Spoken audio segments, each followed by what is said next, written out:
The story begins with an old man calmly explaining that assassins are not creatures of fiction. As the world's greatest professional killer, he knows that whenever powerful organizations and dangerous enemies exist, there will always be someone willing to pay for a silent, efficient death.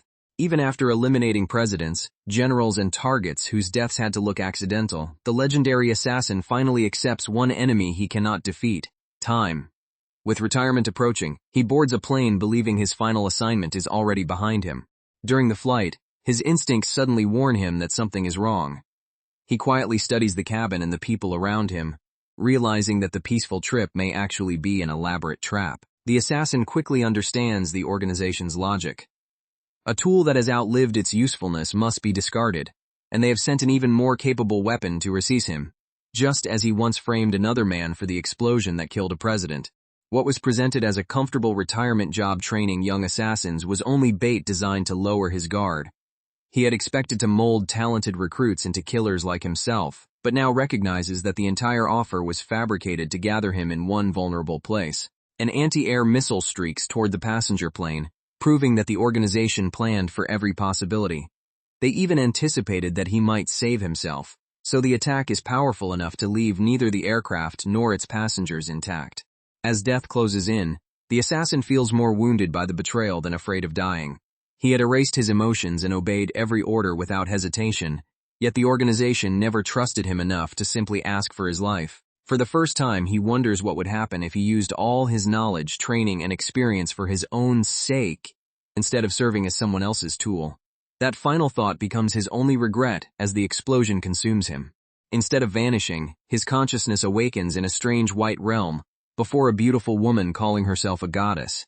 She casually confirms that he is dead, while he immediately analyzes the impossible situation with the same caution he once brought to every mission. The goddess explains that dead souls are normally cleansed and recycled, but she offers him a rare alternative: keep every memory and skill from his previous life, accept a request from her, and be reborn as a baby in a world of swords and magic. The assassin accepts the possibility of reincarnation, but first asks the only question that matters to a professional like him: who is the target? He has no intention of beginning another life, without understanding the mission placed before him. With a delighted smile, the goddess reveals his new objective in the bluntest possible terms. After reincarnating, he must assassinate the hero. She shows him a world completely unlike modern Earth, where warriors use supernatural strength, magicians command the elements, monsters lurk in darkness, and swords and magic shape everyday life. Above every ordinary human stands the hero, a chosen warrior destined to defeat the Demon King and save the world 16 from now. However, the goddess warns that this victory will only create a far greater disaster. 2 years after defeating the Demon King, the hero is fated to lose control, use that overwhelming power selfishly, and plunge civilization into chaos before ultimately destroying the world. The goddess wants the reincarnated assassin to eliminate the hero before that future arrives. The assassin immediately notices the cruel similarity to his own death. The hero will also be discarded after fulfilling a purpose. The goddess insists she would leave the hero alone if no danger followed, but the destruction they are destined to cause is far beyond anything she can tolerate. A normal warrior or sorcerer could never defeat the hero, because ordinary humans possess strict limits, while the chosen hero can surpass them completely. That is why the goddess needs someone who fights through preparation, deception, and assassination, rather than direct strength. The former killer agrees that an assassin is the right solution, but he refuses to charge blindly into another impossible mission. Before accepting, he makes it clear that he expects the goddess to provide enough advantages to make success realistic. The goddess promises him the finest body a human can possess, and allows him to choose the skills normally granted randomly at birth. He instantly realizes the true value of this offer. Carefully selected abilities can be combined into a system far stronger than any single flashy power. Before choosing, he questions how much the goddess can interfere with the world. Her evasive answer reveals that even divine beings operate under rules, so he begins searching for the hidden limitations behind her request. She claims his reincarnation is merely a chain of convenient coincidences. A shortage of souls, an uncleansed spirit from another world, intact memories, and exceptional natural ability. The explanation is so artificial that it only confirms how carefully she must avoid openly breaking divine law. The assassin presses further, and discovers that he is not the first soul offered this mission. The goddess has placed multiple candidates into the world, hoping at least one will eventually become capable of dealing with the hero. Realizing she may not be completely honest, he accepts only the broader goal of saving the world. If the hero can be stopped without being killed, he intends to choose that path, rather than blindly following another organization's order. His new identity is decided. He will be born as the eldest son of House Tuatha Dé, a noble family famous for medicine in public and royal assassination in secret. It is the ideal environment for training both his body and his lethal craft from childhood. Even after receiving a second life, he finds himself returning to the profession of assassination. This time, however, he vows that he will not live as a disposable tool. He will make his own decisions, protect what matters to him, and claim the human experiences his first life denied him. The goddess presents an enormous catalog of abilities divided from S rank to D rank, each with different odds of appearing naturally. An S rank skill alone is nearly legendary, while receiving one skill from every rank would be almost statistically impossible without divine intervention. He ignores the most spectacular powers, monster domination, mountain split blades, and abilities capable of turning even an infant into a superhuman. His priority is not looking invincible. It is obtaining reliable firepower and enough flexibility to kill a target stronger than any ordinary human. After comparing the options, he chooses a set of skills that seem disappointingly practical to the goddess. To him, an assassin needs recovery, adaptability, and a method of finishing a defenseless target in a single strike, not a flashy ability that fails when the situation changes. For his S-rank skill, he selects rapid recovery, which drastically increases the restoration of stamina, mana, healing, and eventually even resistance to illness. The goddess calls it dull, but he knows prolonged training and constant mana replenishment will make it the foundation of everything else. His A-rank choice is Spellweaver, an ability that removes the normal limits of the world's fixed magic system and lets him develop new spells. Combined with his scientific knowledge from Earth and limitless growth through training, it offers possibilities no native magician could imagine. For the lower ranks, he chooses martial arts and another obscure skill the goddess barely remembers. She laughs at how ordinary the selection appears, but becomes genuinely curious because he has built a coordinated assassination system instead of chasing isolated power. He also takes the rare elemental affinity that grants access to earth, fire, wind, and water magic. Although learning 4 elements slows his development, he judges the versatility worth the cost, especially when Spellweaver may allow him to combine them in unprecedented ways. With every ability selected, the goddess begins the reincarnation process. She warns that retaining an adult mind inside a baby's helpless body will be painfully boring, but he accepts the inconvenience as the first price of his new mission. As his soul dissolves into light, the goddess teasingly advises him to change his formal manner of speaking, and warns that his new mother is extraordinarily beautiful. Even while entering another life, he is already planning how to obtain the nutrition, time, and environment needed for perfect training. He awakens in the arms of Esri Tuatha Dé, his affectionate new mother, while she excitedly calls for her husband Cian. The former assassin is overwhelmed by the strange instincts of an infant, and realizes that surviving this stage will require surrendering to needs he can no longer control. From the luxurious room, fine clothing, and careful treatment, he confirms that he has been born into a wealthy household. His parents name him Lu, and even as a newborn he begins listening closely so he can master the language and understand his surroundings as quickly as possible. Xian and Esri discuss whether their son should inherit the clan's hidden duty. Lu is stunned by the warmth between them. Unlike the order that raised him as a tool, these parents genuinely love him and promise never to repeat the cruelty that shaped his previous life. That night, Lu quietly absorbs an emotion he never truly possessed before: the security of being loved without conditions. It is a small, unfamiliar experience, but it becomes the first proof that this second life may be more than another assignment. 5 years pass, and Lu grows into a brilliant child while keeping the mind and discipline of the world's greatest assassin. After spending 2 years mastering the local language and writing system, he studies House Tuatha Dé in detail. The family is a wealthy barony in the kingdom of Alvan, renowned for medical knowledge and rewarded by powerful nobles for treating illnesses others cannot cure. Behind that respectable reputation lies the clan's second face: death. By controlling both medicine and assassination, the Tuatha Dé have accumulated influence far beyond the status of an ordinary baron, and Lu knows that this hidden power will shape his future. Lu repeatedly asks Xian to find him a magic teacher, but his father insists that he is still too young. At home, he deliberately acts more childish to avoid suspicion, although Esri happily interprets every forced smile and awkward gesture as adorable behavior. When Lu softens his expression for his mother, Esri immediately assumes he wants affection and smothers him with attention. The experienced killer realizes that family life requires an entirely different kind of performance, one where success brings warmth instead of survival. Xian personally oversees Lu's education, combining physical conditioning, mana practice, survival techniques, law, and the customs of their world. Lu welcomes the rigorous schedules because it teaches him not only how people live here, but also how they fight, rule, and kill. One day, Xian leads his son into a forbidden underground section of the estate and orders him to carry a torch. The hidden cellar signals that Lu is finally being introduced to the true purpose of House Tuatha Dé. Xian makes him repeat the family creed. Every medical and assassination skill of the Tuatha Dé exists to preserve the kingdom. Their physicians save indispensable lives, while their killers remove corrupt nobles and powerful threats that ordinary law cannot reach. In the deepest chamber, Lu finds condemned criminals, gathered from inside and outside the domain. Xian explains that although wealth and status may shield criminals from courts, neither can protect them from the blade of a trained assassin. The prisoners are not merely targets, they are living material for Lu's first practical lesson. Xian intends to teach anatomy, killing methods, dismemberment, and the efficient destruction of a human body, knowledge the clan considers impossible to master through books alone. Xian admits that he once protested when his own father subjected him to this brutal rite. Then he gives Lu a direct command: kill 5 of the condemned prisoners, and prove whether he can bear the duty waiting for him. Before drawing a weapon, Lu asks why his parents taught him compassion if they intended him to become a killer. In his previous life, he was told human lives were worthless.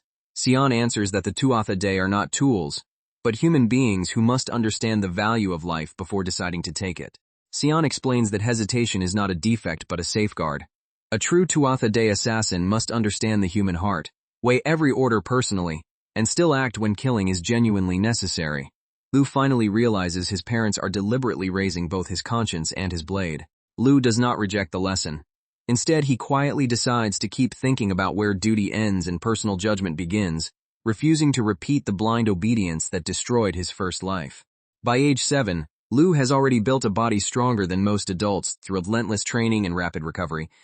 He can reinforce himself with mana-like armor, but his impatience remains focused on one goal: learning true magic as soon as possible. While training outdoors, Lu's attention shifts when he notices unfamiliar movement near the Tuatha Dé grounds.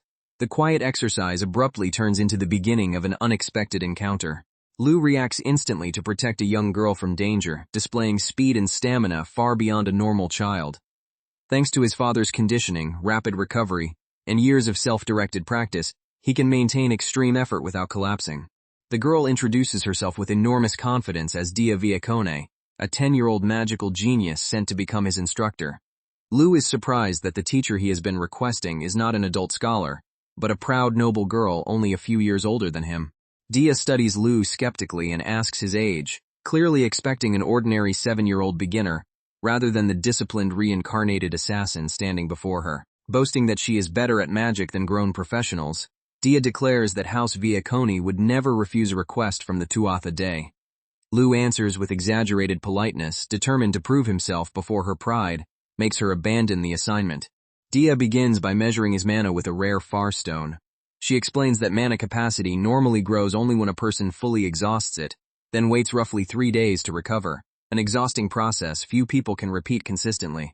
The stone reveals an absurd result. Rapid recovery lets Lu replenish mana around 100 times faster than normal, and limitless growth has already multiplied his capacity beyond anything Dia considers possible. Even though his immediate output still has room to improve, Lu immediately sees the stone's military value. It can store mana and release the entire charge at once, compensating for limited instantaneous output. Dia refuses to give the Viacone treasure to an outsider, but his mind is already designing weapons around the principle. To test him properly, Dia orders Lu to throw with everything he has.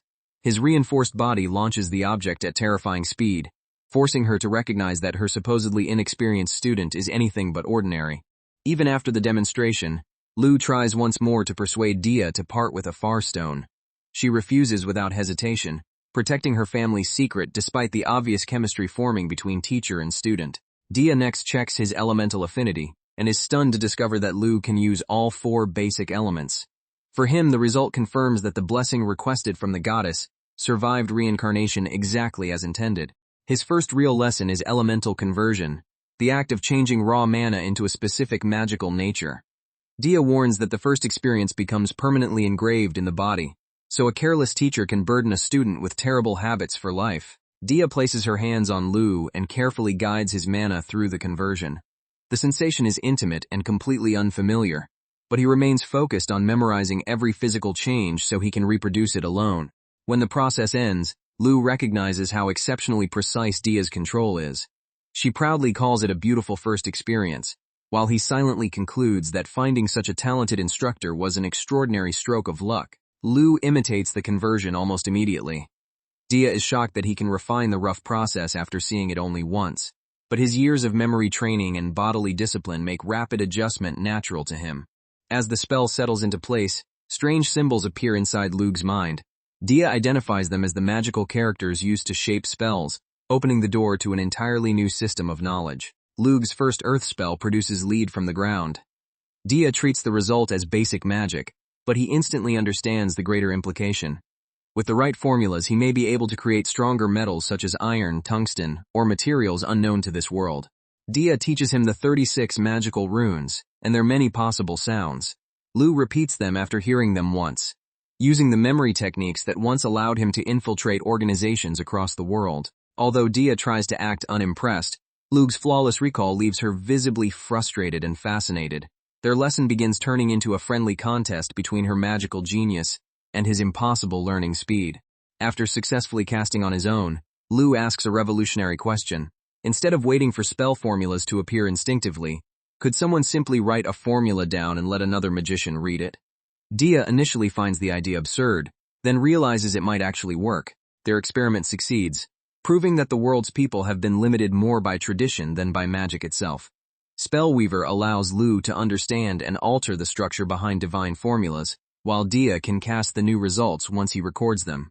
By comparing two metal creation spells, Lu notices that almost all of their runes are identical.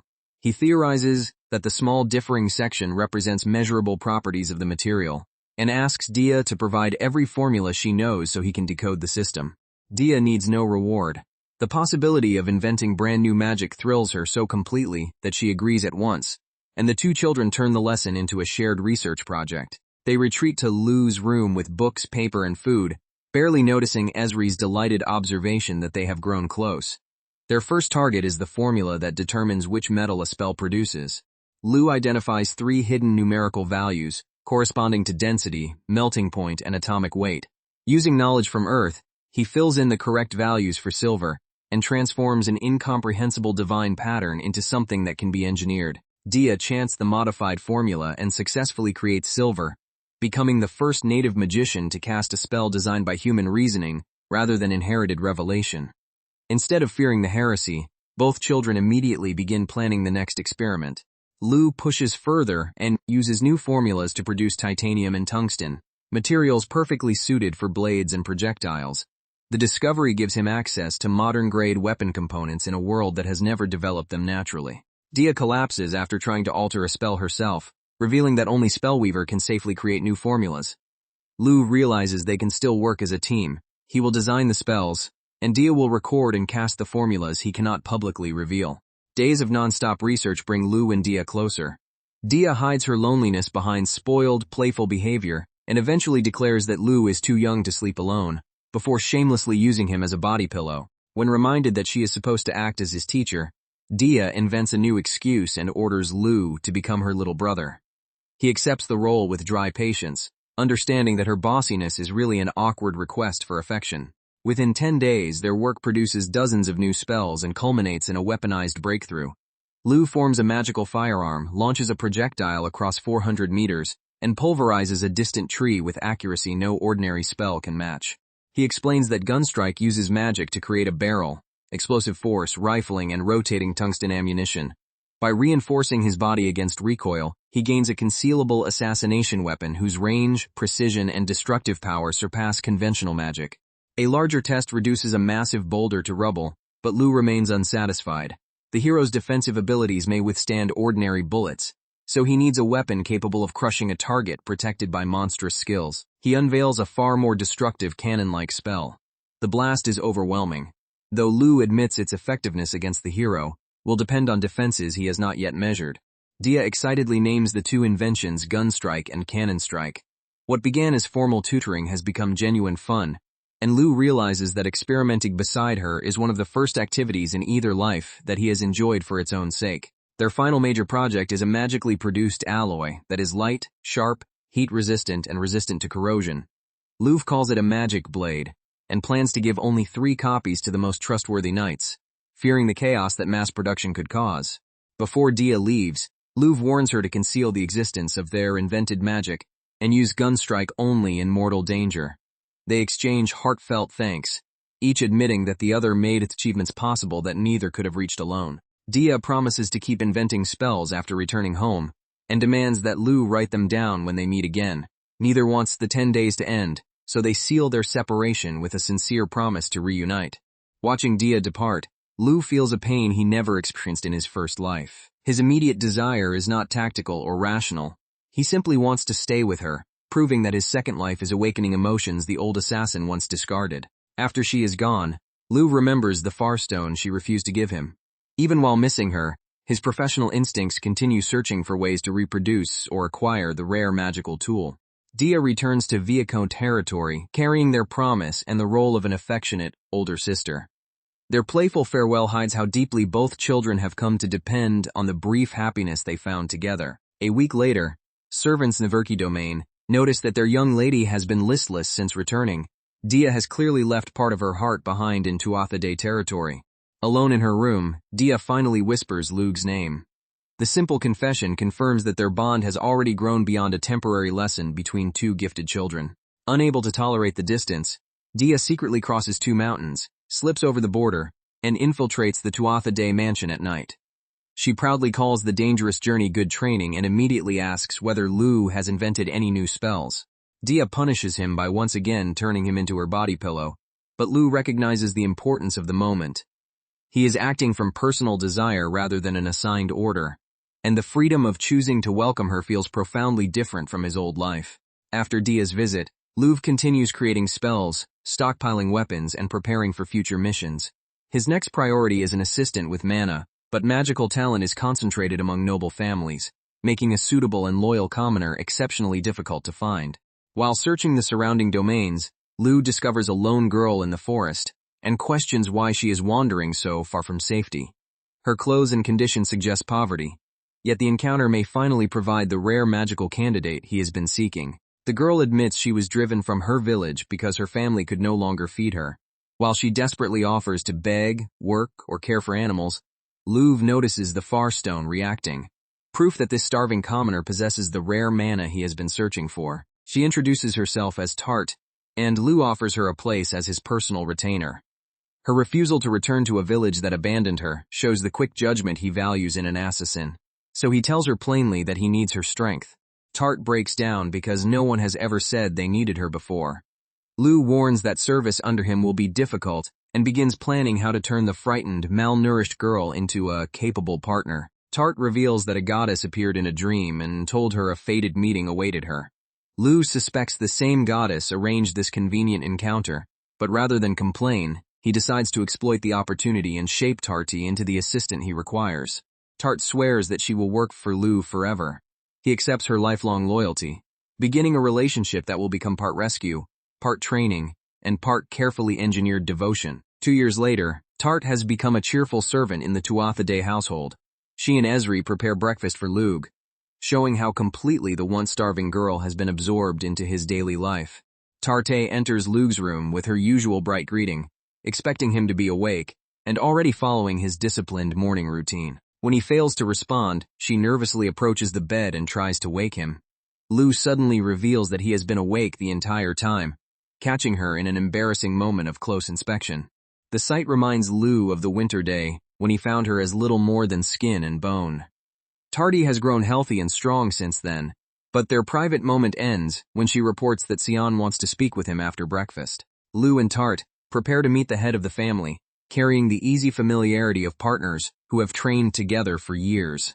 Tart has studied noble service and assassination techniques so she can support Lu in the field. She worships him for saving her life, and Lu admits that he has reinforced that devotion with psychological conditioning to guarantee absolute loyalty. Her dependence is so complete that she offers her entire life to him, then panics over a small mistake in her clothing. Lu redirects her attention toward Xian's summons, sensing that the long-awaited next stage of his training has finally arrived. Xian confirms that 2 years of observation have cleared Tarta of suspicion and officially leaves her in Lu's care. He then reveals the first matter. Lu will receive the clan's secret weapon, something hinted at by the unusual black color of his eyes. The Tuatha Dé eyes are created through a surgical procedure, perfected by extensive human experimentation. Although Xian is a loving father, he becomes a ruthless professional as head of the clan, and he calmly asks whether Lu is willing to trust him with the operation. The surgery succeeds, leaving Lu with transformed eyes that Tarde finds just as handsome as before. Once the relief passes, Xian immediately moves to the second and more dangerous matter. Xian orders Lu to fight him. If the boy can overcome this final trial, he will be recognized as the next head of House Tuatha Dé. Failure will prove that his training is not yet sufficient. The duel begins as a true contest between assassins rather than a frontal sword fight. Both hide, search, and attack from concealment, while Lu traces the trajectory of poison darts to pinpoint his father's location. Lu destroys the branch Xian is using as cover, forcing the veteran assassin to move and turning the silent hunt into a rapidly escalating exchange. The newly implanted eyes reveal their full value. Lu's dynamic vision and depth perception improve dramatically, and he discovers that he can now see mana flowing through attacks and bodies. Xian reinforces his next strike with mana, increasing its speed and destructive force beyond ordinary combat. Because Lu can see that enhancement in advance, he knows evasion is the only safe response. The flood of visual information overwhelms Lu's brain with intense pain. Rapid recovery and limitless growth immediately begin adapting him, however, and within moments the strain starts fading as his body learns to support the eyes. Xian exploits the distraction with a cunning attack, proving that experience matters as much as talent. Lu recognizes that his father has been reading every movement, and decides the duel must end before the veteran can dictate the rhythm completely. A sudden burst of bloodlust announces what appears to be Xian's decisive killing strike. Lu braces himself, knowing that an assassin's intent can be used as another weapon of deception. 2 knives arrive from different directions, but Lu realizes the attack is a feint rather than the true threat. Xian is testing whether his son can distinguish a lethal move from a deliberately planted distraction. The second apparent opening is also false. Lu refuses to chase the bait, preserving his focus while the hidden battle reaches its final moment. Lu closes the distance through the layered traps and commits to his own counterattack, forcing Xian into a direct contest neither assassin originally intended. To win, Lu catches his father's knife with his own flesh while protecting every vital point. He uses almost no mana and no magic, defeating the strongest Tuatha Dé through calculation, pain tolerance, and a willingness to accept the precise injury required. Xian explains that victory was never the real objective. The test measured whether Lu could remain fixed on a target, despite fear, tricks, and distractions. Satisfied that his son has mastered everything he can teach, he tells Lu to begin finding his own path to greater strength. Now accepted as heir, Lu spends time among the people of the domain, distributing fertilizer, examining livestock, and solving ordinary problems. His medical and scientific knowledge earns gratitude while teaching him how the territory actually functions. Lu deliberately builds popularity among the commoners because power alone cannot secure a ruler's position. With branch family relatives arriving to evaluate him, he prepares to prove that he deserves recognition, not only as an assassin, but as the future lord of the domain. Rona, an older branch family relative, explodes in anger after learning that Lu was chosen over him. The Tuatha Dé rely on mana-bearing relatives as physicians, soldiers, and sources of political strength, so Lu cannot simply dismiss the challenge without damaging the clan. Rona claims the head of an assassin family should be the strongest fighter and demands the position if he wins. Xian accepts the challenge on one condition. If Lu proves superior, every relative must recognize him as the legitimate heir. Before Rona can even begin, Lu reads the situation, slips into his blind spot, and places himself in killing range. Xian explains that if this were a real mission, Rona would have died before realizing the duel had started. That is the difference between combat and assassination. Humiliated but stubborn, Rona tries to turn the encounter into a conventional fight. Lu remains completely composed, showing that even in direct combat their abilities are not remotely equal. Xian clarifies that martial skill is only insurance, useful when an assassination plan goes wrong or when a daring method requires strength. He praises Lu as a genius born for both medicine and killing, using the demonstration to secure the family's approval. Rona is left with a broken bone and a crushed ego, but Lu treats him instead of mocking him. Xian admits that only 4 young royal knights are stronger, while confidently predicting that his son will bring House Tuatha greater prosperity than any previous heir. Lu gives Rona a sword and tells him that open battle suits him better than delicate assassination work. He asks the proud young man to become a knight and someday swing that blade for the family, turning a rival into a future asset. Rona agrees, awkwardly promising to do his job while Lu does his. Xian notes that men like Rona struggle to express respect directly, then begins teaching Lu how medical visits to noble estates can also become reconnaissance for future assassination targets. For Lu's final trial, Xian creates an entirely new identity, Illig Balor, illegitimate son of the famous Balor trading family. Lu must spend 2 years in the commercial city of Milto, master business, and build a merchant name capable of opening doors that would remain closed to an assassin. The merchant role will provide information networks, access to distant territories, and a legitimate reason to enter noble estates. Lu accepts the assignment as ideal preparation for finding and eventually confronting the hero. After parting from his family, Lu begins the journey toward Miltu under his false identity. He promises to return safely and uses the transition to sharpen both his noble and assassination skills. Miltu is a crowded commercial city filled with every kind of shop and traveler. Lu plans to exploit it not only as Illig Balor, but later as Lu Tuatha, creating influence that both identities can use. His cover story presents Illig as the hidden illegitimate son of the Balor Company's head, summoned after the legitimate heir became ill. 6 months of brutal work have already allowed him to master local operations and earn the respect of experienced employees. The Balor patriarch admits that he forged the family registry and trained Lu to repay a debt to Xian. Yet Lu's talent has surpassed the arrangement. He solves negotiations, improves procedures, and contributes so much that the merchant sometimes wishes he were truly his successor. Lu has even removed an early-stage cancer from the legitimate Balor heir using medical knowledge far beyond this world's standards. After reviewing the company's wide range of stores, the family head presents him with a new business opportunity. Lu is given an empty site for a concept store that must enter markets the Balor Company does not already control.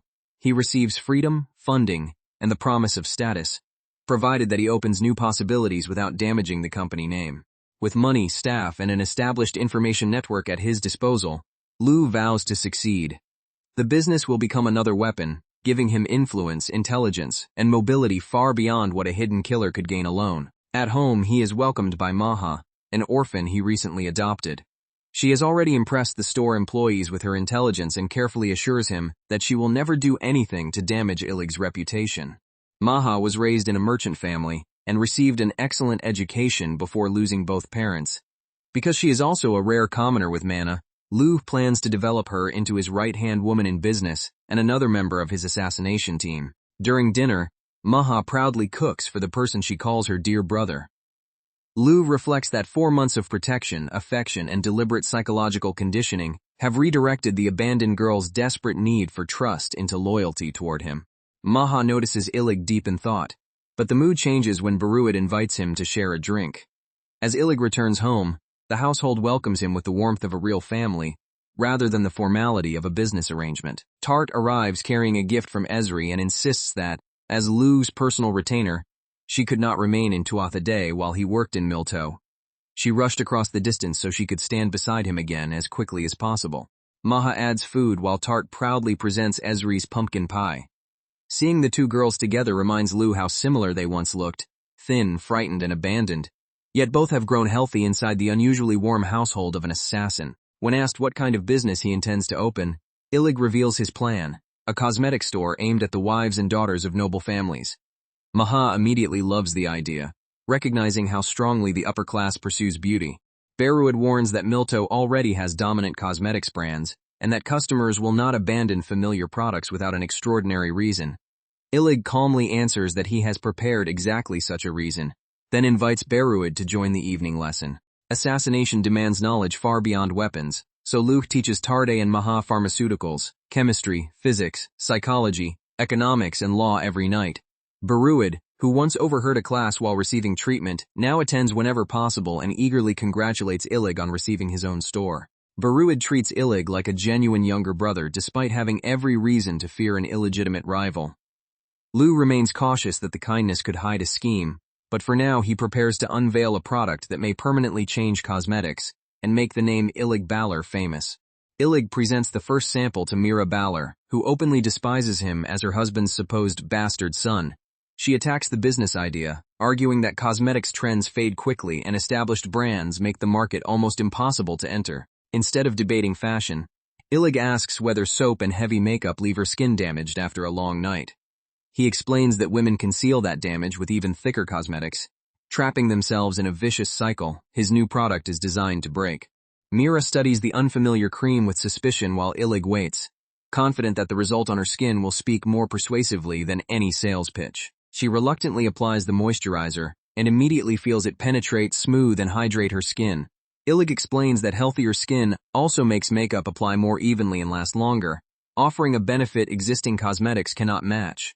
Mira still hates the idea of accepting anything from him, yet demands several more bottles for herself. She admits that the product does not merely decorate the face, it heals and protects natural beauty, and even promises to acknowledge Illig as family if he can keep supplying it. Mira asks him to sell the idea in his own words. Illig declares that moisturizer will become indispensable to every person who wears makeup, turning its use into the new standard rather than a temporary fashion. The Balor Company commits its resources to the venture, but Illig rejects a reckless mass launch that might leak the formula. Mira will distribute samples among wealthy women, while Tart, Maha, and carefully chosen workers prepare enough product to establish exclusivity first. Production depends on a Tuatha-De secret drug capable of combining oil and water. To avoid exposing the formula, Illig negotiates for trusted workers in the domain to manufacture the hidden ingredient, while Miltu handles the rest of the process. He teaches his assistants how soybeans can provide lecithin, a natural emulsifier. By heating soybean oil, adding water, isolating the rubbery substance, and drying it into paste, they can create stable moisturizer without revealing every step to the Balor Company. Success will make Illig the representative of an entirely new brand, granting him wealth, prestige, upper-class access, and the Balor Information Network. The public attention may also attract assassination attempts, but Lu views even that danger as a resource he can manipulate. Half a year after launch, Natural You has become one of Miltu's most recognizable names. Noblewomen, even royalty, demand constant deliveries of moisturizer, and the store can barely keep its shelves stocked.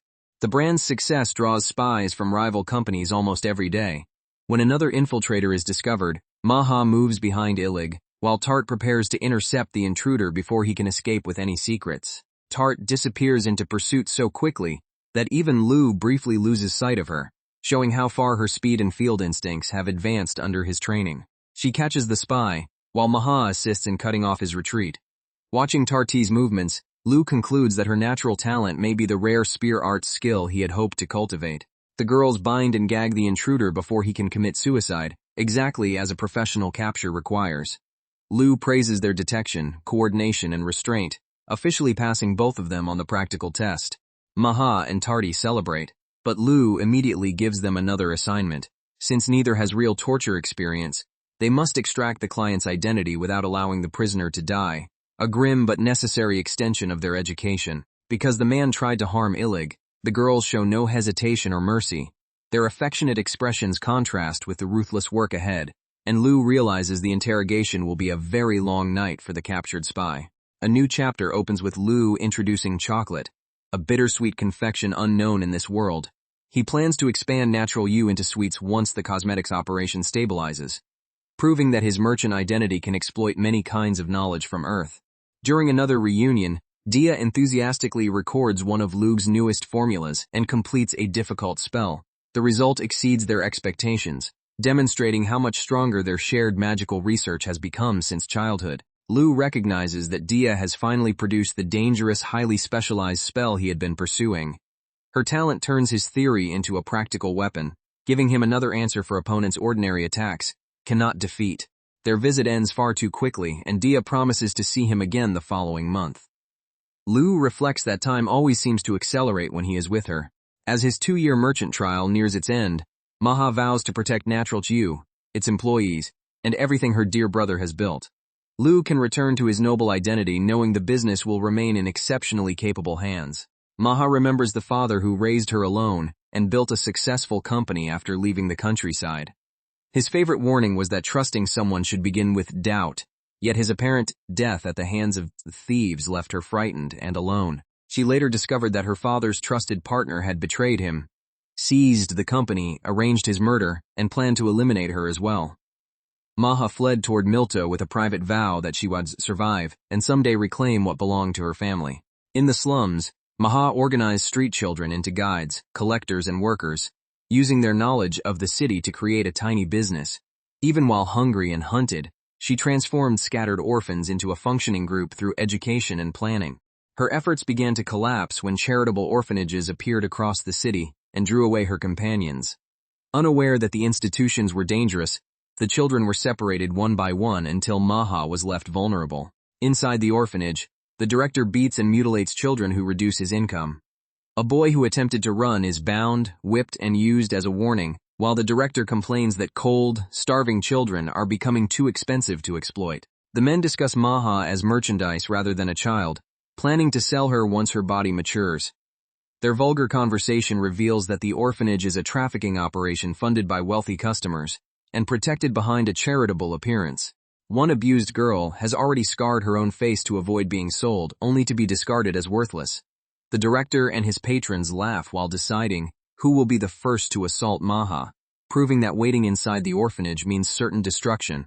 Illig arrives claiming to seek a talented child as a future assistant. His wealth and reputation charm the greedy director, while Maha studies him cautiously and realizes he may be the only opening the trapped children will ever receive.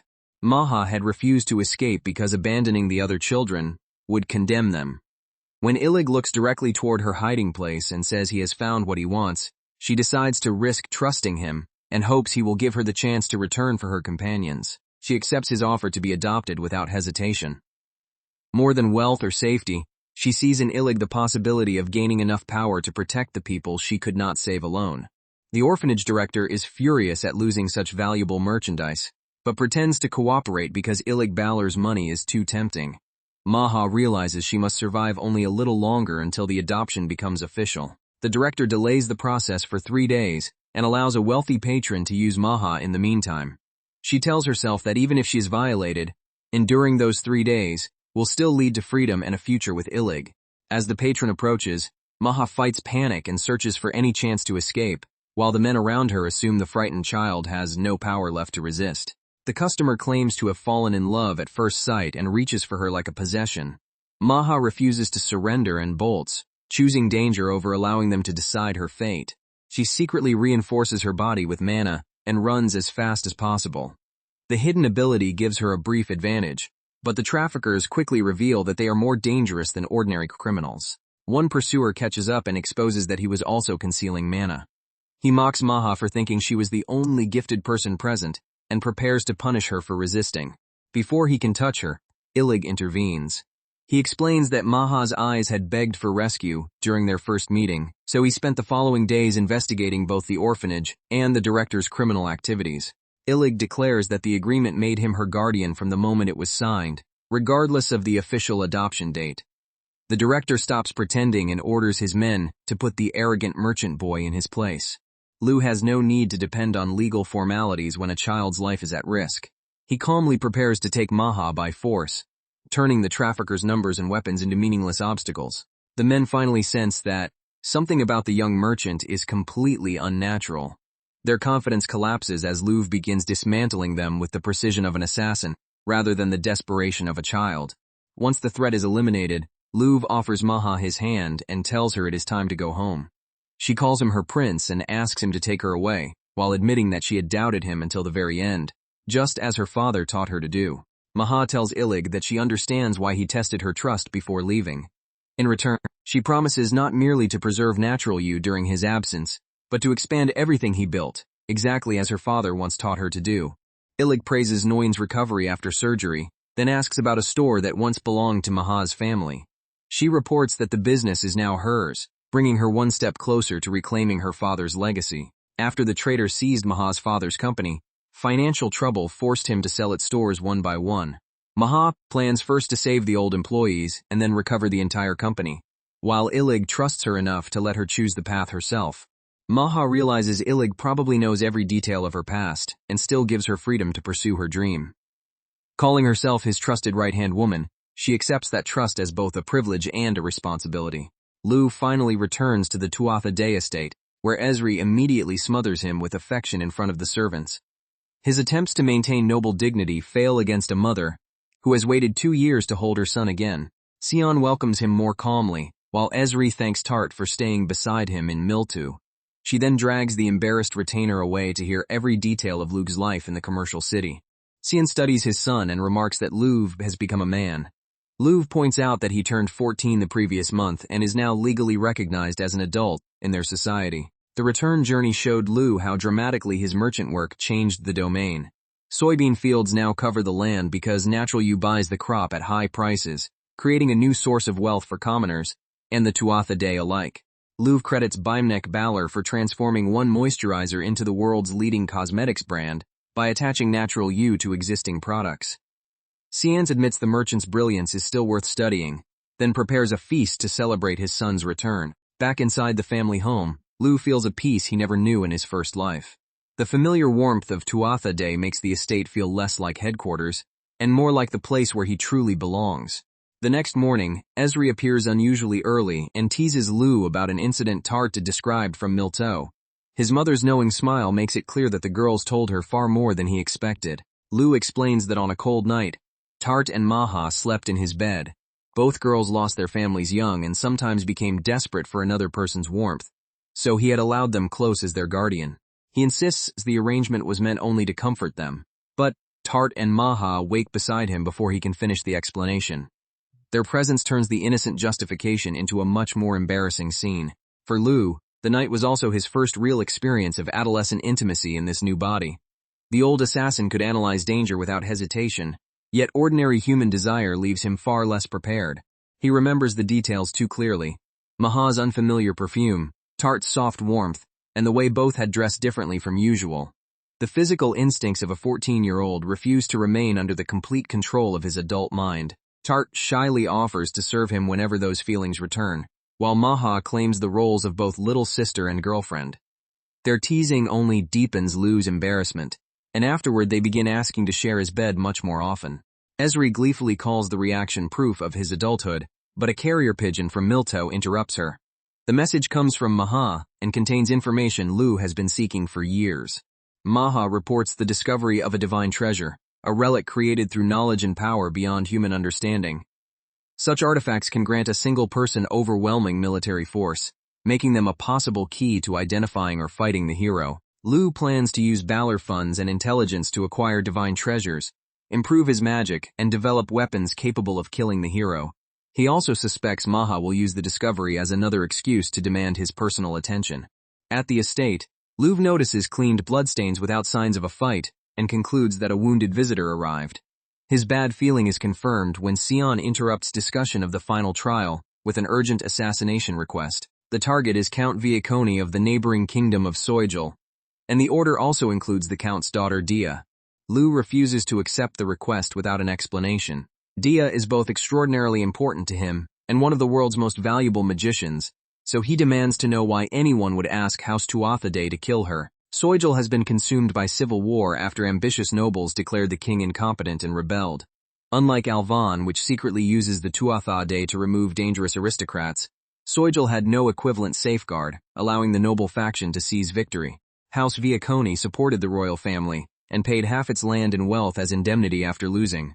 The rebels then demanded Dia herself, because every noble house desires a powerful mana-bearing heir, and her magical talent is priceless. Count Viaconi and Dia barricaded themselves inside their castle, rather than submit.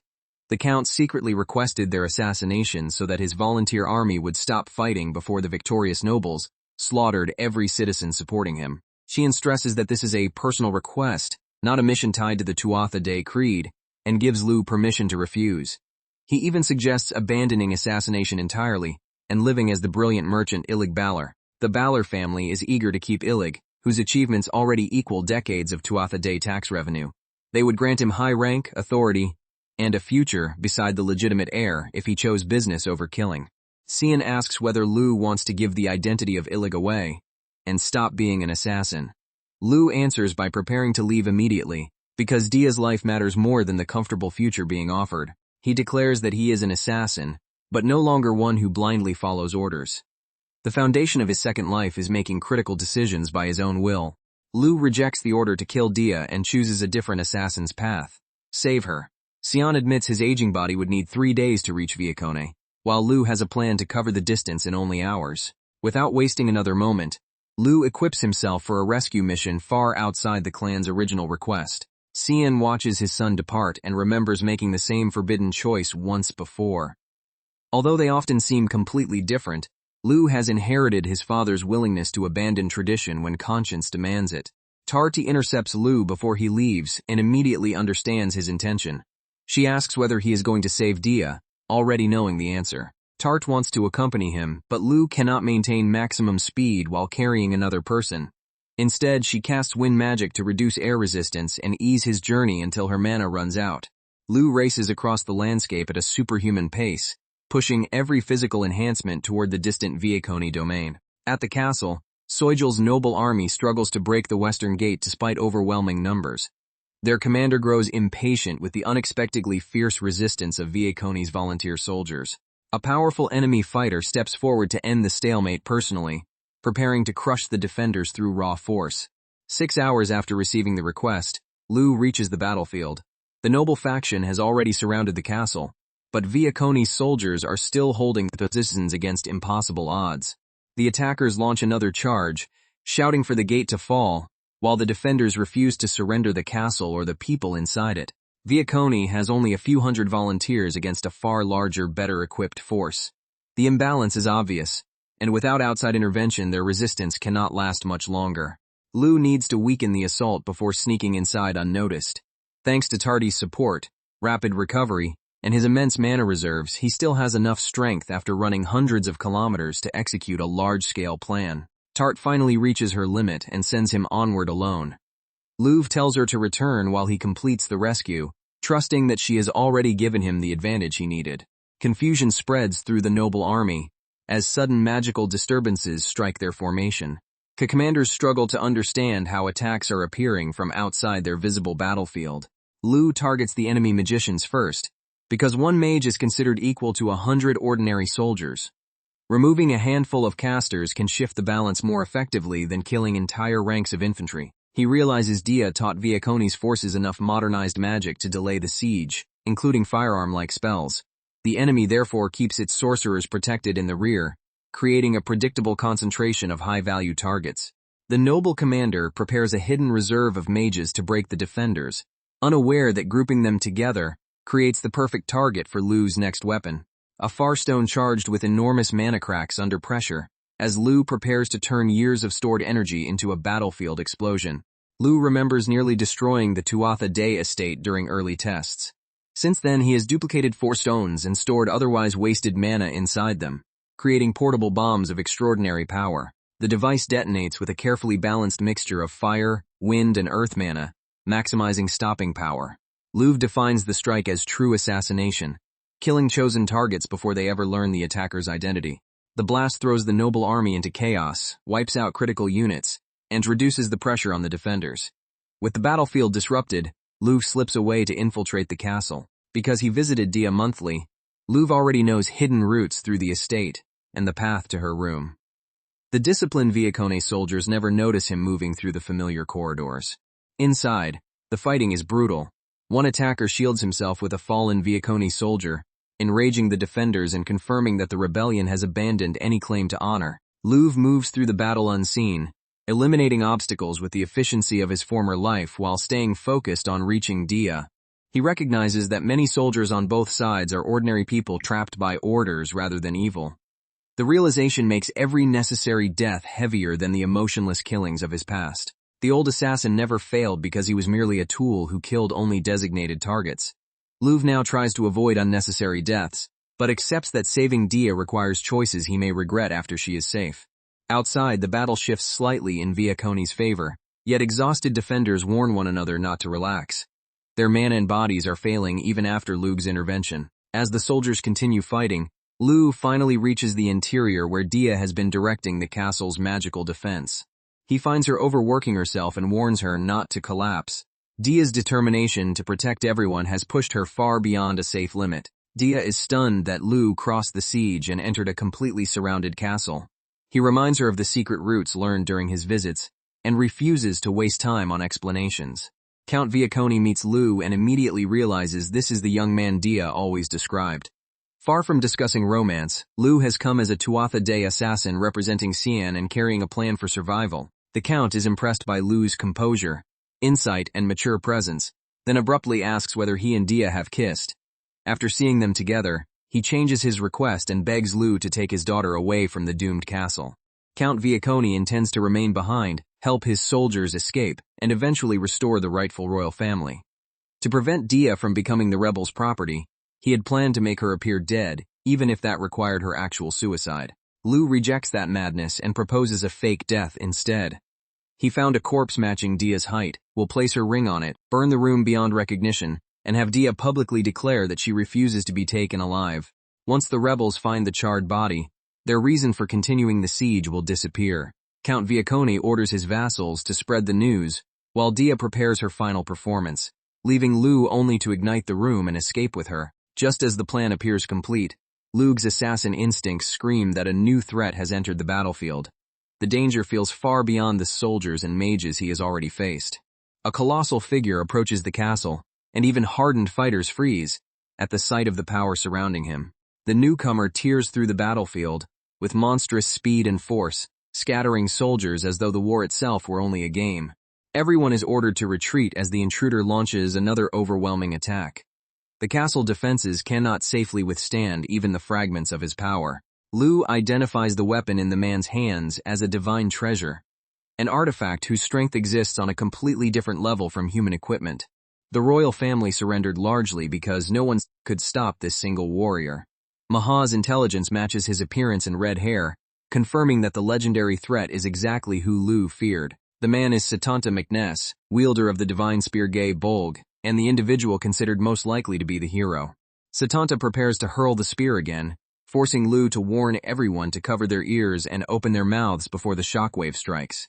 Count Viacone realizes the attacker has come specifically for them. Lu answers with Cannon Strike, a long-range assassination spell powerful enough to erase ordinary targets. The blast lands directly, and for a moment even Dia hopes nothing could have survived. Setanta emerges laughing, wounded but delighted because he has finally felt pain. The explosion that would annihilate other warriors only excites him. Lu concludes that ordinary attacks cannot kill a man protected by multiple S-rank abilities. Setanta praises the strike and proposes a one-on-one duel to decide the entire battle. The confrontation closes one stage of the story with Lu facing an enemy who may be the very hero he was reincarnated to assassinate. A new chapter begins as Lu questions the absurd proposal. Setanta insists a knight cannot refuse a serious duel, while Lu points out that soldiers could simply attack the castle during their fight. Setanta swears that neither army will interfere because duels are sacred. With Vicone's fate at stake, he happily accepts Lu's agreement and celebrates finally finding a worthy opponent. Lu recognizes that Setanta has always longed for an equal and can be manipulated through pride. If the duel can determine the domain's fate, accepting may be the only way to save everyone without a massacre. Dia is terrified because Cannon Strike failed, and Lu admits he cannot defeat Setanta in a fair fight. At his current strength, he estimates he would last less than 10 seconds in a direct duel. Dia and the others accuse him of sacrificing himself to buy their escape. Lu refuses their help because additional fighters would only interfere with the method he has already chosen. He asks them to trust him and reveals the crucial distinction. He accepted the duel but never promised to duel fairly. Setanta is a knight. Lu is an assassin, and assassination is the only battle he intends to fight. Lu uses the alias Fairy Marconi, a distant Viconie relative, to conceal his presence. He's also confirmed Setanta possesses the S-rank Berserk skill, which explains the warrior's rapid recovery and overwhelming physical enhancement. Berserk magnifies strength, mana, offense, and defense while normally destroying reason, yet Setanta remains fully conscious. Lu suspects another skill cancels the drawback, creating a nearly invincible combination chosen by one of the goddess's previous reincarnated candidates. Setanta finally introduces himself properly as wielder of the divine spear. His obsession with sportsmanship and House Macness's royal connections increased the likelihood that he is the hero Lu must eventually confront. Lu cannot kill a possible hero before the Demon King is defeated, but the immediate situation leaves no room for certainty. They agree that the winner will control the outcome. Setanta's army withdraws if Lu wins, while Viacone falls if he loses. Setanta mocks Lu's cheap-looking knives against Guy Bolg. The insult only confirms how completely he has accepted the image of a conventional duel. Lu promises to kill him when he wins, stunning a man who has never heard anyone speak with such confidence. Setanta responds with delight, convinced he has finally found someone with genuine courage. Before the signal, Lu studies an ancient depiction of Berserk and recognizes Setanta's transformed body as something closer to a demon than a man. Setanta can barely contain his excitement as the fight approaches. A coin will signal the beginning the instant it touches the ground. Setanta praises the simple, fair arrangement and impatiently demands that it be thrown. The coin rises into the air while both men prepare. But Lu's true assassination has already begun long before the official start. Setanta insists on a clean sporting contest, unaware that every second of ceremony is serving Lu's hidden plan. As the coin falls, a massive tungsten weapon descends from the sky at impossible speed, turning the duel into an execution before Setanta can properly attack. The impact obliterates the battlefield, shatters the surrounding land, and throws debris towards soldiers and the castle alike. Viacone's barrier squad shields the survivors while healers rush to the wounded. One loyal soldier dies relieved that Dia remains safe despite the devastation. When the dust begins to clear, the enormous crater reveals the scale of a weapon no one in this world can comprehend. Lu and Dia search the ruined ground for any sign that Setanta or Guy Bolg survived the strike. The truth becomes clear. Setanta was killed not by the visible duel but by a spell Lu prepared far in advance. Lu explains that he used a gravity reversal spell to launch a tungsten lance upward from the castle. The assassination was already mostly complete before he ever faced Setanta, because the weapon had been accelerating beyond the battlefield for hours. After reaching extreme altitude, the spell ended and gravity pulled the lance back down at roughly Mach 14. Its kinetic force equaled hundreds of tank rounds, transforming a single magical projectile into a devastating orbital strike. Although Gungnir would have been unrealistic without this world's magic, Lu successfully turned the idea of orbital bombardment into a usable trump card. The spell still exacted a brutal price. Both legs were broken, his left arm suffered a compound fracture, and several ribs cracked, so he immediately began emergency treatment with fire-assisted self-healing. Lu reviews the weapon's flaws while tending his injuries. Gungnir requires a long delay, exact positioning, and extremely complicated calculations, and he only managed the strike because Mahaha had found an uninhabited island where he could rehearse it repeatedly. Even after this victory, the spell still needs refinement. Before Lu can finish analyzing the battle, Dia rushes into his arms. He warns her to be gentle because of his broken ribs, but she can only cling to him and whisper how relieved she is that he survived. Dia's composure finally collapses. With her face buried against Lug, she holds him as though letting go might make him disappear again, while he quietly accepts the embrace despite the pain coursing through his body. For several silent moments, neither of them needs an explanation. The danger, the false death, and the fear of losing each other all pour into that single embrace, giving the battlefield's aftermath a rare moment of warmth. When Dia finally pulls back, Lug is surprised by how openly happy she looks. Embarrassed by his reaction, she scolds him for staring, then immediately leans close again, unable to hide how much his return means to her. Lu soon notices a serious inconsistency. Setanta and the divine treasure Guy Bolg are nowhere to be found. Because such weapons are supposedly indestructible, the spear should have remained even after Gungnir's impact, raising the possibility that Setanta survived and carried it away. That uncertainty means the operation cannot be called a perfect success. Some witnesses escaped, Dia's staged death may be exposed, and Setanta's fate remains unknown. For the first time, Lu has failed to complete an assassination exactly as planned. Yet compared with the joy of seeing Dia safe, his old obsession with a flawless success rate suddenly feels insignificant.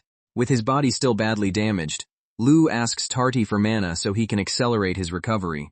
She agrees without hesitation, offering everything she has while tearfully chastising him for pushing himself far beyond his limits.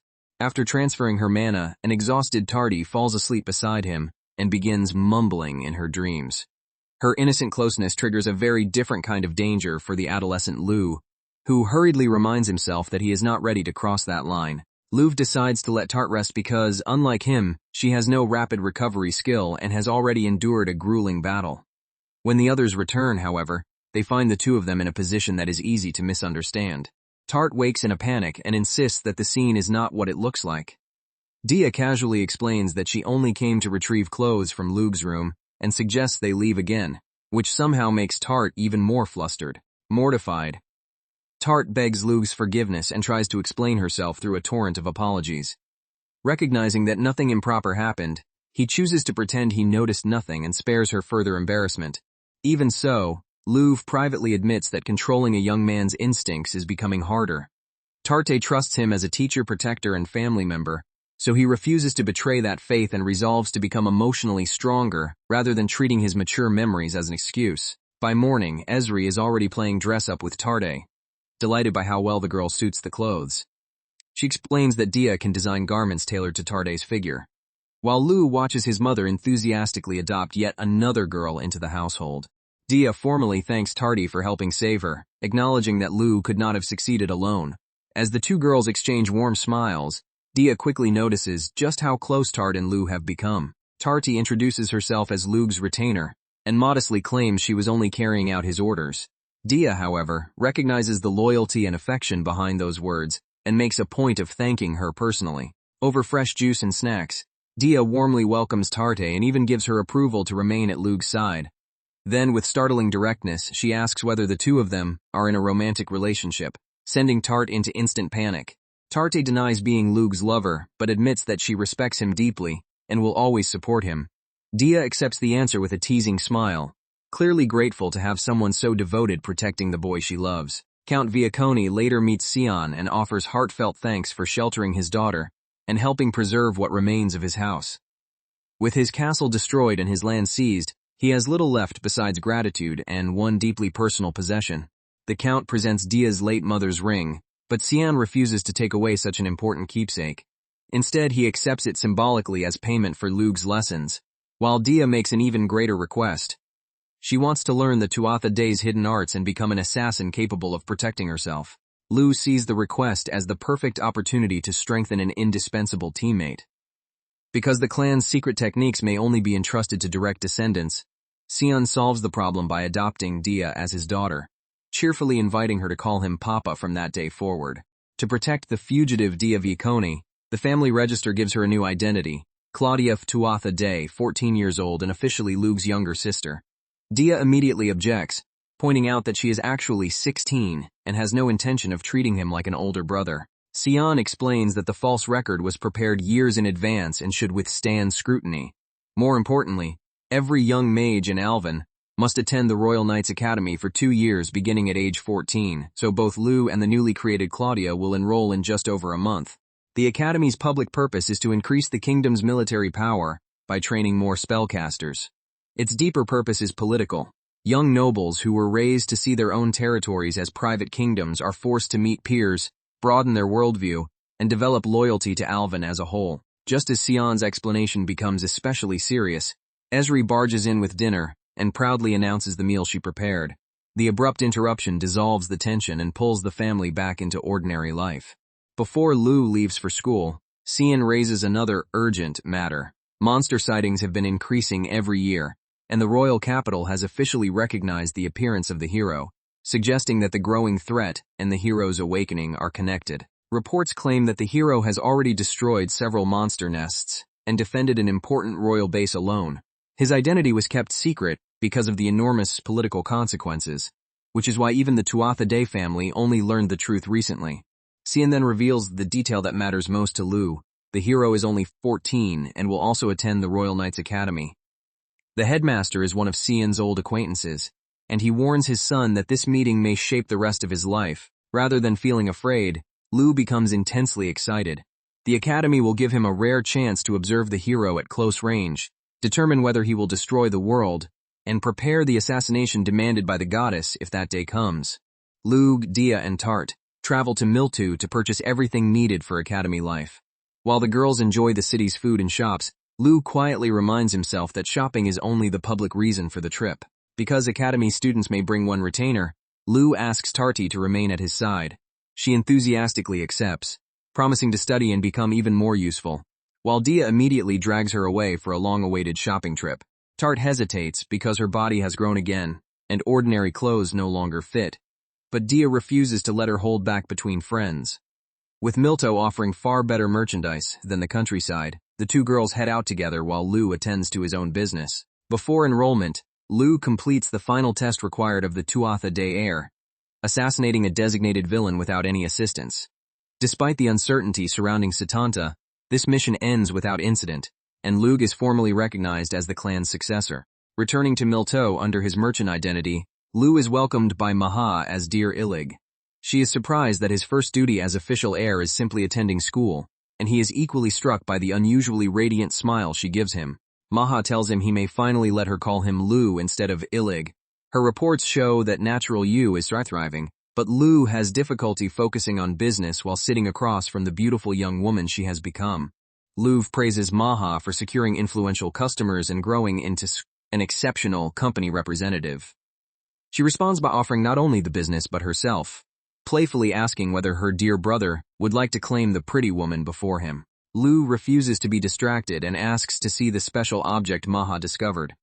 Though she had hoped to enjoy his company longer, she produces a so-called divine treasure that its previous owner sold cheaply because he had little practical use for it. At first glance, the artifact truly is impressive, and Lou immediately understands why Maha acquired it. He also warns her not to overwork herself, recognizing that even her remarkable competence has limits. The item is a magical storage bag whose capacity expands as mana is supplied, while the weight of its contents also changes.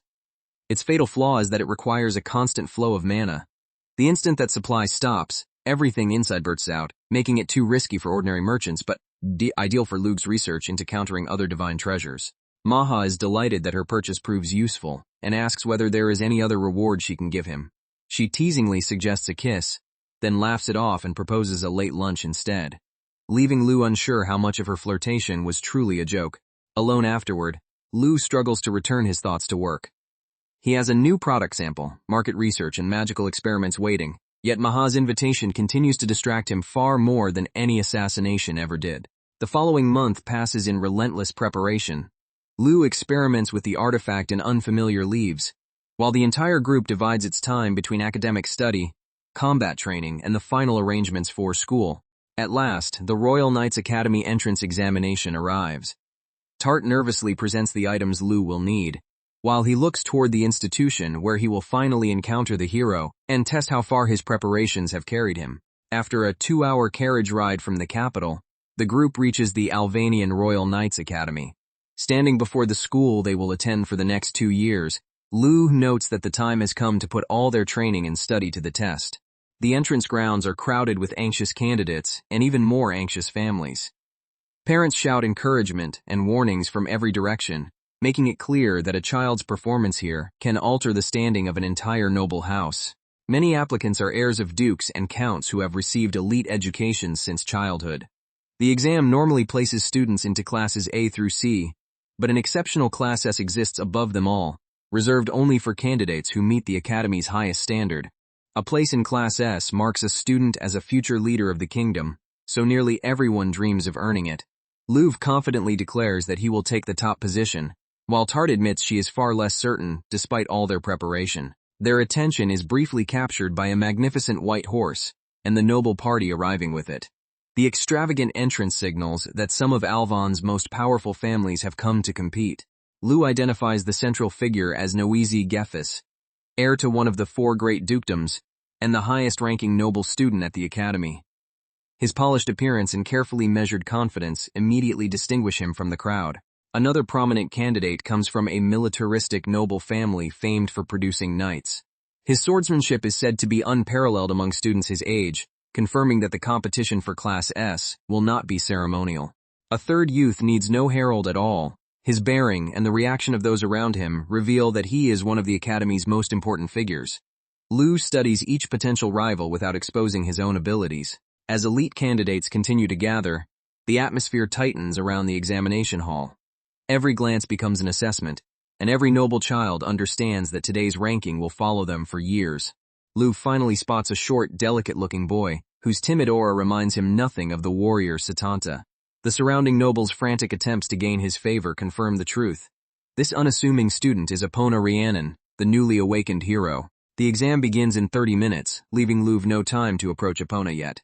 To study the hero effectively, he needs the closest possible position, Class S. So he resolves to prove his excellence using his assassin training, extraordinary mana capacity, and original spells without revealing too much. Reaching the top will still be difficult because Luv must conceal the Tuathade's true abilities while surpassing nobles trained from birth. Even with those restraints, he assures Dia and Tarta that all three of them can earn their place in Class S. The morning portion is a grueling 3-hour written examination. Dia places third, Tart astonishingly ranks 6th and first among retainers, while Luv earns a perfect score and takes first place, only to learn that someone else matched him. The other perfect scorer is Nawasi Gefis. He introduces himself with impeccable courtesy and joins Luv for tea, laughing with genuine interest at finally meeting an academic equal.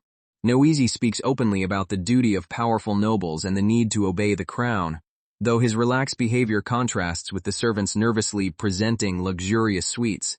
Lu senses that the Duke's son has approached him with a purpose beyond simple friendship. Noe soon admits it. He came to the academy to recruit exceptional talent and achieve ambitions larger than ordinary noble life. Of all the promising students, Lu is his highest priority prospect, which is why he approached him before anyone else. He dismisses Lu's modesty, naming him the Tuathade heir and declaring that no one at the academy is more skilled.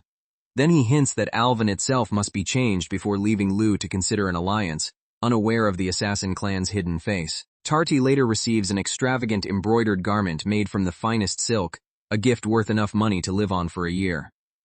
As she worries that accepting it is improper, Lu reflects on Noese's words. Any informed noble can see that Alvin may be heading toward the same collapse that destroyed Dia's homeland. The practical examination begins amid another flamboyant noble entrance. Lu also studies Epona's results and learns that the hero placed near the bottom of the written ranking, a shocking contrast to the overwhelming physical power everyone expects from him. Epona was born the ordinary son of a remote baron and only recently awakened as the hero. In a single instant, a regular 14-year-old became the world's greatest hope and was summoned to the royal palace before he had time to understand his new identity. His poor written score therefore makes sense. He never received the elite education enjoyed by high nobles. Lu concludes that the more important question is what skills Epona possessed before awakening and how those ordinary experiences will shape the power now placed in his hands. The afternoon combat test is not simply about victory. First years are paired against trained knights so instructors can judge their magic, judgment, and ability to defend themselves, even though very few applicants have any realistic chance of winning. A familiar voice suddenly worries aloud about Tart, and Lu recognizes Rona, the young soldier who once trained with them. Rona is equally astonished to see Lu's retainer among the candidates. Rona reveals that he has joined the royal order and challenges Tarti to a rematch, offering to recommend her personally if she defeats him. He still remembers the extraordinary spear talent she displayed years ago and is eager to see how far she has progressed. Tart overwhelms him and is declared the winner. Rona proudly calls her the Electric Maiden, a battlefield nickname she immediately begs him never to use again. Lu learns that soldiers coined the name after watching Tarti combine physical reinforcement with wind magic. Incredible speed, flexibility, and reflexes. The title perfectly describes her fighting style, though she is mortified that Lu has finally heard it. Lu observes that Tart is still growing and will become even faster as her mana control improves. Yet that speed will eventually create new physical problems, so she must learn additional techniques before her own acceleration exceeds what her body and senses can manage. Dia's examination follows. She unleashes an exceptionally precise fireball and displays polished swordsmanship, easily defeating her opponent, and proving that her magic now operates on a level far above ordinary first years. Then the crowd's attention shifts to the main attraction. Epona steps forward for a special match, and even the Academy's seasoned spectators fall silent to see what the newly awakened hero can truly do. The commander of the Royal Order personally requests the duel, honored to cross swords with the legendary hero. Clad in full mithril armor and carrying a great shield, he is regarded as the strongest knight in the kingdom and appears equipped to withstand almost any attack. At the signal, Epona quietly casts a simple fireball. The modest opening seems almost anticlimactic, but Lu immediately watches every movement and fluctuation of mana for clues. The commander's defenses hold as the duel erupts into motion. For most spectators, the next exchange happens too quickly to follow. Epona closes the distance with terrifying speed, slipping through the knight's guard before anyone can react. The supposedly invincible armor, offers no meaningful protection against the force behind the hero's strike. Tart stares at the arena in disbelief, and Luf asks whether she managed to see what happened. She admits that even her enhanced senses could not track the movement, confirming that Epona's speed already exceeds their expectations. The commander survives but is left battered and disoriented, joking weakly that at least his magic worked that day. His condition makes the gulf between the kingdom's strongest knight and the hero painfully obvious. Lu reconstructs the exchange. Epona charged faster than the eye could follow and shattered mithril-reinforced magical armor with a single fist. The feat is beyond ordinary superhuman strength, and Lu heads toward his own match, knowing he must close that impossible gap. Lu wins his practical bout and is announced as the top first-year candidate. The victory confirms his place among the Academy's elite, but it feels small after witnessing Epona's power. He cannot yet perceive the full height of the hero standing before him. Rather than despair, Lu turns that realization into a single determination. He must become much stronger before the day he may be required to kill Epona. The Academy formally welcomes its new students and urges them to make the most of the next 2 years. For Lu, those years will be far more than an education. They are his best opportunity to understand the person who may either save or destroy the world. Soon afterward, an upperclassman tries to intimidate Lu for failing to greet him, only to realize that the unknown baron's son is the talented Tuatha heir everyone has been discussing. Noisy arrives at the perfect moment and casually draws Lu away before the confrontation can grow. Noisy shows him an academy armband and explains that the headmaster has summoned several promising students directly. Whatever the official welcome may have suggested, the academy already has a special assignment waiting for its most gifted first years. In the headmaster's office, Himrith Waxford congratulates the group on being selected for Class S. He tells them to take pride in their achievement, but the private meeting clearly concerns far more than their entrance rankings. Lu and Noisy tied for first, Claudia placed third, and Tart's results were strong enough to earn Class S on her own merits despite being registered as a servant. The headmaster emphasizes how fortunate the kingdom is to have 4 such capable students during a dangerous era. He then reveals their true assignment. They must become Epona's friends. The academy wants the 4 of them to support, guide and build genuine bonds with the hero so he can grow into the person the world needs. The request leaves everyone stunned. Rather than merely sharing a classroom with Epona, they are being asked to serve as his close companions and eventually stand beside him as the hero's party. Each student reacts differently. Dia had hoped to focus on magical research. Tarti doubts she is worthy of such responsibility. And Noisy wonders whether they will be dispatched to suppress unstable regions under the hero's authority. They politely argue that seasoned knights and court mages would be more capable. The headmaster counters that people who appear too powerful or politically motivated would only make Epona suspicious. Peers of the same age have a much better chance of reaching him emotionally. Himrith promises that the duty will not prevent them from pursuing their own goals, and that the academy will provide whatever strength they need.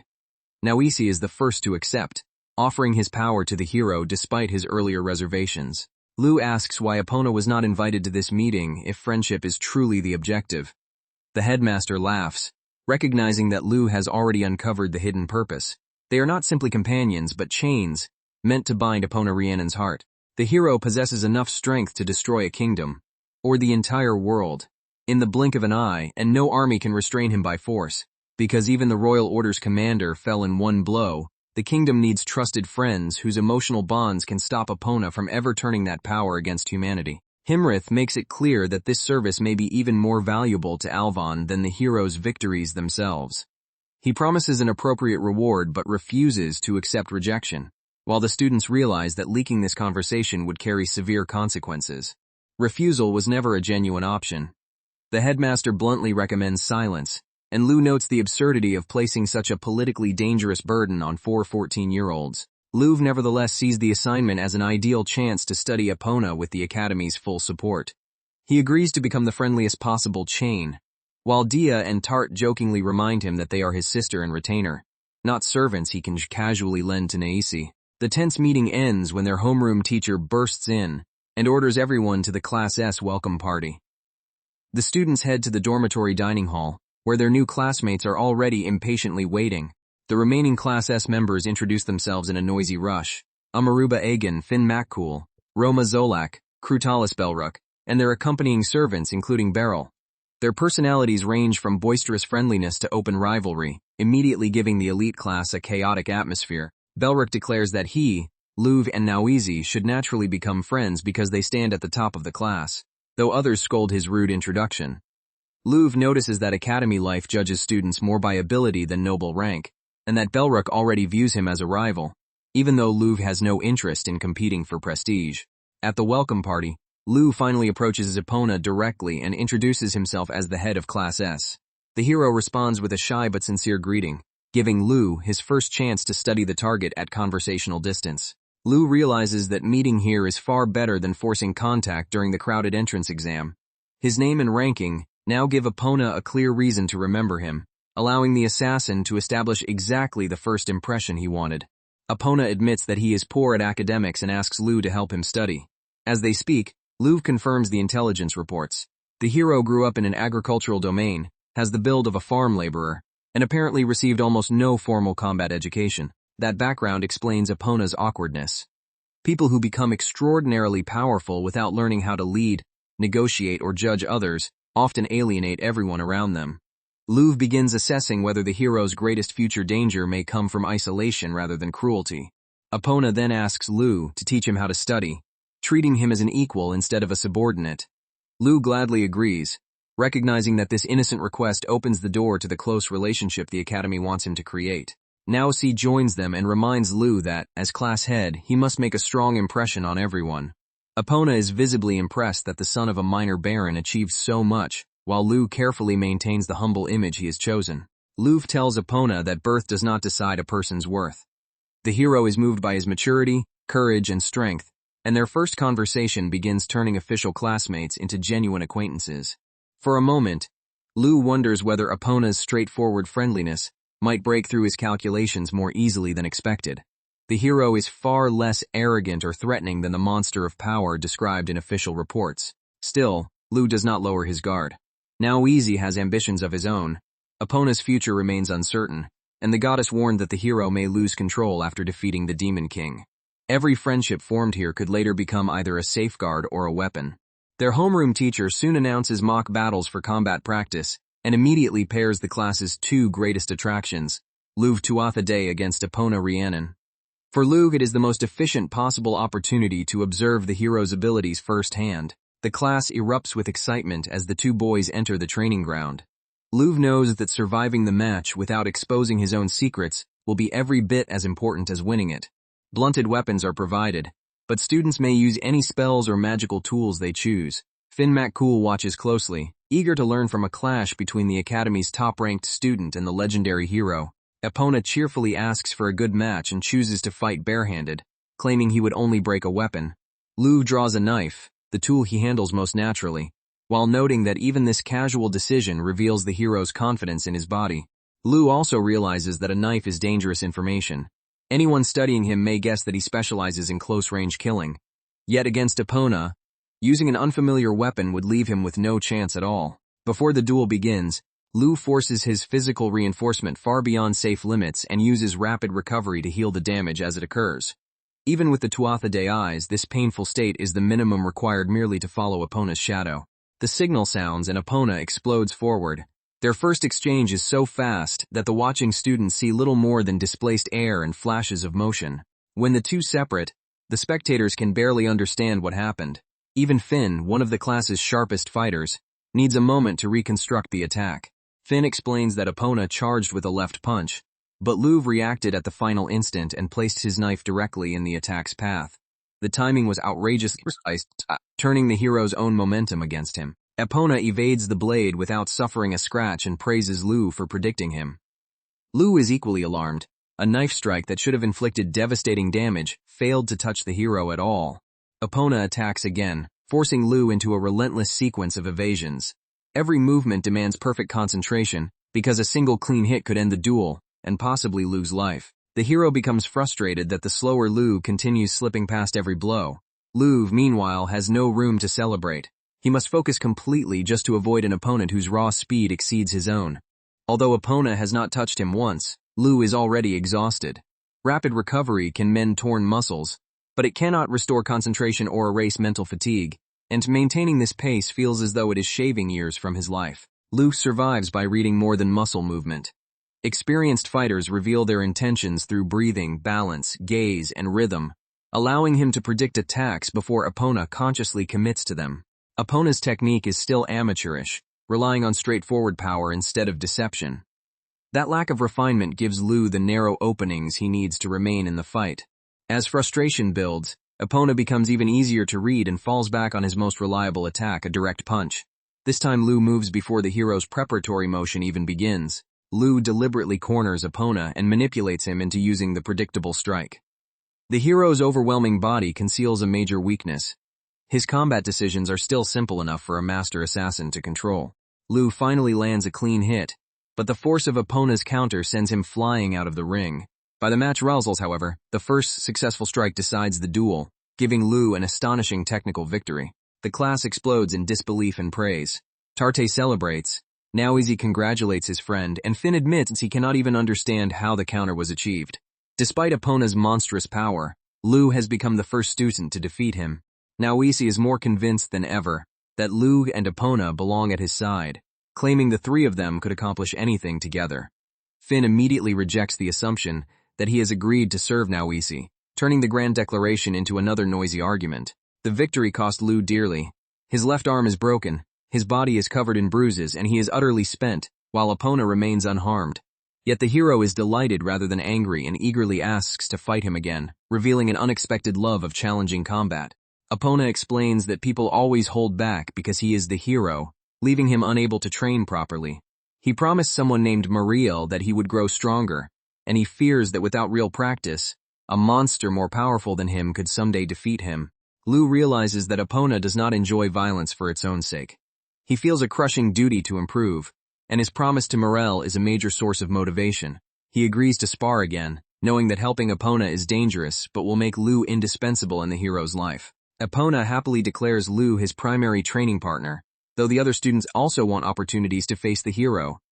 Lu agrees that monopolizing every duel would be unfair, and, more importantly, too suspicious. Even after the match, Lu knows he has seen less than half of Epona's true strength. The hero never used his right hand. Still, the duel yielded invaluable information, and Lu intends to use every day at the academy to learn more. Class S students are rewarded with luxurious private apartments that feel more like mansions than dorm rooms. Lower-class students must share cramped quarters, a harsh adjustment for noble children raised in enormous estates. The academy reassesses students twice a year, allowing living conditions and class placement to rise or fall with performance. Tarte could have received her own apartment because her grades qualified her independently, but she insists that living as Lug's retainer is exactly what she wants. Dia proposes that all three share Lug's apartment, which has 3 bedrooms. Lug plans to turn one room into storage and a workshop, while Dia sees no reason to let him live alone with another girl. Tarte immediately realizes what Dia is implying and protests in embarrassment. The two girls begin a barely disguised argument over who will stay closest to Lug, while he wisely pretends not to hear any of it. In the end, they all agree to live together. Dia is relieved not to be alone, Tarte is thrilled to care for Lug every day, and Lu establishes a routine of shared study and combat practice, so the apartment becomes a base for constant improvement. Their new school life officially begins. Beneath the ordinary classes and dorm routines, Lu remains focused on his true objectives, gathering information about Epona, and creating magic capable of defeating the hero if necessary. The homeroom teacher warns Class S not to become complacent. Their privileges can vanish at the next assessment. Ambitious students below them are constantly trying to rise, and the elite class must conduct itself as the public face of the academy and future servants of Alvon. Lu abruptly leaves Noise during the lecture after noticing a signal outside. He apologizes and heads away before anyone can question the reason. A special Tuatha Day carrier pigeon has arrived, a channel used only by Sion and Maha. Lu decodes his father's encrypted writing, while ignoring the overly ordinary parental questions about food and dorm life hidden around the real message. The actual order is almost absurdly ironic. An assassin has infiltrated the academy to kill Epona, and Sion commands Lu to protect the hero. Lu cannot help laughing at the contradiction between this mission and the goddess's command to assassinate Epona someday. Having met Epona, Lu finds it difficult to imagine an ordinary killer succeeding against such a monster. Still, the enemy may know a weakness he has not discovered, so protecting the hero could provide valuable intelligence. Sion's investigation, and the headmaster's information confirm that the infiltrator is skilled enough to target Epona. Lu therefore assumes the role of secret bodyguard, while continuing his normal classes and training without revealing the threat. During daily practice, Lu teaches Tardy to combine physical reinforcement and wind acceleration more aggressively. Her speed rises again as she reproduces the movement principles he developed. Their weapons clash at extraordinary speed, and Tart nearly catches him.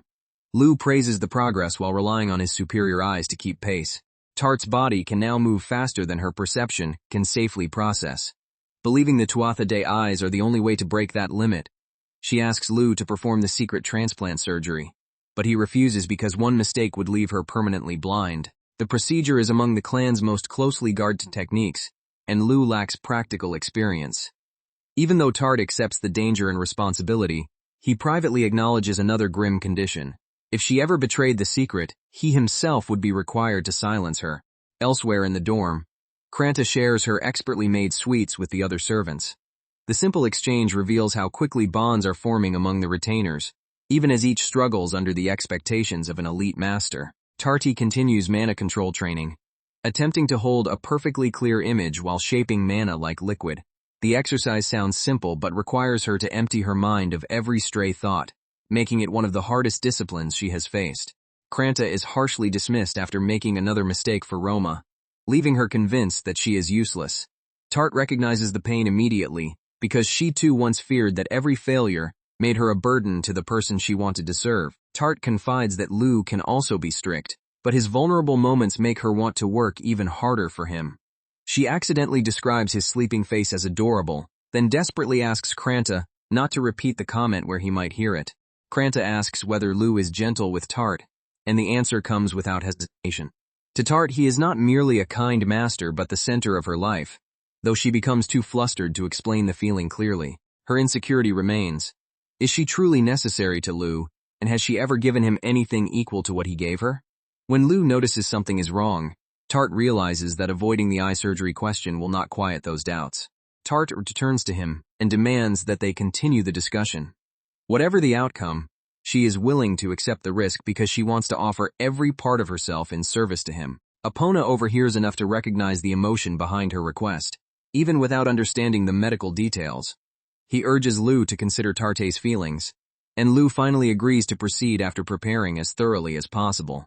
The conversation also reminds Lu of Epona's promise to Mirael.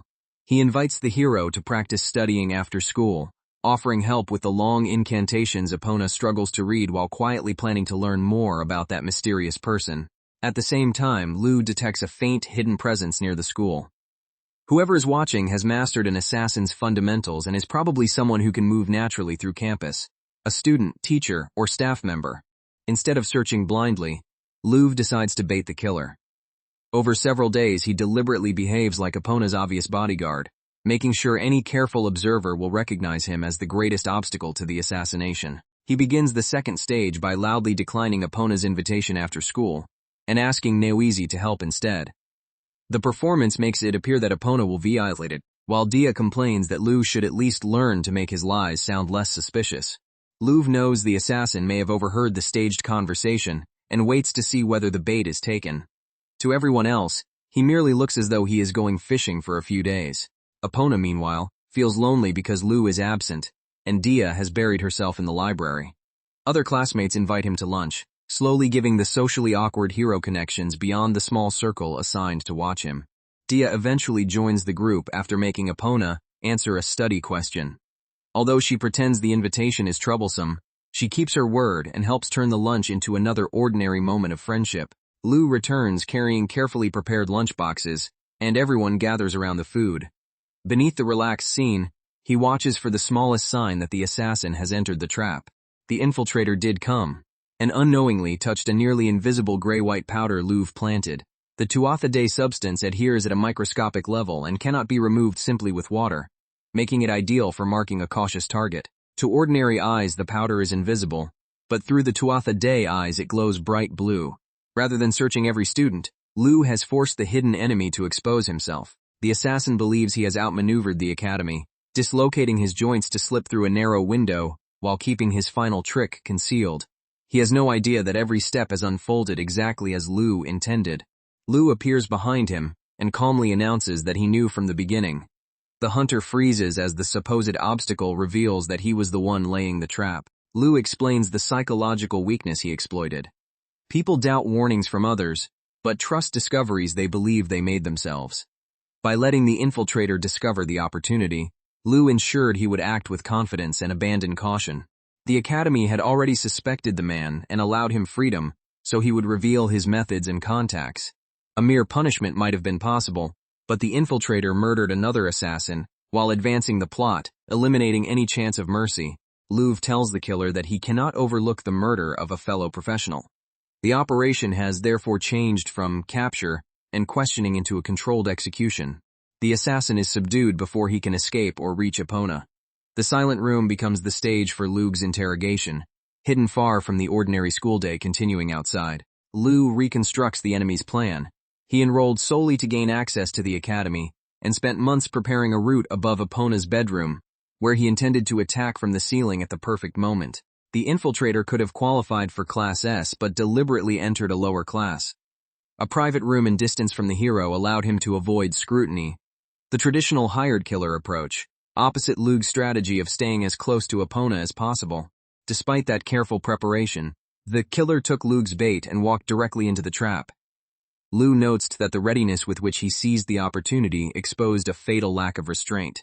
The headmaster has authorized any action necessary to stop the assassination, and a cover story already exists for the student's disappearance. The enemy never imagined that Epona's bodyguard would use the methods of a professional assassin rather than a knight. Lu reveals that the man has been given a fast-acting neurotoxin. Without treatment, his breathing will gradually fail, leaving him helpless and entirely dependent on Lu for survival. Before discussing the employer and motive, Lu has another use for the captive. He needs a living test subject to verify that he can safely perform the delicate eye surgery Tart requested. He offers one final professional lesson. An assassin must always assume that they themselves may become the target. Lu once made the same mistake in his previous life, but this infiltrator will not live long enough to learn from it.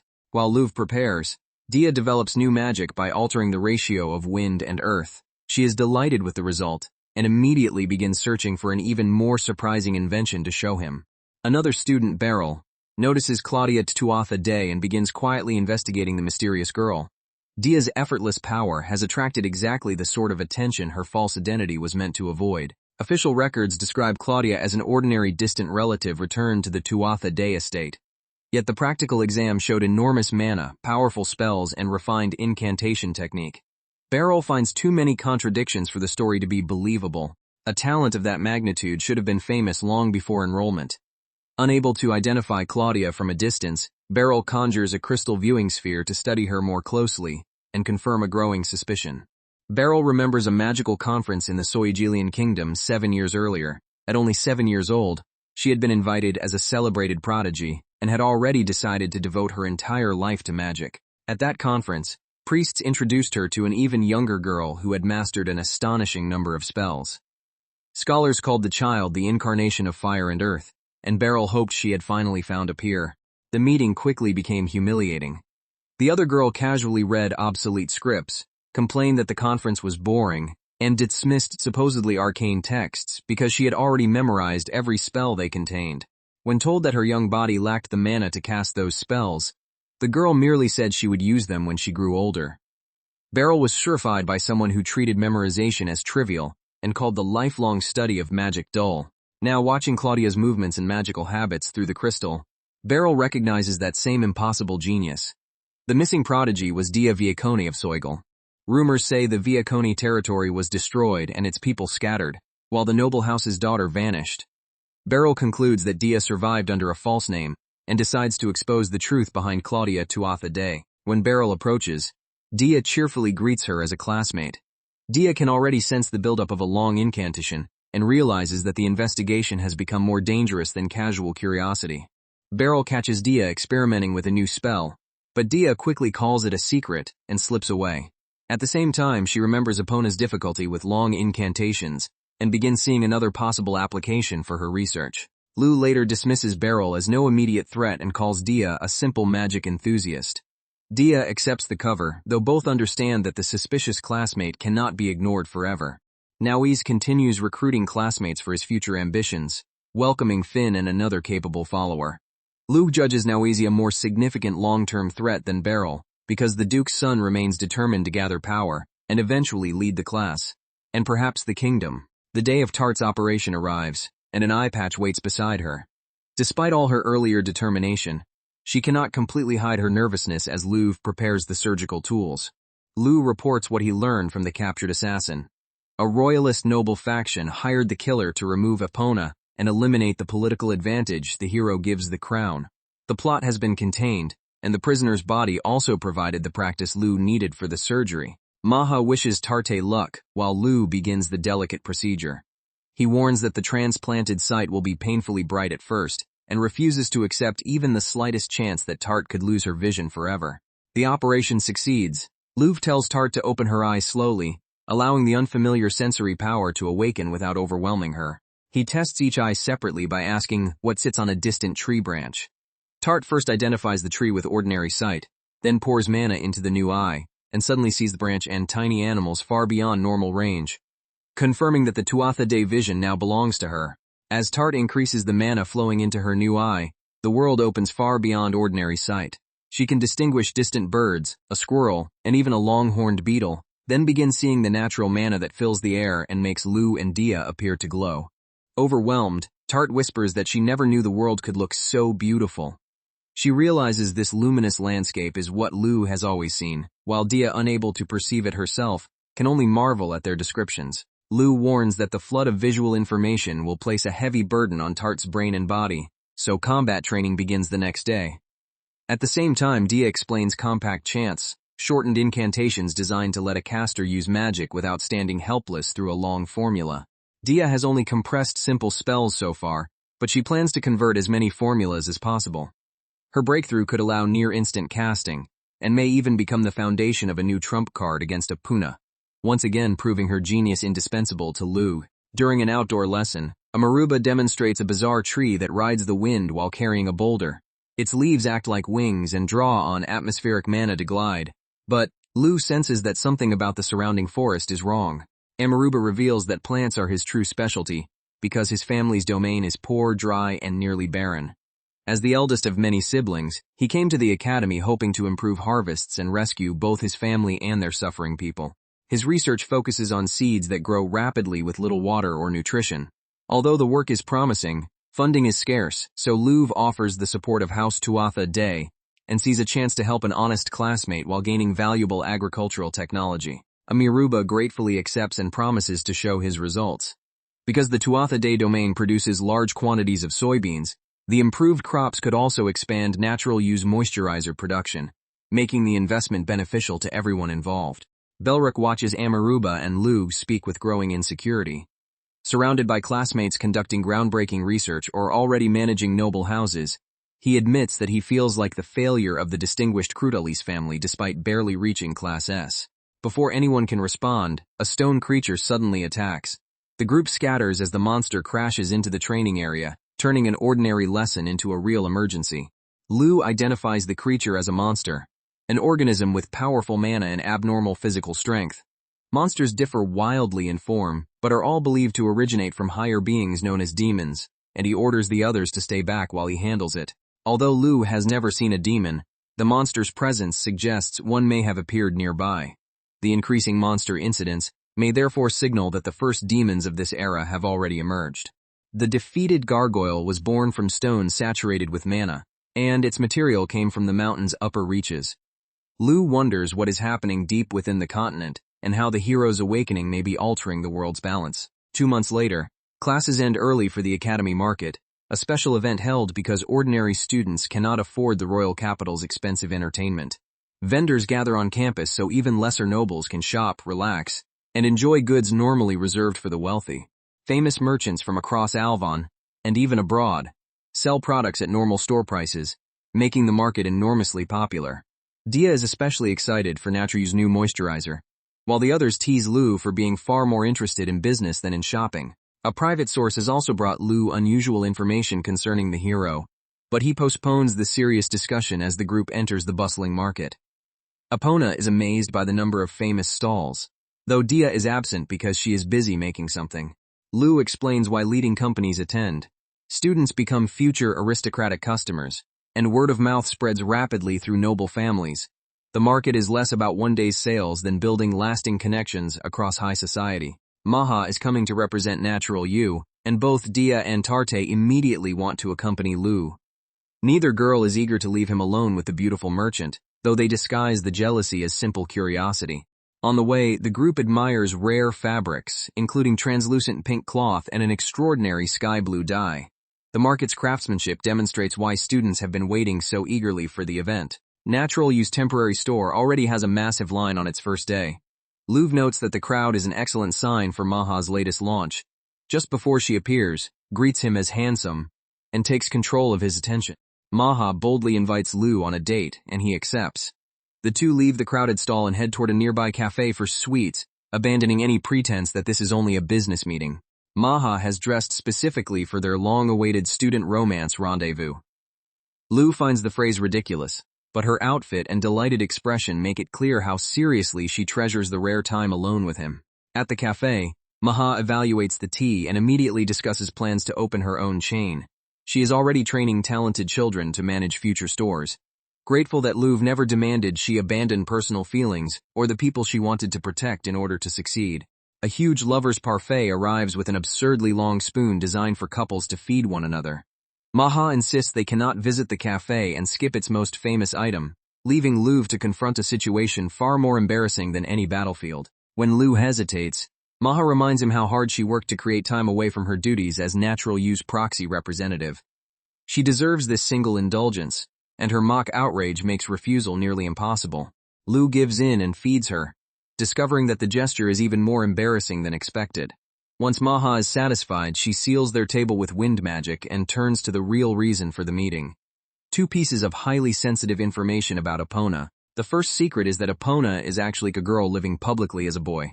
Lu already suspected it from her build, armor, and reactions, but Maha confirms the truth and notes that the disguise likely exists for political or personal reasons. The second discovery comes from the royal order and concerns Epona's greatest emotional weakness.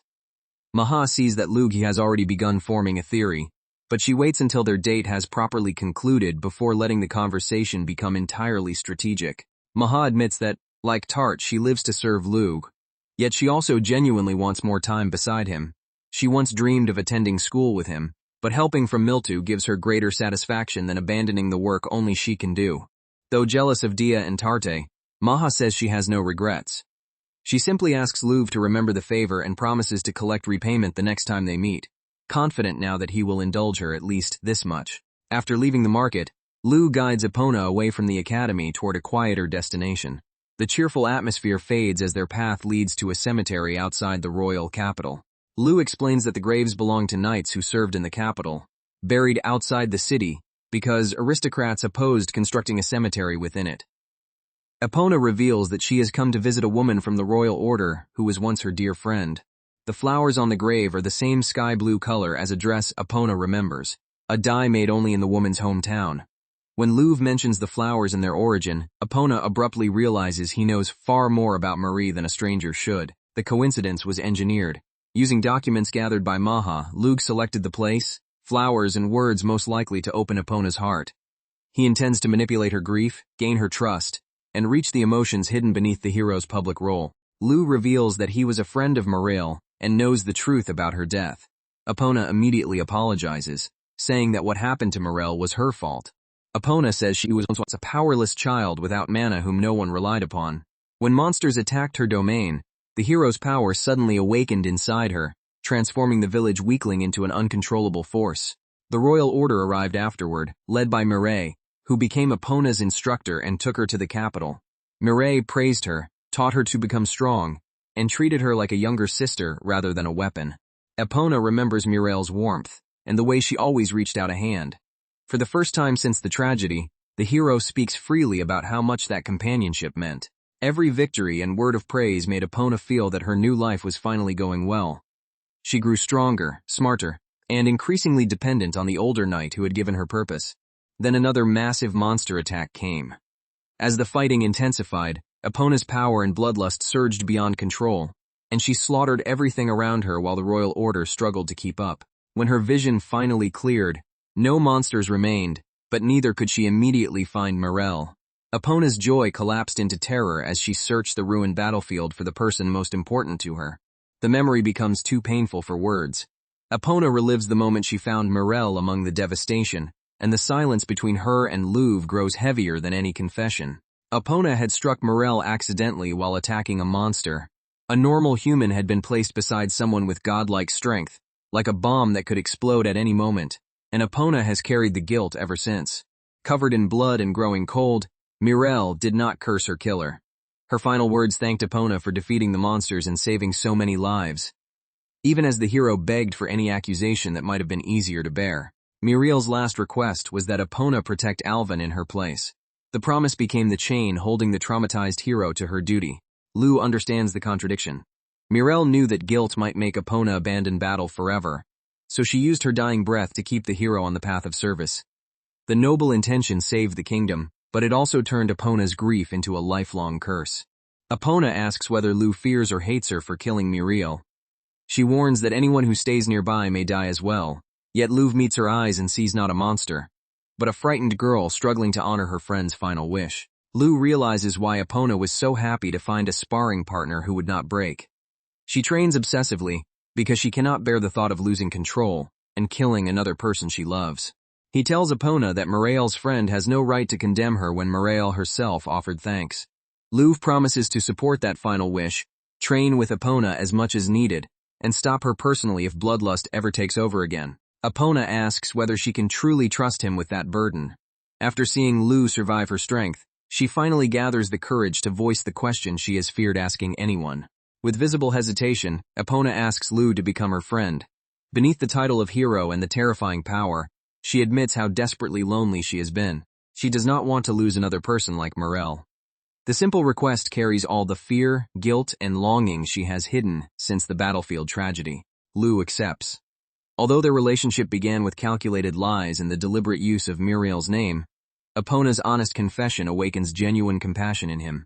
Until the day of judgment arrives, he resolves to be her true friend and atone for the manipulation. Privately, Lou vows to search until the very end for a way to save the world without killing Epona. That resolve is interrupted when the headmaster issues an emergency summons to the Class S group. Himrith orders 5 students into real combat. A horde of roughly 100 orcs is moving toward Viala village, and will eventually threaten the city of Rutolia if not destroyed immediately. Using a map, the headmaster shows the orcs marching south through a dried riverbed near Mondevar Fort. The valley narrows before Viala, giving the students a possible ambush point where they can block the invasion route. The situation is suspicious because the nearby fort was already occupied by a different monster attack from the northwest.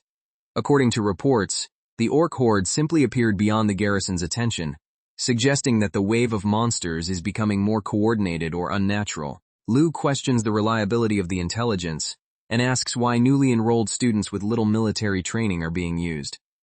Large groups of monsters do not usually materialize from nowhere, and more experienced academy staff should exist. The answer is grim. Most knights have been sent to reinforce the fort, while royal forces are overwhelmed by attacks across the kingdom. The 5 Class S students are the only available group believed capable of stopping the horde. Lou raises the most dangerous detail, or reproduction. Orcs abduct females of other species and produce offspring that inherit advantageous traits, meaning Dia and Tarta face a fate worse than death if captured. The headmaster nevertheless insists every available fighter is needed. Both girls refuse to remain behind and remind Lou that they are far stronger than ordinary students. He hates bringing them near such creatures, but promises that no orc will lay a hand on either of them. The headmaster declares the order absolute. As nobles of Alvon, they must risk themselves in service to the country. The group is dismissed and travels to the valley east of Viala. 4 hours before the estimated arrival, they meet Rachel Barton, a Royal Order Knight and Academy instructor assigned to command the operation. Updated reports place the horde closer to 150, but Rachel confidently welcomes the Academy's unusually talented first years. Rachel believes Epona and Lou make the group nearly unbeatable, while the students promise to meet expectations. Lou immediately asks what tactical plan exists beyond simply waiting in the valley. The original strategy is dangerously crude, Strong fighters in front, spellcasters behind, and everyone killing as many orcs as possible. Lu points out that the valley is wide enough for 100 enemies to surround the vanguard, then proposes using earth magic to reshape the terrain into a true choke point. Dia and Lu spend hours raising thick earthen walls and narrowing the passage. The knights are astonished by the students' mana and skill, while Noise jokingly wishes he could recruit them all into his own service. Before the battle, Luv gives Dia and Tarte protective suits made with secret Tuatha Dé techniques. The elastic material resists heat, slashing, and blunt force, though both girls complain that the fit is uncomfortably tight. Away from the knights, Lu gives them a private warning. Orcs instinctively prioritize capturing women, so Dia and Tarte must remain close, avoid breaking formation, and never chase an enemy far enough to expose a blind spot. He orders them to obey him over the professor if commands conflict, because their survival depends on immediate coordination. Most importantly, fighting near Epona may be more dangerous than fighting the orcs themselves, so neither girl can relax for even a moment. Epona offers to face the horde alone because she is afraid of hurting her allies. Lu refuses to let fear isolate her again, and prepares the team to fight together. Stone gargoyles suddenly emerge with the orcs, confirming that the monsters are being generated or guided by a source of concentrated mana. Luv orders Dia and Tarte into position as the enemy reaches the valley. The front line braces while spellcasters begin their chants. The approaching horde fills the narrowed passage, and the carefully prepared ambush is seconds from beginning.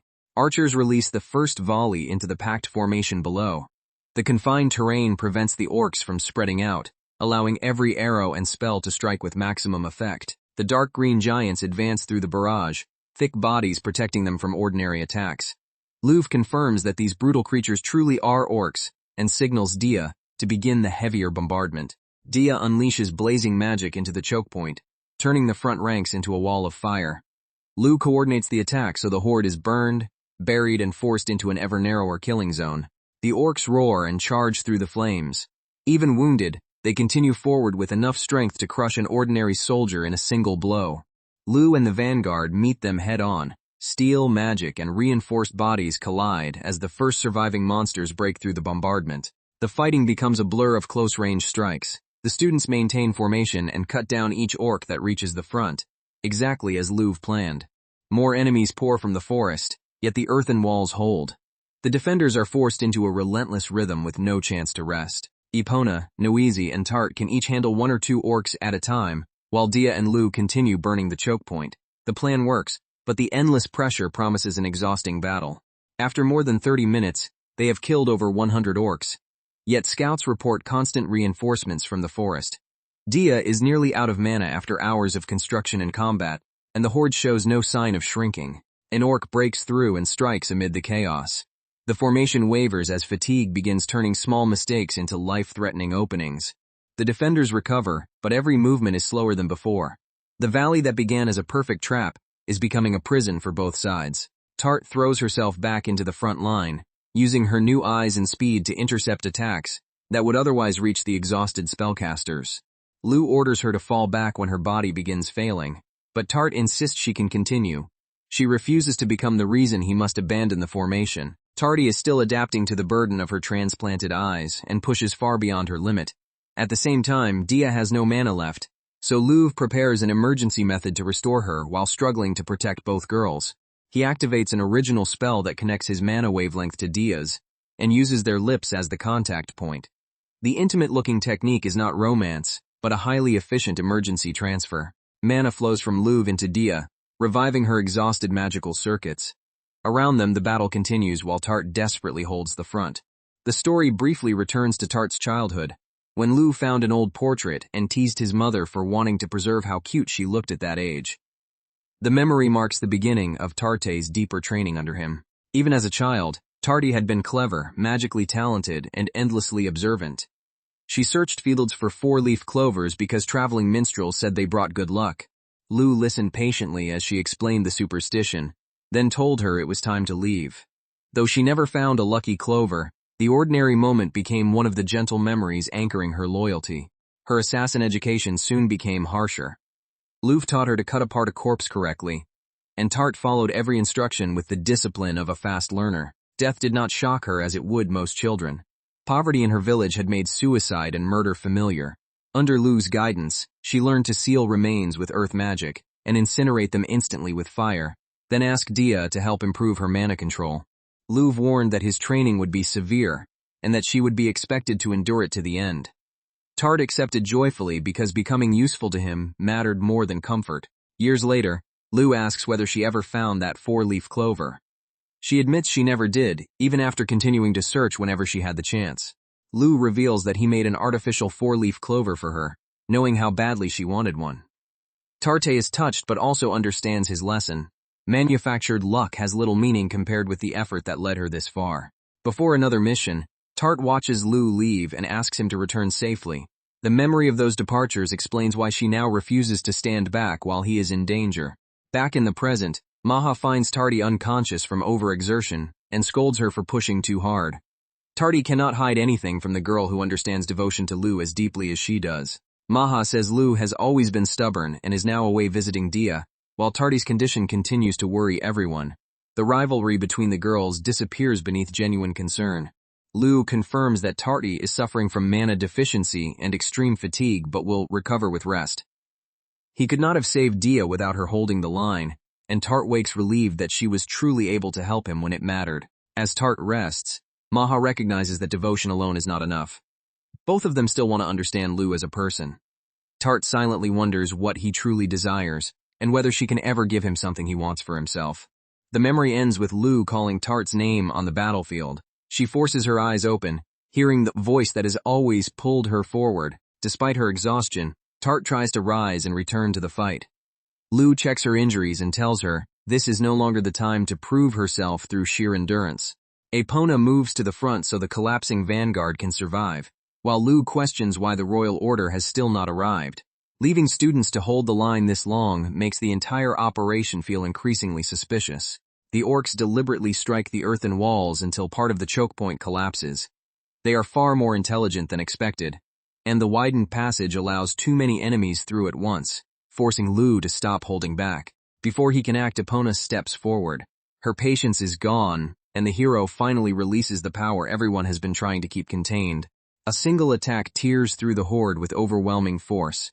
The battlefield vanishes beneath a storm of destruction, showing what Epona meant when she said she could not safely fight near allies. The survivors stare in disbelief, wondering whether the hero even belongs to the same species as ordinary people. Lu realizes that simply unleashing Epona from the beginning would have made everyone else unnecessary, but this is exactly the scenario he feared most. The shockwave reaches Tart despite the distance and throws her through the air. Her reinforced body and protective suit keep her alive, but both legs are damaged, and she is caught in the devastation created by the person they were supposed to support. Tart tries to convince herself that the pain is insignificant if she can still help Lu. Yet faced with Epona's impossible strength, she begins to fear that her own efforts have become meaningless. A darker thought takes hold. If the hero can do everything alone, perhaps Lu will no longer need her. The insecurity hurts more deeply than her shattered body. Epona's attack was not even a refined spell. She simply compressed her enormous mana into destructive blasts. If she combines that capacity with true S-rank skills, the result will be far beyond anything the students can contain. Lu rushes through the wreckage toward Tart while calling for Epona to stop.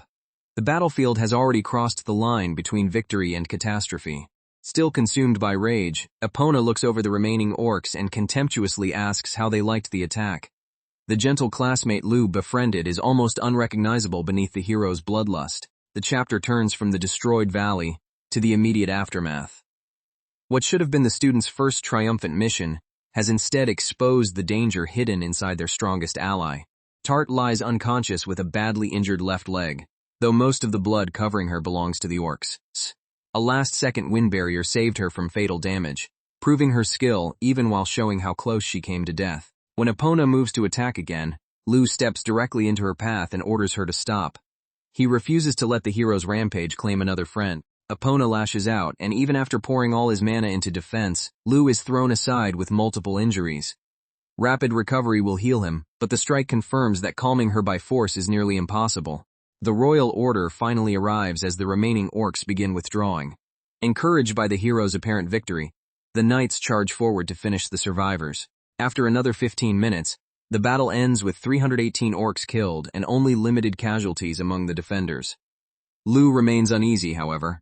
The horde's numbers never diminished until it abruptly stopped advancing, as though an unseen commander had deliberately ended the attack.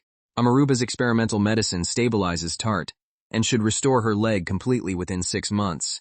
He is thrilled that his formula worked on a person, while Lu deliberately pretends not to hear how eager he was for a human test case. Amaruba and the others postpone their questions about the battle so Lu can rest. More than curiosity, they are simply grateful that their classmates returned alive. Finn and Noazi later praise Luke's performance, dismissing his attempts to minimize it. Noazi is frustrated that the headmaster excluded the rest of Class S from the operation, but all agree that the 5 students accomplished something extraordinary. Belric declares that he will close the gap between himself and Lu, while Noazi addresses students and upperclassmen alike. He argues that the young nobles cannot leave every crisis to the royal order and must shoulder responsibility for Alvan's future themselves. Because Noazi fought in the orc battle, his speech carries real weight. Lu recognizes the Duke's heir, using the incident to reshape the values of the kingdom's next generation, even as he notices Epona has been unusually withdrawn since returning. Dia visits Lu, and cheerfully calls him her big brother under their academy identities. She thanks him for bringing a book, and tries to return the household to normal after the mission. Lu explains that Tart lacks rapid recovery, and will remain out of action while her leg heals. Dia feels much better after the emergency mana replenishment, though both remember that exhausting one's reserves completely can be fatal. While recovering, Dia watches beginners practice tracing magic circles on paper, and marvels at methods she never needed because of her natural talent. The academy exposes her to students who excel in different fields, making the world of magic feel larger than her private studies ever did. Dia admits that she spent most of childhood as a sheltered prodigy and political daughter, studying alone instead of enjoying friends her own age. Despite the orc attack, she now attends classes, explores the library, and forms real relationships, all because Lu gave her a new life. Lu compares her experience with the schools of his previous life, where children in assassin organizations were trained only to befriend targets, complete missions, and disappear when younger replacements arrived. Education was merely another toil of killing, never a place to belong. He tells Dia to attend until graduation, befriend her classmates, and enjoy the life she was denied. Seeing her happy at the academy matters to him far beyond the usefulness of any new spell she may create. Their conversation is interrupted when Epona arrives. The hero has gathered the courage to face the people injured during her rampage. Epona apologizes for hurting both Tart and Lu. Every time she enters battle, her vision turns red and she fears that she will injure everyone around her again. She had believed the mock duels with Lu were helping her maintain control. But the orc battle proved that confidence false. Lu admits he understood the danger yet still failed to prepare enough to stop her. Epona says she relied on Lu because he was the first person strong enough to withstand her. Lu realizes that he encouraged that trust while concealing too much of his real strength and overestimating his ability to control the outcome. The failure weighs on him as heavily as it weighs on Epona.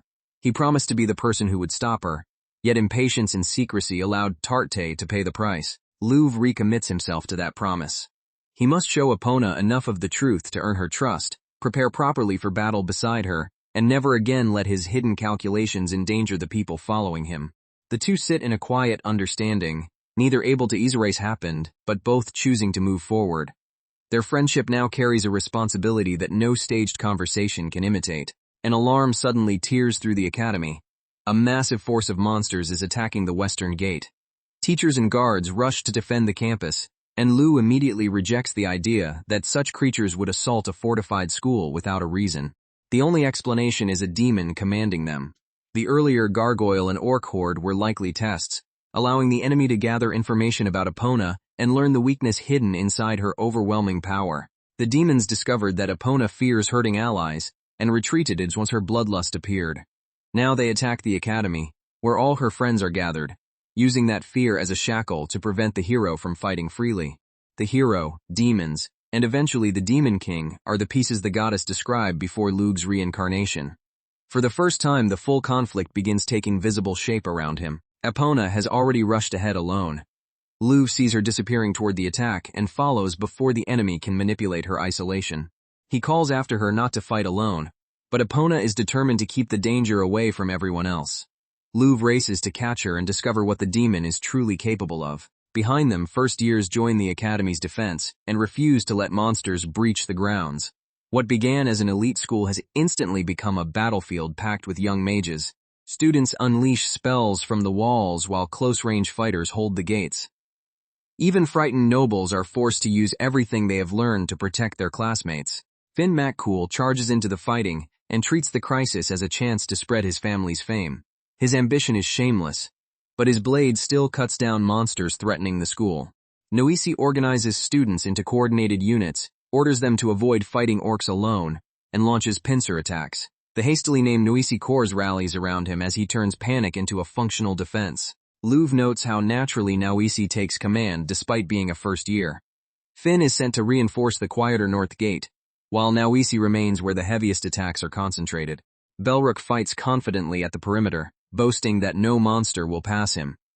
When asked where his brother is, however, the answer reveals that someone has already gone into the forest alone. Lou has slipped away wearing a coat smeared with monster blood to conceal his scent.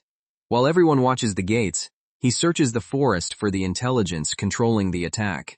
Legend says only the hero can permanently kill a demon, but Lou needs to verify that claim himself. The enemy has scattered monsters widely to hide its location, yet Epona's destructive rush creates a trail that lets him trace reinforcements back toward their source. Deep in the forest, Lou finally sees the demon. The grotesque figure radiates a kind of mana unlike anything he has encountered before. The creature notices him and attacks with casual confidence. Lou evades while studying its body behavior and the unfamiliar energy sustaining it. The demon produces monsters directly from its own flesh, shaping them and sending them outward like living weapons. Once Lou has seen enough, he fires the signal meant to summon Epona. The flare rises above the trees, and Epona immediately recognizes it as Lou's call. The demon waits to see how the hero will respond, unaware that Lou has already arranged the battlefield around that reaction. Epona arrives and declares that she will become a true hero, protect the kingdom, and fulfill her promise to Morel. She faces the enemy with determination, but the demon has prepared a method to exploit that very promise. The demon mocks how frail this era's hero appears.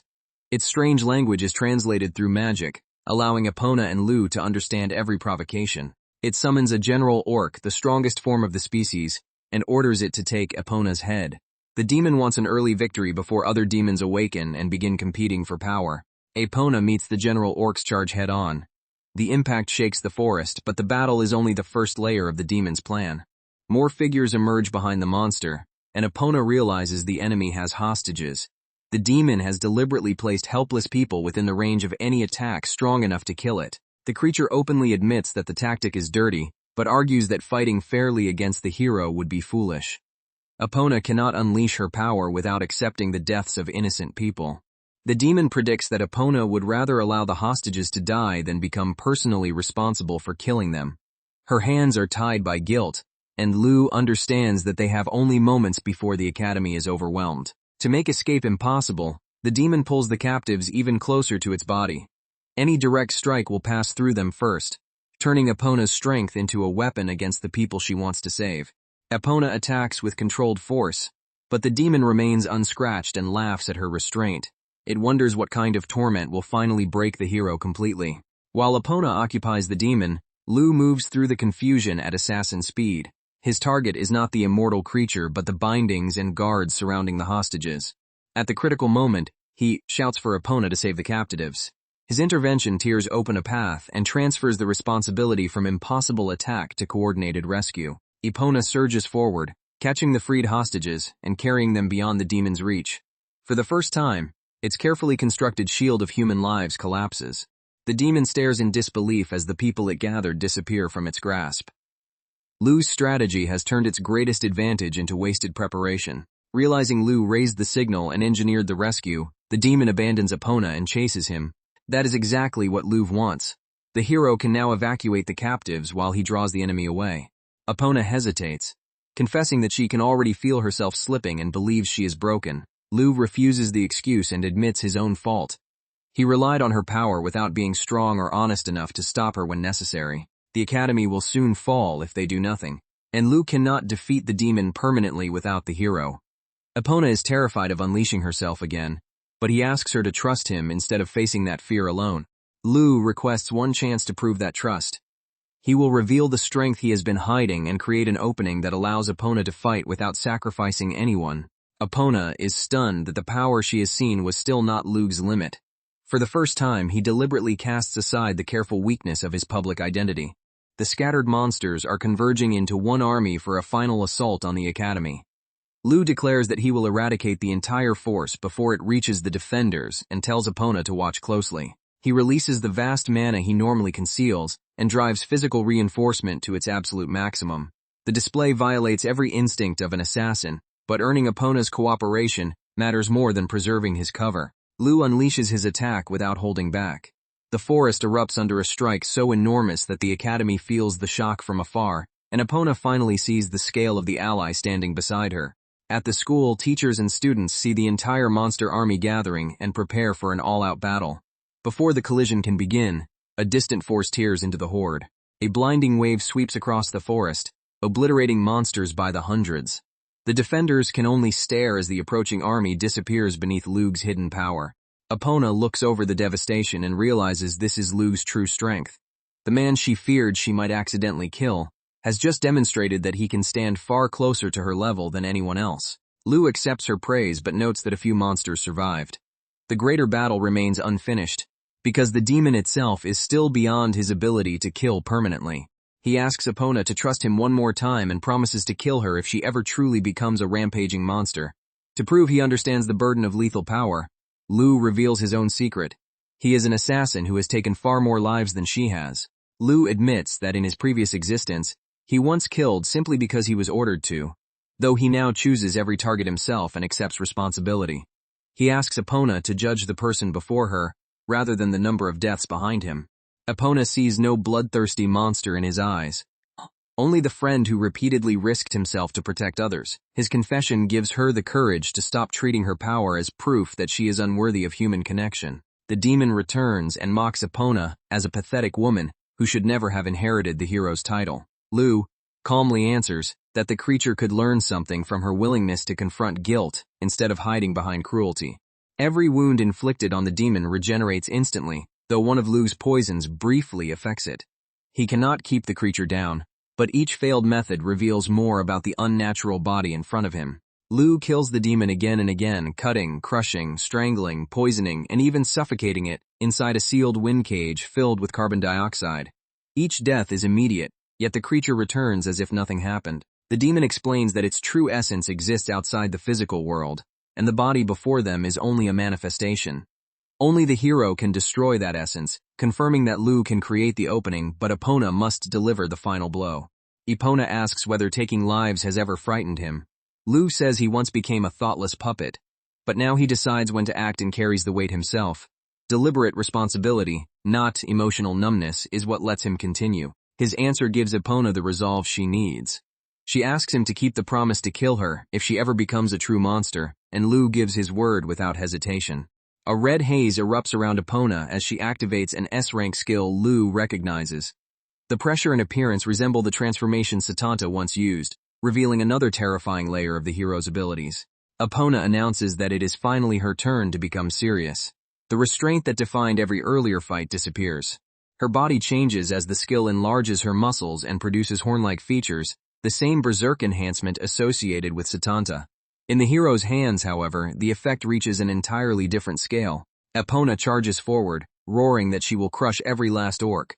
She no longer needs Lu to fight beside her at the front, only to keep the promise that allows her to release this power without fear.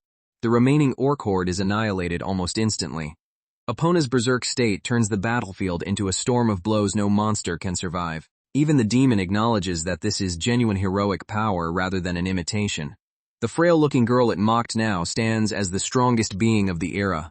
Epona closes the distance before the demon can prepare another trick.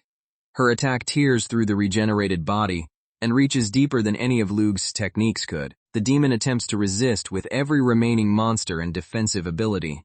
None of them can slow the hero once she has accepted her strength. The forest convulses under their final clash. Lu watches for any sign that Epona's mind is slipping, ready to honor the promise she entrusted to him. Radiant power bursts from Epona, the unmistakable light of the hero. The demon laughs in disbelief as the force capable of destroying its true essence finally descends upon it. The demon's laughter twists into agony, as Epona's heroic light tears through both body and essence. For the first time, its endless regeneration fails to answer. Epona collapses from the strain, while a red jewel, the demon's true core, briefly remains before vanishing. Lu confirms that the hero can directly affect this hidden essence, though destroying it is far more difficult than merely killing the manifested body. The observation gives Lu a crucial discovery. Anyone might kill a demon if they can reproduce the method that lets the hero strike its core.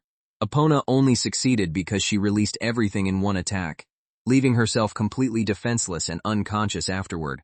For an assassin, this would be the perfect opportunity to kill the hero before she masters her power. Lu stands over the sleeping Epona and consciously rejects that path, choosing the promise to save her over the goddess's simplest solution. He lifts Epona from the ruined battlefield and carries her back toward the academy. Whatever awaits in the future, she will not die helplessly by the hand of the friend she trusted. After returning, Lu spends an hour answering questions from the headmaster and knights. He conceals the important details, credits Epona with both the demon's defeat and Gungnir's destruction, and accepts that the increased worship will place even more pressure on the already fragile hero. The academy suffered severe damage, especially at the western gate, and casualties were high. Students wonder whether the institution will close temporarily, or be abandoned entirely after monsters penetrated so deeply into the ground. The administration announces that repairs will take 2 months and sends everyone home.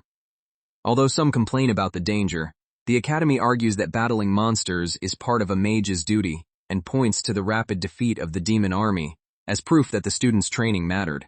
Class S parts ways for the break with promises to return stronger. Amiruba is stunned by the wealth of some classmates' families, while servants and guards gather around the young nobles heading back to their domains. Kranta thanks Lu for caring for Tarta and in turn asks him never to take either Tart or Claudia for granted. Lu assures her that both girls are precious to him and that he understands how much Tarte sacrificed. Finn plans to spend the break on the battlefield, while others focus on charm, swordsmanship, or magic. Confronted with classmates several steps ahead of him, even the proud young nobles admit they must study harder. Roma invites Lu to visit her family's fishing harbor, and classmates exchange sincere admiration after surviving the battle together. Now Easy reminds them that they are still fledglings. The world will soon revolve around the hero, and they must learn to spread their own wings beside Epona rather than mistake themselves for its center. Before leaving, Epona thanks Lu for stopping her when everything turned red. He tells her not to hold back next time either, because he will be prepared to meet her full power. Lu repeats that he will kill her if it ever becomes necessary. Epona accepts the promise and explains that her duties as hero will keep her traveling instead of enjoying a peaceful break at home. Their farewell is brief and awkward, but the trust between them is unmistakable. Both understand that the next meeting may occur on another battlefield. When Epona lowers her head under the weight of expectation, Lu tells her to walk proudly. She is the hero, and hiding from that title will only let others decide what it means for her. Epona straightens and answers with a small but determined smile. The words give her something steadier than praise from strangers. The classmates promise to return to the academy as better versions of themselves. Their 2-month separation becomes a challenge, rather than a vacation. Carriages depart in different directions, carrying each student back toward family, duty, and private ambition. Luv turns toward Tuatha Dé, with more research and preparation awaiting him than ever. From a hidden distance, an unknown observer watches him leave and finds the boy nearly as fascinating as the hero. Lu has attracted attention from yet another player whose intentions remain unclear. Back in the mountains of Tuatha Dé, Lu resumes the routines of the assassin clan. The peaceful scenery conceals a home built for medicine, combat training, and secret experimentation. Tart's rehabilitation focuses on controlling the mana supplied to her transplanted eyes. If she leaves them fully active at every moment, the organs will dry out, and the sensory burden will overwhelm her. After pushing too hard in practice, Tarty admits she is still no match for Lu. They end the session by hunting an Albanian rabbit, a species becoming rarer as monster numbers continue to rise. Tart tests her recovered movement and enhanced vision on the hunt. The clean strike proves that her leg and new eyes are gradually becoming reliable again. Lu gives her an improved firearm called Gunstrike. By packing Farstone powder directly into the ammunition, he reduces the mana required and shrinks the weapon, making it practical for Tart to use without specialized fire magic. That evening, the family eats Lug's cream stew. Esri marvels at her son's cooking. Dia remembers eating the same dish during childhood visits. and the pressure cooker Lu invented years ago has already transformed Tuatha cuisine. Cian reports that Lu will receive a distinguished medal in the capital for his role in the demon battle. The news of a provincial noble fighting beside the hero has spread across the continent, much to Lu's discomfort, because he prefers attention to remain far from an assassin. In the workshop, Lu tells Dia that he killed the demon repeatedly, but could not keep it dead. Since every text claims only the hero can finish one permanently, she understands the scale of the research problem he has brought home. Lu analyzed every death and resurrection with his Tuatha De eyes, then compared them with the moment Epona destroyed the core. From those differences, he has formed a hypothesis for creating a method anyone might use against demons. Such a spell could overturn the world's dependence on a single hero and prevent nations from abandoning one another during demon attacks. Lu promises to teach the completed method to Dia, knowing her magical intuition is essential to making it real. Dia agrees to handle the most difficult development work, but only if Lu takes her on a date afterward. He accepts without protest, giving her both a promise and a reason to attack the problem with characteristic obsession. Lu lays out his current theories and the basic measurements gathered from the battlefield. Dia absorbs the information and immediately begins converting it into workable magical structure. While waiting, Lu improves Tardy's weapon with preloaded cylinders for faster reloading. Late that night, Tardy enters the workshop despite being told to sleep early, dressed in a way that makes her intentions impossible to misunderstand. Embarrassed but determined, Tart calls herself his personal assistant and tries to offer more than practical help. Lu immediately realizes that someone has given her dangerously misguided advice. Tarty explains that female assassins were taught to use charm when physical strength was insufficient. Believing service means giving Lu every possible weapon, she has convinced herself that this is another duty she must learn. Lu's shock turns to anger, not at Tart, but at the brutal doctrine placed in her head. He tells her she does not understand what she is offering and refuses to let devotion push her into something that frightens or harms her. Tardy insists that she can endure it if he teaches her. Her trembling determination makes clear that this is not desire, but terror of becoming useless. Lu forces her to confront what using seduction as an assassination method would actually demand. The idea of strangers ignoring her comfort and treating her body as a tool finally breaks through the romanticized training lesson she had been repeating. When he describes the danger without softening it, Tardy becomes visibly afraid. Lu makes her understand that this is not a harmless technique to practice, and that an assassin who cannot accept its consequences should never be ordered to use it. Tart cries, still trying to act like the hardened killer she thinks Lu requires. He rejects the exercise completely rather than exploit her vulnerability. Even though she believes failing it proves she has disappointed him, she begs not to be declared useless. Lu stops the lesson and tells her that no mission, technique, or imagined obligation can determine her worth to him. He embraces her and says she has never once been useless. She is his precious family. The reassurance finally reaches the frightened girl beneath the retainer's discipline. The night ends not with seduction training, but with comfort and trust. Tart clings to the person who saved her from a choice she was trying to force upon herself. Lu replenishes her depleted mana and lets the warmth calm her breathing. Their closeness remains protective rather than romantic, exactly the boundary he refuses to betray. Tart wonders whether he is merely returning mana, while Lu silently reflects on how easily his care could be misunderstood. He keeps his actions simple and gives her no reason to fear what comes next. By morning, Tart is overwhelmed with relief and embarrassment. While Lugs is grateful, he clearly told her that he cherishes only his family. The incident was nearly disastrous, but it also exposed an insecurity he can no longer ignore. Esri asks whether her son has reflected on his own behavior. Lu admits that Tarty might have accepted more than he intended and that he himself nearly lost control, making restraint necessary for both their sakes. Tart spends the morning convinced Lu now hates her. When he greets her normally, she stumbles over the response, shocked that their bond has not been destroyed by the previous night. Sion returns and calls Lu away for serious business. The medal ceremony is approaching, and the political meaning behind it is far more dangerous than public praise suggests. The central government has decided to keep Epona in the capital as a defensive asset against demons. Other regions may be sacrificed, even though the hero is currently the only known being capable of permanently killing those enemies. Because Epona revealed Lug's strength, the government will grant him a special position and order him to subjugate demons as a substitute hero. The crown plans to calm provincial nobles by claiming it now possesses another fighter of equivalent power.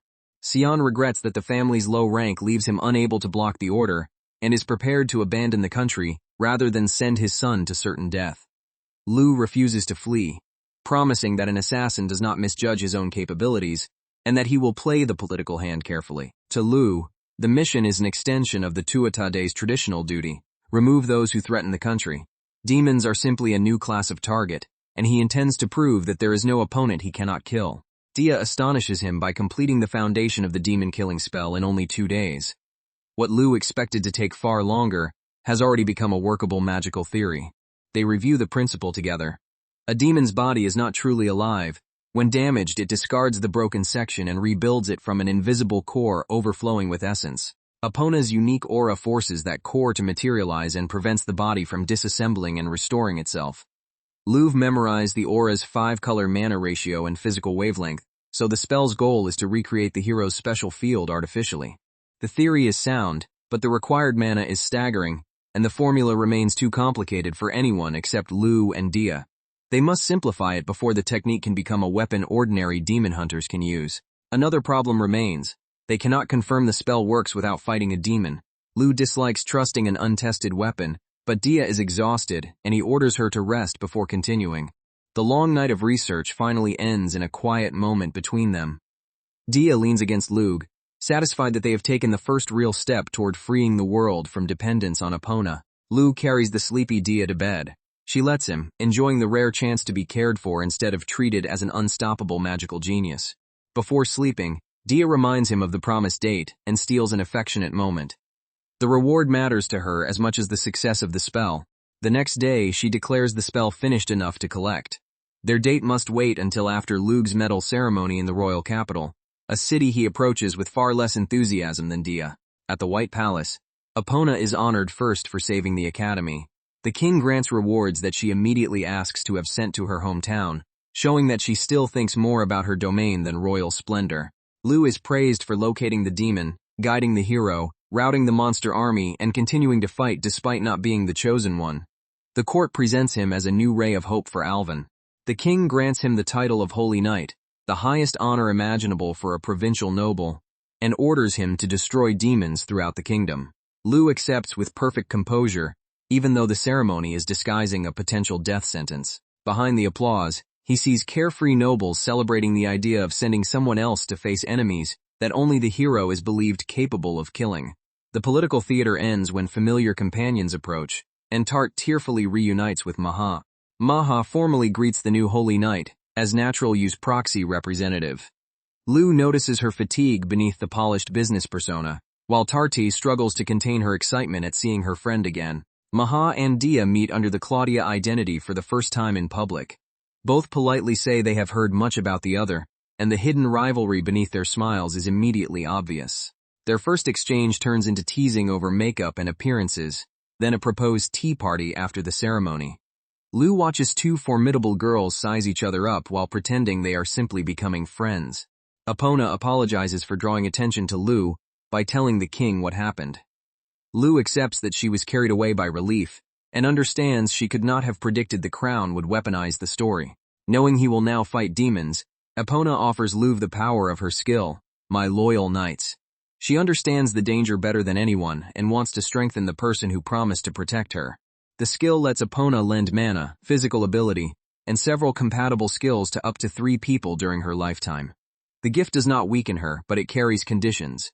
Defying her orders or failing in a crucial battle can cause the recipient to lose the power permanently. Epona says Lu will be her second chosen knight. Her first was a huge man near the Soigelian border, a description that makes Lu realize Satanta survived and likely gained his superhuman strength and controlled Berserk's state from this same skill.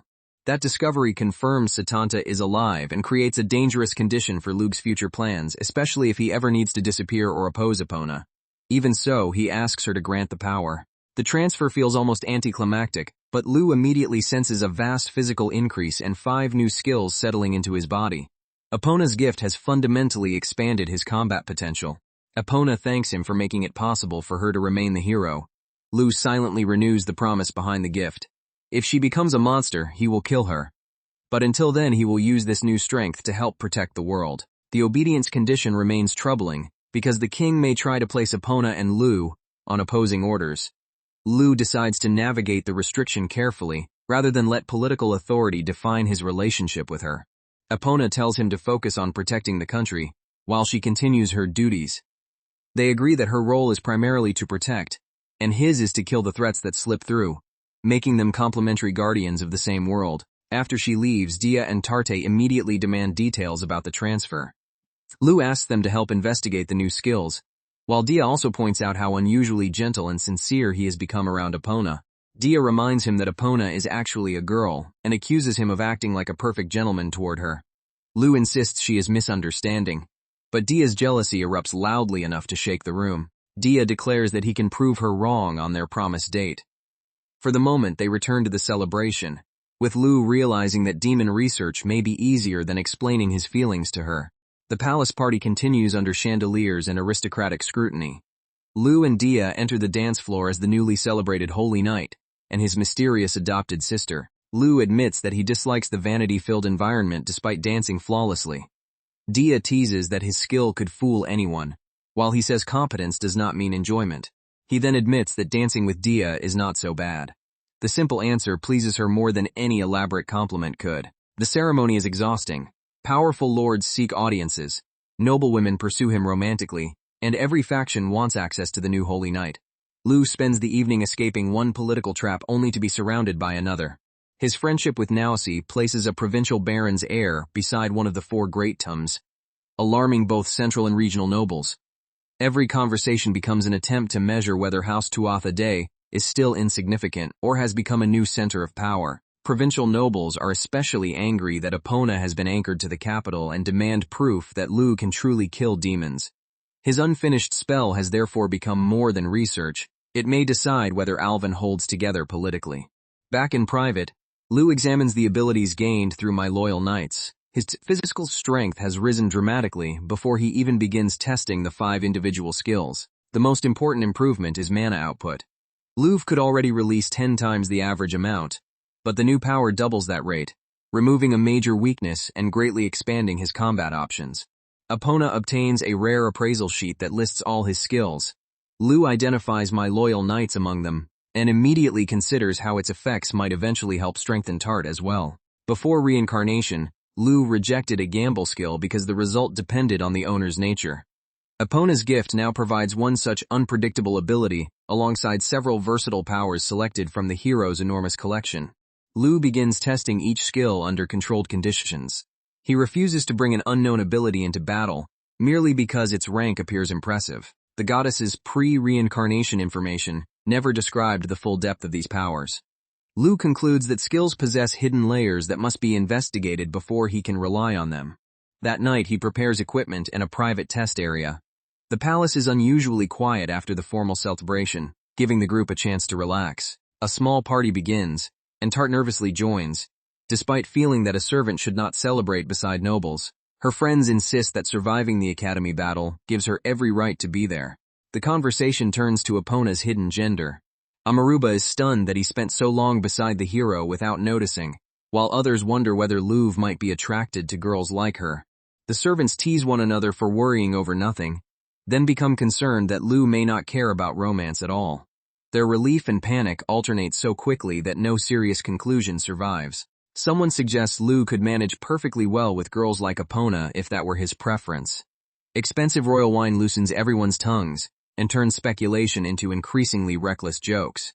Dia and Maha compare themselves with Epona and with each other, refusing to lower their guard. Maha finally claims that Lu seems to prefer mature women, giving the rivalry an entirely new direction. The next round of court greetings interrupts the argument. Nobles crowd around Sir Holy Knight and praise House Tuatha Dé, forcing Lu back into the public role he dislikes but must now use. Tart and the others notice that Lu is unfailingly courteous around older married women. Their teasing conclusion is that, despite his youthful appearance, his tastes may lean toward mature ladies. Tart quickly reminds them that womanhood cannot be reduced to a single physical feature. Dia listens closely, realizing there may be far more to becoming the kind of lady Lu admires. When Dia is accused of changing herself solely to appeal to Lu, she refuses to deny it. In her view, a girl should make full use of every advantage she has when pursuing the person she loves. Tart is frustrated that Dia kept this plan secret, But the argument soon reveals a deeper truth. Lu often behaves as though he has lived decades longer than everyone around him. Even his family has noticed how unnaturally mature he seems for his age. That observation only strengthens Dia's resolve. She decides she must grow up as quickly as possible if she hopes to stand beside someone whose mind already feels far older than his body. Elsewhere, an unexpected visitor arrives at the Tuatha Dé estate and asks for Luv by name. The guest is Epona, who politely introduces herself to Cian and asks where her academy friend has gone. Lug's parents warmly recognize the hero they have heard so much about. Epona is caught completely off guard when Esri cheerfully explains that Lu is away on a date. The news leaves the hero visibly stunned. Meanwhile, Lu and Dia join a long line in the royal capital for a limited pastry made with the famously rare honey known as a drop of morning dew. Dia excitedly explains the delicacy's bizarre origin. Seeds from Albanian dates are fermented inside foolish frogs that also consume red ferns, producing only a tiny quantity of exceptionally valuable honey. Lu immediately realizes natural. You could reproduce the process cheaply and on a large scale. Dia drags him onward before his merchant instincts can turn their date into another business meeting. Dia has planned the entire outing as a test of her new image. Determined to appear more feminine and mature, she confidently promises herself that she will take the lead for the whole day. Her first attempt backfires almost immediately. Lu notices that her alluring outfit is far too thin for the cold weather, and worries about her comfort rather than reacting the way she hoped. He takes her to buy a jacket, where an enthusiastic leather merchant overwhelms them with salesmanship. Lu chooses a well-made coat that suits Dia and protects her from the chill. Once they leave, Dia admits that she may have shown too much skin in her effort to look seductive. Even so, she decides the new jacket will make the rest of the date much more enjoyable. Her next destination is an elegant terrace cafe famous for foreign tea. Dia hopes the refined atmosphere will let them escape the city's noise and enjoy an unmistakably adult kind of date. Both of them try to endure the sophisticated drink, but neither can hide how bitter and unpleasant it tastes. Their attempt to imitate refined adults becomes a painfully awkward exercise in pretending. Dia's carefully prepared dating keeps going wrong, and her frustration finally boils over. Luv notices her mood at once and asks what is bothering her. They move on to a library, where Dia instantly forgets her plan after discovering a complete set of legendary books on magical history. She begs for only a little reading time, then excitedly reaches for several volumes at once. Dia forces herself away from the books when Luv greets a respected acquaintance and his wife. Although Luv carries himself with remarkable dignity, Dia worries that she still has not displayed any of the mature charm she intended.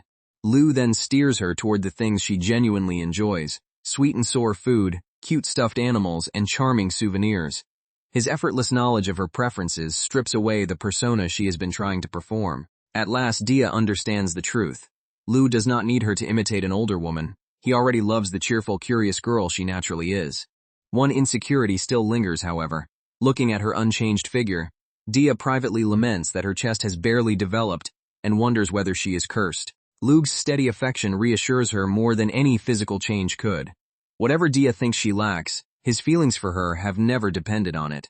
Remembering the Academy's illusionists, Dia asks for Tuatha Dé eyes of her own. Being able to see mana directly would be invaluable for magical research, and would let her analyze techniques that require no spoken incantation. Lu refuses, despite his confidence as a surgeon. Tart received the eyes only because she needed greater visual acuity to survive close combat, while Dia would risk her sight for an ability Lu can already provide during research. Dia realizes his refusal hides a larger decision. Luv never intended to take her into battle against demons. He explains that those fights exist on a level where even elite warriors can die in an instant. Dia admits that her strength is insignificant beside his, but Lu rejects the idea that she should therefore be sacrificed. His composure breaks as he blurts out that he loves her far too much to send her toward certain death. Lu insists he is not belittling Dia or dismissing her resolve. To him, she is one of the greatest mages in the world, which is precisely why he refuses to throw her life away carelessly. After the confession escapes, Lu falls silent and wonders why he exposed so much of what he had been holding back. He finally tells Dia not to fear being left behind. He still needs her help in the coming struggle, even if he wants to choose a role that does not amount to a death sentence. Dia is surprised to see this vulnerable side of him. Instead of taking offense, she is touched by how deeply Lu worries about her. She reminds him that she is an adult now and refuses to be treated like a helpless child. Dia also points out that she is technically older than Lu and can make decisions for herself. Lu concedes the point, though her youthful appearance still makes it difficult for him to stop being overprotective. The conversation becomes more intimate when Dia leads Lu to a hotel and declares that she is ready to take the next step in their relationship. She speaks with complete seriousness and insisting that she is already an adult and asking whether Lu is willing to accept her feelings fully. Her proposal awakens a memory from Lu's previous life. Before a difficult assignment, a professional instructor once trained the old assassin in seduction and human intimacy because those skills could determine whether the mission succeeded. The training was ruthless and methodical.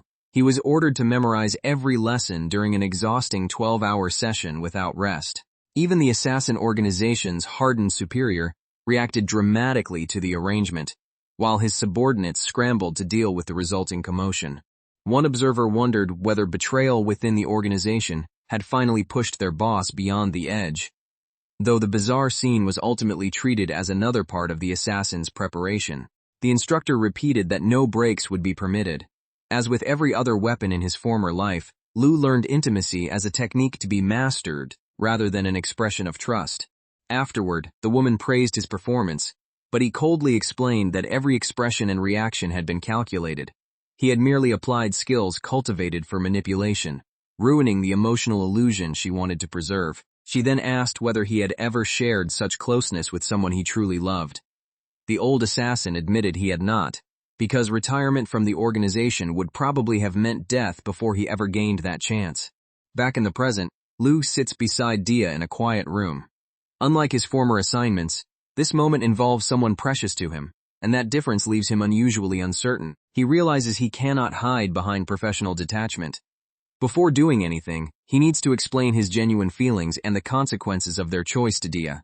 The two sit close together, hands touching as the tension slowly gives way to honest affection. Dia assures him that she is ready and asks him to trust her decision.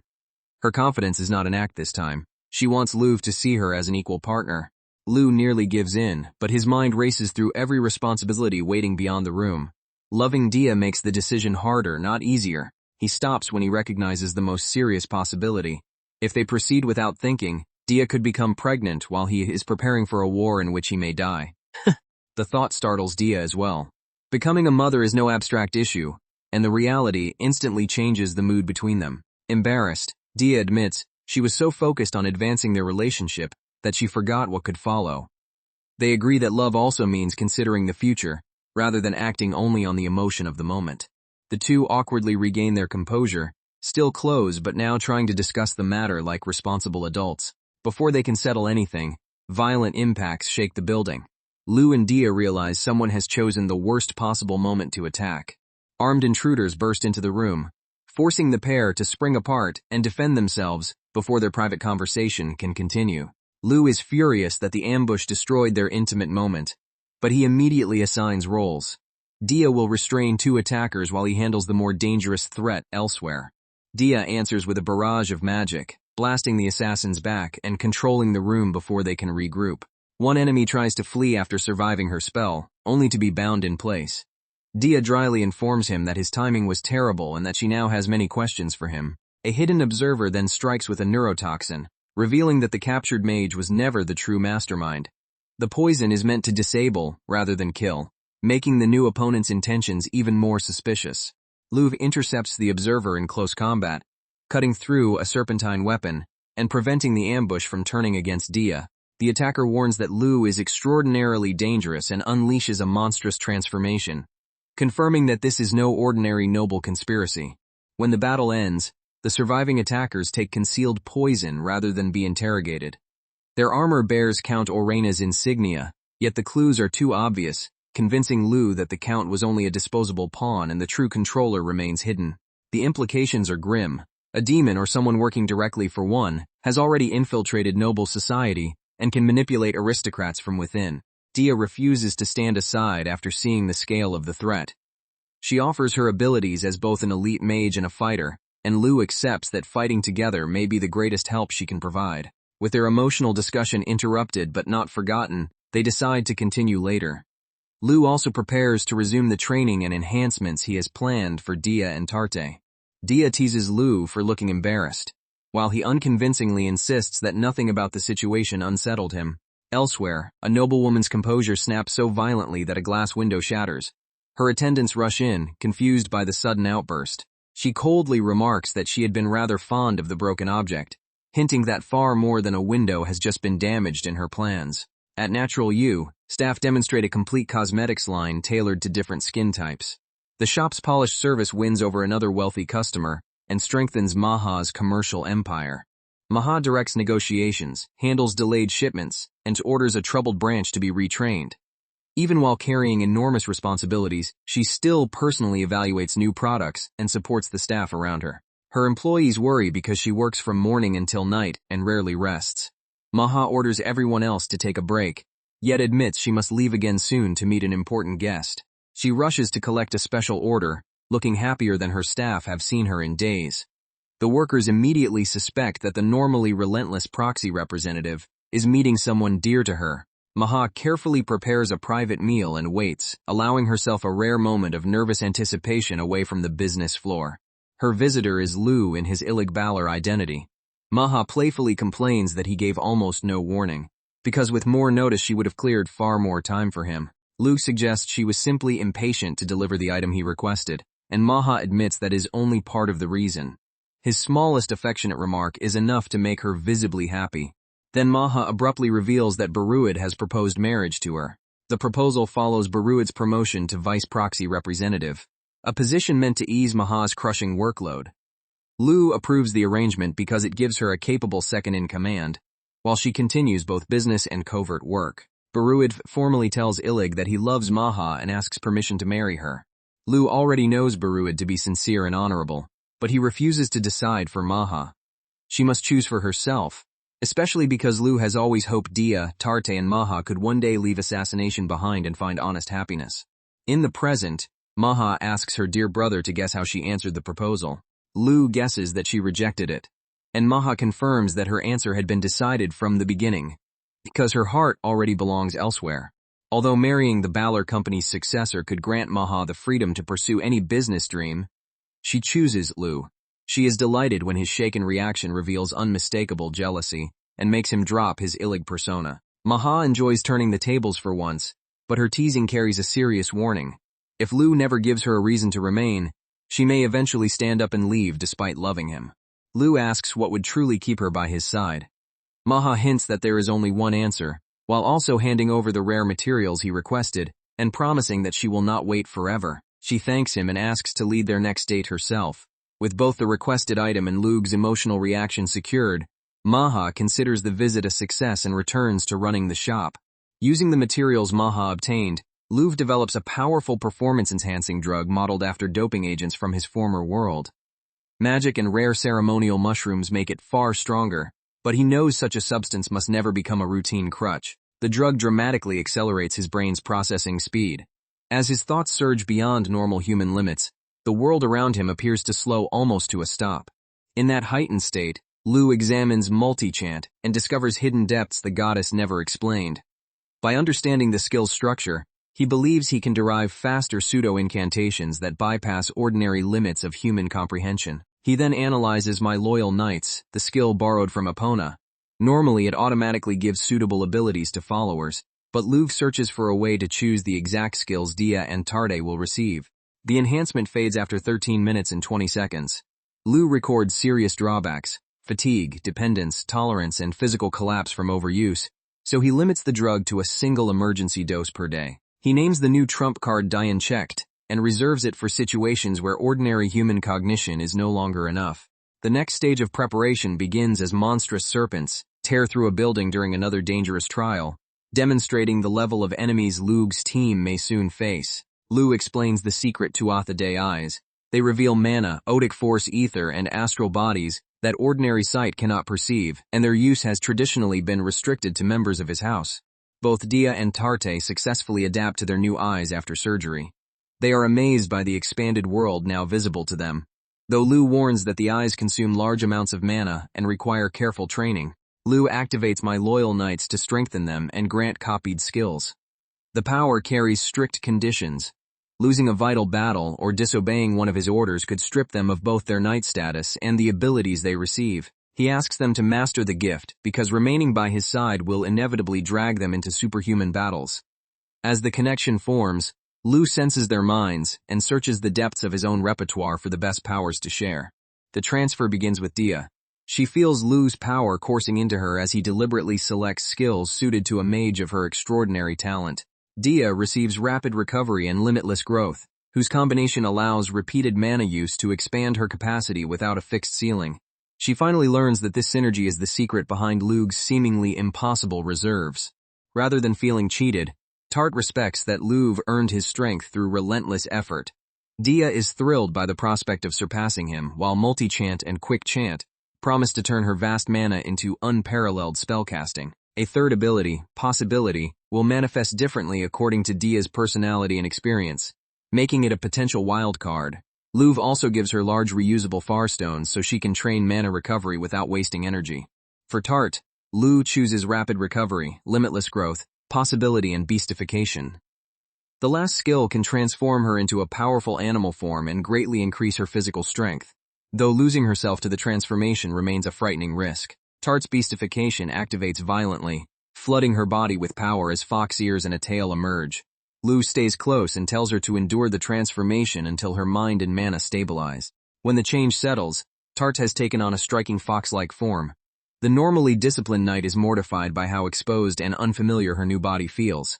Dia and Lu inspect the result with open surprise. The transformation succeeded, but Tart urgently needs clothing that can accommodate her new ears, tail, and altered proportions. Luv confirms that her mana remains stable and declares Beastification a success. To understand its true combat value, he immediately asks Tarta to spar with him. The fox form greatly improves Tart's speed, leg strength, flexibility, and jumping ability, perfect for her fast spear style. Dia is far more interested in the fluffy tail, which Tart firmly refuses to let anyone touch. The test begins, and Lu invites Tart to attack with everything she has so he can gather reliable combat data. Driven by sharpened instincts, Tart lunges with frightening speed and declares that she will devour her lord. Her movements are cleaner, heavier, and more precise than in any previous spar. Instead of using complicated tactics, Beastified Tart attacks with direct, overwhelming force. A single impact sends a concussive shock through the training ground. The enhancement also strips away some of her restraint. Tart presses close to Lu with an intensity that reveals how strongly the transformation amplifies buried impulses. She pins him down and continues to act on instinct, leaving Lu struggling to regain control of what was supposed to be a simple combat assessment. Tart's predatory confidence grows as the fox form overwhelms her usual shyness.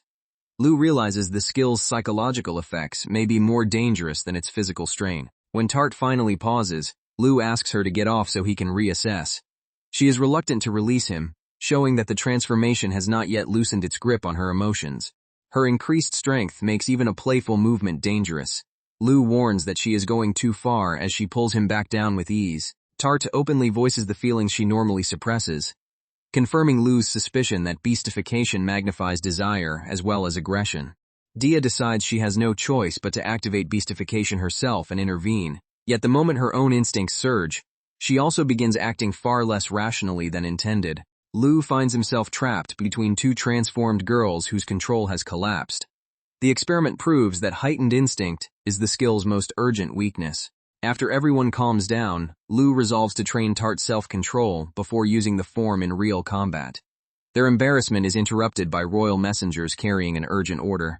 The capital commands its newest holy knight to subjugate a demon discovered within the kingdom. Esri worries for her son, but Lu accepts the mission at once. Lu, Dia, and Tarte travel on foot toward a mountain settlement near the border, because riding a carriage directly into the danger zone would be reckless. The once small quarry village had grown into a major trade center around its valuable stone.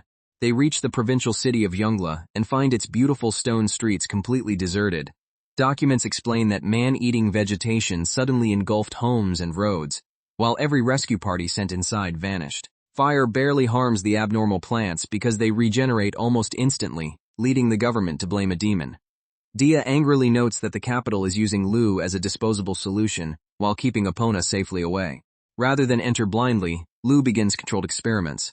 He sacrifices food and livestock to discover exactly how the vines sense, capture, and consume living prey. The plants absorb a pig and convert its nutrients into mana. Lu concludes that someone released them to gather magical energy, explaining why the residents who failed to escape were completely consumed. He coats part of the vegetation with specially adjusted oil and ignites it. The surrounding vines catch fire as well, allowing him to measure how quickly the network regenerates. The plants recover rapidly, but not with a demon's true immortality. Lu identifies them as mana-fed monsters and prepares to enter the city in search of the real controller. His tests reveal that the vines respond to warmth, vibration, sound, and exhaled air rather than sight. By directing their breath upward with wind magic, the three can move through the streets without being detected. Inside Jungla, the plants have formed a coordinated sensor network around the ruined town. Lu warns that the mission will succeed only if all three follow the plan perfectly. Tardy will engage the demon as the vanguard, Dia will prepare a binding field, and Lu will wait unseen for the opening to fire Demon Killer. The burden on Tardy is severe, but she promises he can rely on her. Dia proposes modifying Demon Killer into a projectile whose field forms only where it lands. The shorter duration is a drawback, yet the faster activation could make it far more practical in battle. Lu promises both girls rewards if they succeed. When no demon appears, Lu turns to a harsher method. He plants 22 specially tuned Farstone bombs throughout Jungla, all set to detonate at the same instant. His objective is not merely to burn the vines but to destroy the demon's accumulated work. If the plants exist to stockpile mana, their creator should reveal itself rather than lose everything. The three take shelter in a trench under a wind barrier. Lu orders them not to raise their heads, because even the reduced blast could kill anyone exposed. The synchronized explosion incinerates the entire city and its monstrous vegetation. Dia and Tarde are stunned that one mage can erase a town, while Lu asks them to keep the terrifying extent of his power secret. The destruction reminds Lu why rulers fear uncontrollable strength. He suspects Epona's prophesied madness may follow political attempts to eliminate her after the Demon King is defeated, so saving her will require removing her power as a threat without killing her. From the ashes, something enormous begins to move. The creature responsible for Jungla's ruin has finally been forced into the open. A gigantic insectoid demon rises above the burned city, its armored body towering over the ruins. Lu recognizes that victory depends on surprise. They located the enemy before it expected to fight. He orders the team to move before the demon can recover its advantage. Tart charges first, heart pounding but focused on her duty. Her task is to restrict the demon's movement long enough for Dia and Lu to prepare the killing blow. She darts beneath its enormous limbs and attacks at close range, using her beastified speed to avoid being crushed. The demon's armored leg stops one of Lu's prepared shots, revealing that it anticipated his attack. It screams that the bullet was designed specifically for it, and curses the humans for damaging its body. Tart responds with fury, declaring that anyone who threatens her lord will be ripped apart. She drives her spear into the demon's joints and slips between sweeping attacks, forcing the enormous creature to focus entirely on her. The demon lashes out with brutal insect-like strikes, but Tart refuses to retreat and calls it an irritating bug. A violent exchange tears through the ruins. Tarty's speed keeps her alive, yet the armored monster absorbs punishment that would destroy an ordinary opponent. The demon complains that she is impossibly persistent. Tart realizes she can outrun it but cannot inflict enough damage, so she concentrates on holding it in place. Watching from cover, Lu trusts Tart to endure until Dia is ready. He knows one mistake will waste their only clean opportunity to finish the demon. The monster finally lands a blow and mocks human fragility. Even wounded, Tart rises again rather than abandon her position. Seeing tears in her eyes, the demon assumes she is begging for mercy and moves in for the kill. Tart instead uses the opening to keep it exactly where Lu needs it. She braces for the finishing strike, buying the last few seconds while Dia completes the spell. Tart releases electricity across the demon's body. It laughs because the current cannot pierce its carapace, convinced the attack has failed. The armor repels the visible spell, but electricity slips through its joints and shocks the muscles underneath. The demon's movements slow, giving the team the opening they were waiting for. Lu signals Dia.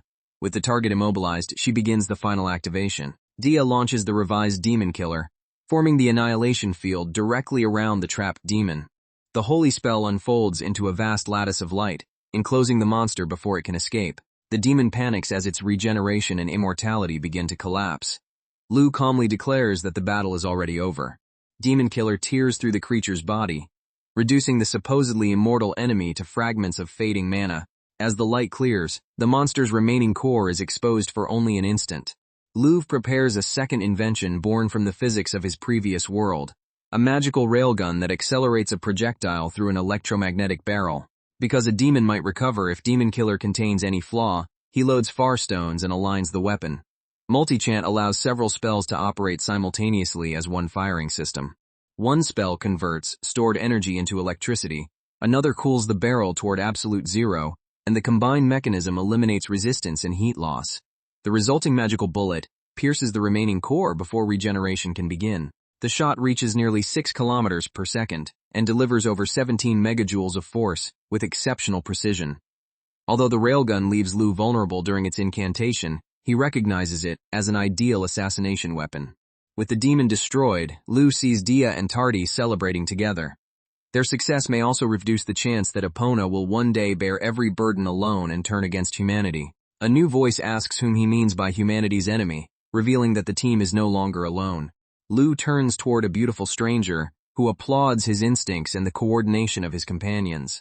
His Tuatha eyes immediately expose the truth: she is not human. The woman calmly introduces herself as a demon. Lu prepares to use Demon Killer and fight without assistance, but the demon claims she has no desire to battle.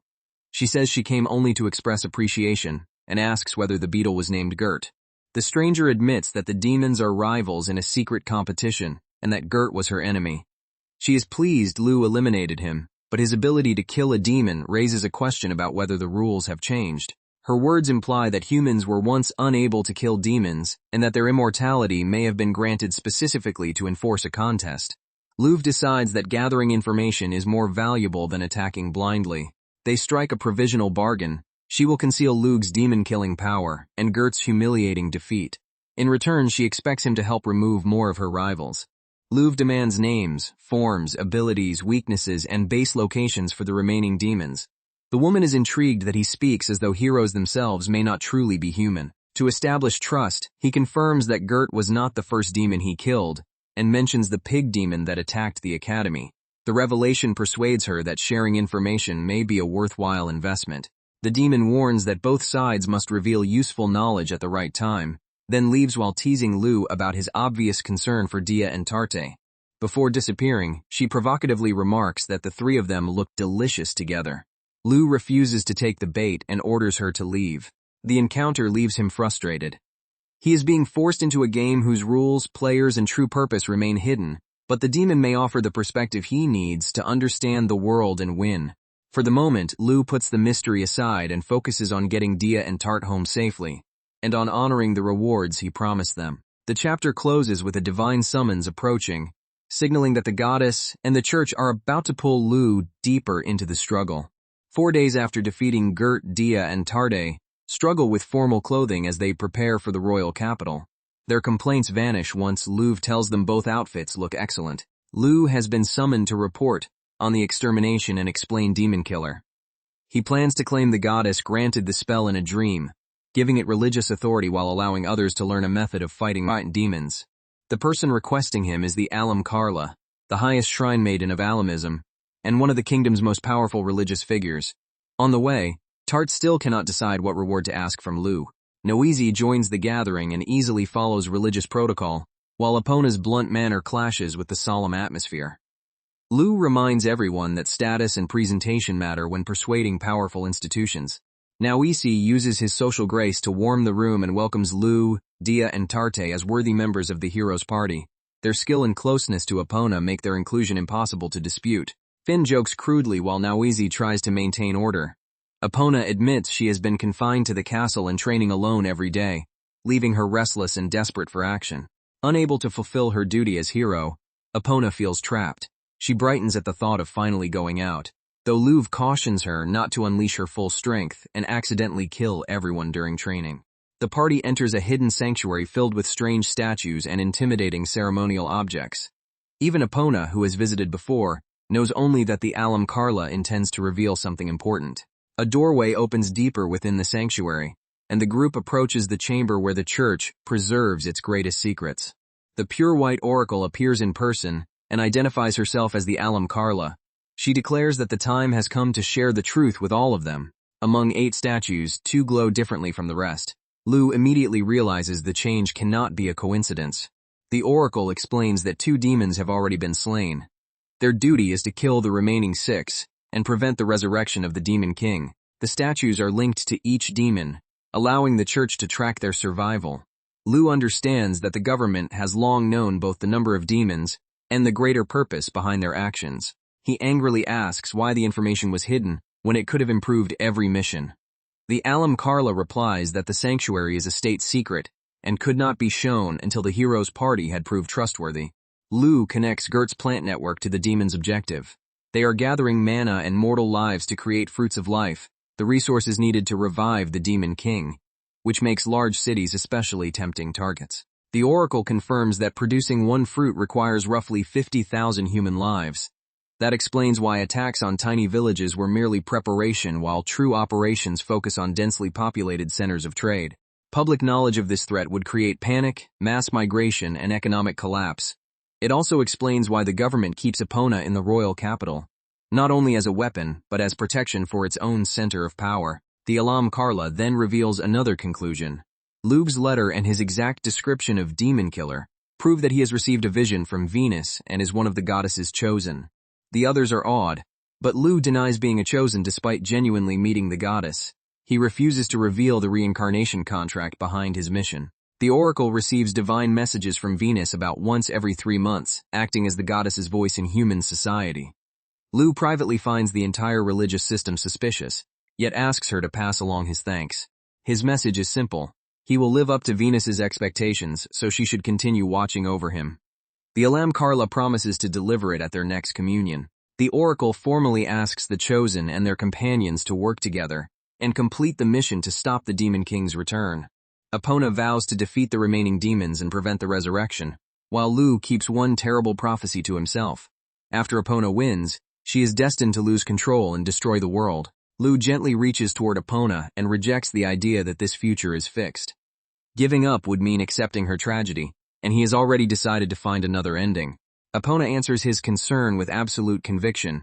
Whatever fate awaits, she will fight until the very end. Lu silently resolves to make sure that courage does not become the cause of her destruction. Soon afterward, the capital holds a lavish celebration for the demon's defeat. Unlike the restrained reception for Lug's appointment, nobles now crowd around him because protecting the Holy Night has become a matter of their own survival. Success has made Lu politically valuable, and the Alam Karla's declaration that he is chosen adds religious prestige.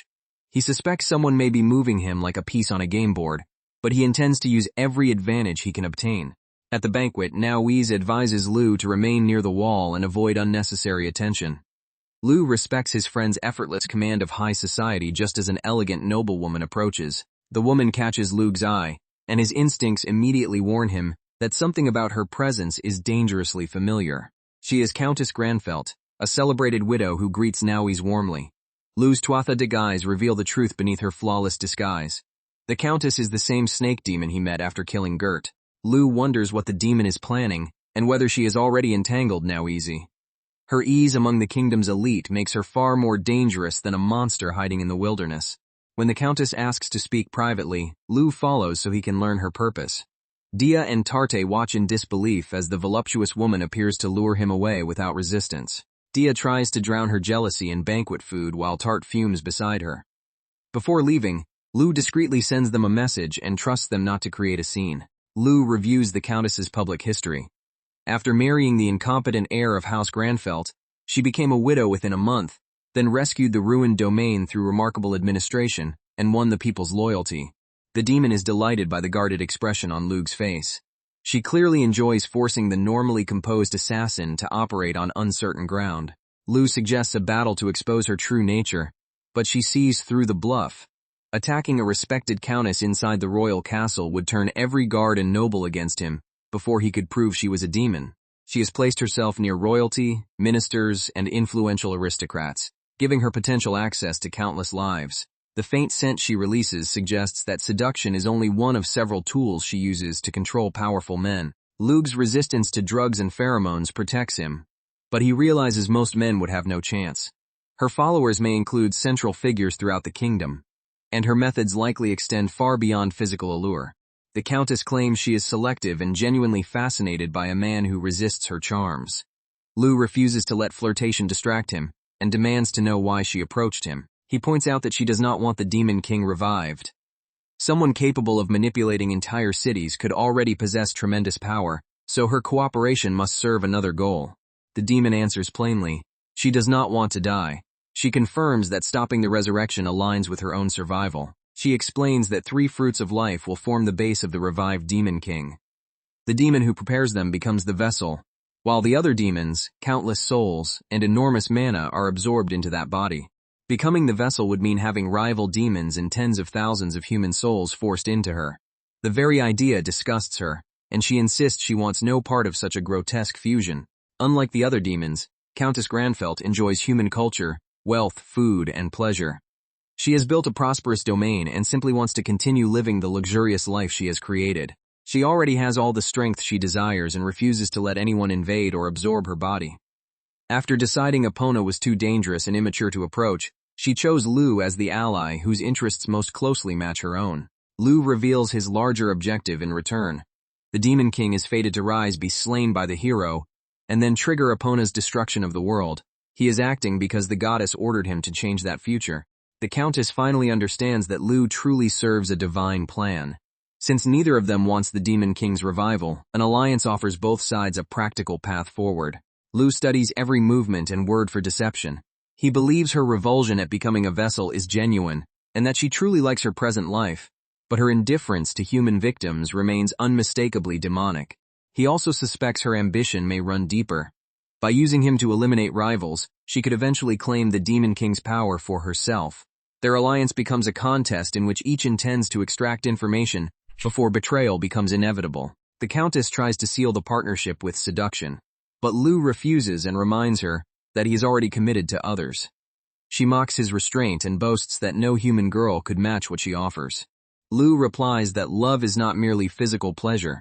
What he seeks is trust and emotional connection, something the demon cannot give him, and the answer leaves her genuinely irritated. When Lu returns, Dia accuses him of cheating before he can explain. He insists the meeting was business, though neither Dia nor Tarte believes a conversation with that seductive countess could be harmless. 3 days later, Lu visits the Gefis family villa after receiving a letter from Nauizi. The assembled young knights are astonished to see the kingdom's famous holy knight arrive in person. Nois introduces Lu to the gathering. Lu identifies himself as the holy knight charged with subjugating demons and prepares to hear why so many armed nobles have been assembled. The men proudly announce themselves as the Augite Order, a newly recognized company of magic knights. Nauizi handpicked talented sons of notable houses and skilled young men without obligations, then used House Gefis's wealth to equip them. As monster attacks rise, the crown has accepted the group as the country's second formal order of magic knights.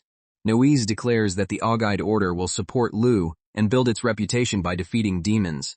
Lu recognizes both his friend's political ambition and the dangerous confidence the speech has inspired. Rather than welcome them, Lu bluntly refuses their help. Against a true demon, inadequately prepared knights would only obstruct him and die. The men initially assume he is provoking them for motivation, but Lu makes his meaning clear. Ordinary elite fighters cannot understand the power of an immortal demon, and protecting them would make his mission harder. Noise challenges the insult, arguing that his knights equal or surpass Dia and Tarte. Pride prevents him from accepting that the maid at Lu's side may be stronger than his entire order. Lu asks the decisive question, can anyone among them cast Demon Killer? They can restrain monsters, but without a method of stripping immortality, their confidence offers no path to victory. He states plainly that Tarte alone is more useful in a demon battle than the entire Augite Order combined. The declaration wounds Noise's honor in front of all his men. Noise demands a duel to prove Lu wrong. Lu agrees only if Tarte fights in his place, and Noise wagers a favor from House Gefis against her victory. Tarte asks whether she should hold back. Lu orders her to fight at full strength so no one can dismiss the result as a staged lesson. Before the duel begins, Tarte politely tells Noise exactly what she will do: cross the distance in one step and strike his waist horizontally from within spear range. Lu quietly instructs her to finish it in a single blow. Tarte activates beastification, proving that she has abandoned her usual hesitation. The skill allows her to attack even a friend with the full force she would use against an enemy. Noise believes his sword is faster and prepares to counter the announced strike. He does not yet understand how completely Tarte's speed has surpassed human expectations. The duel begins, and Tarte vanishes from his line of sight before his blade can complete its motion. Her spear flashes across the field in a single overwhelming arc, breaking through Naoiz's defense before he can adjust. The impact ends the duel instantly and sends the proud knight crashing to the ground. Tart happily reports that she won in one strike exactly as ordered. The stunned Augite Order can no longer deny the gap between confidence and real demon-level combat. Lu reveals that beastification is only one part of Tart's enhanced abilities. Even with that strength, she could distract Gert for less than a minute, and would have died if the battle continued. Proof of how lethal demons truly are. Noisy finally abandons pride and asks how Tarti obtained such strength. The question marks the beginning of genuine understanding rather than rivalry. Lu regrets humiliating his friend, but believes the shock was necessary. Without undeniable defeat, Noisy and his men might have chased glory into a demon battle and gotten themselves killed. Countess Granfelt suddenly appears and offers support to the promising young knights. Lu immediately warns her that Noisy is his friend, and that harming him will have consequences. The demon argues that their contract does not forbid her from cultivating human relationships. Lu uses the favor won in the duel to order Noisy and the entire Augite Order to stay away from her. The Countess agrees to honor the boundary and leaves, but Lu remains uncertain whether Noisy will truly abandon his ambitions after coming this far. As Lu departs, he can only hope his friend does not stray from the path. Elsewhere, unseen forces begin evaluating the next phase of their plan. In the divine realm, the goddesses calculate that Lu's actions have lowered the probability of the world's destruction from nearly certain to roughly 86%. Even the normally casual observers are astonished by his progress. Previous reincarnated candidates are confirmed dead, leaving Lu as the only surviving external factor. Some propose summoning many mediocre agents instead of investing everything in one exceptional individual. A higher authority rejects that approach. Lu's results cannot be explained by ordinary probability, so the divine system decides there is something uniquely valuable about him. A vast simulation produces tens of thousands of possible outcomes. The highest probability successful path entrusts the future of the world to Luv Tuatha Dé. Because predictions become unreliable whenever Lug is involved, the gods decide to support him indirectly. They approve additional resources and choose the Alam Karla as their channel into the mortal world. A divine voice reaches across the boundary and calls directly to the Alam Karla, beginning a new intervention in the world's fate. In another hidden place, unsettling observers study Lug's image and demand that he demonstrate what he is truly capable of.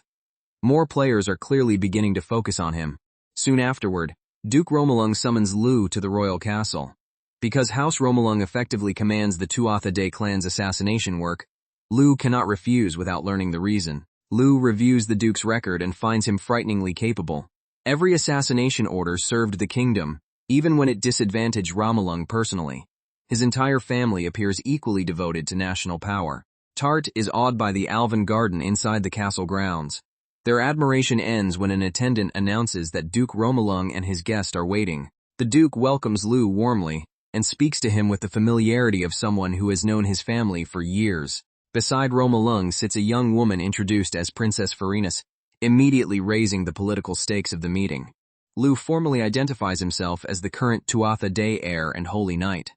Farina openly admires his appearance until the Duke reminds her that this is no time for flirtation. Romalung praises Lu as Sion's greatest achievement and asks him to destroy the demons quickly so he can resume the clan's duties.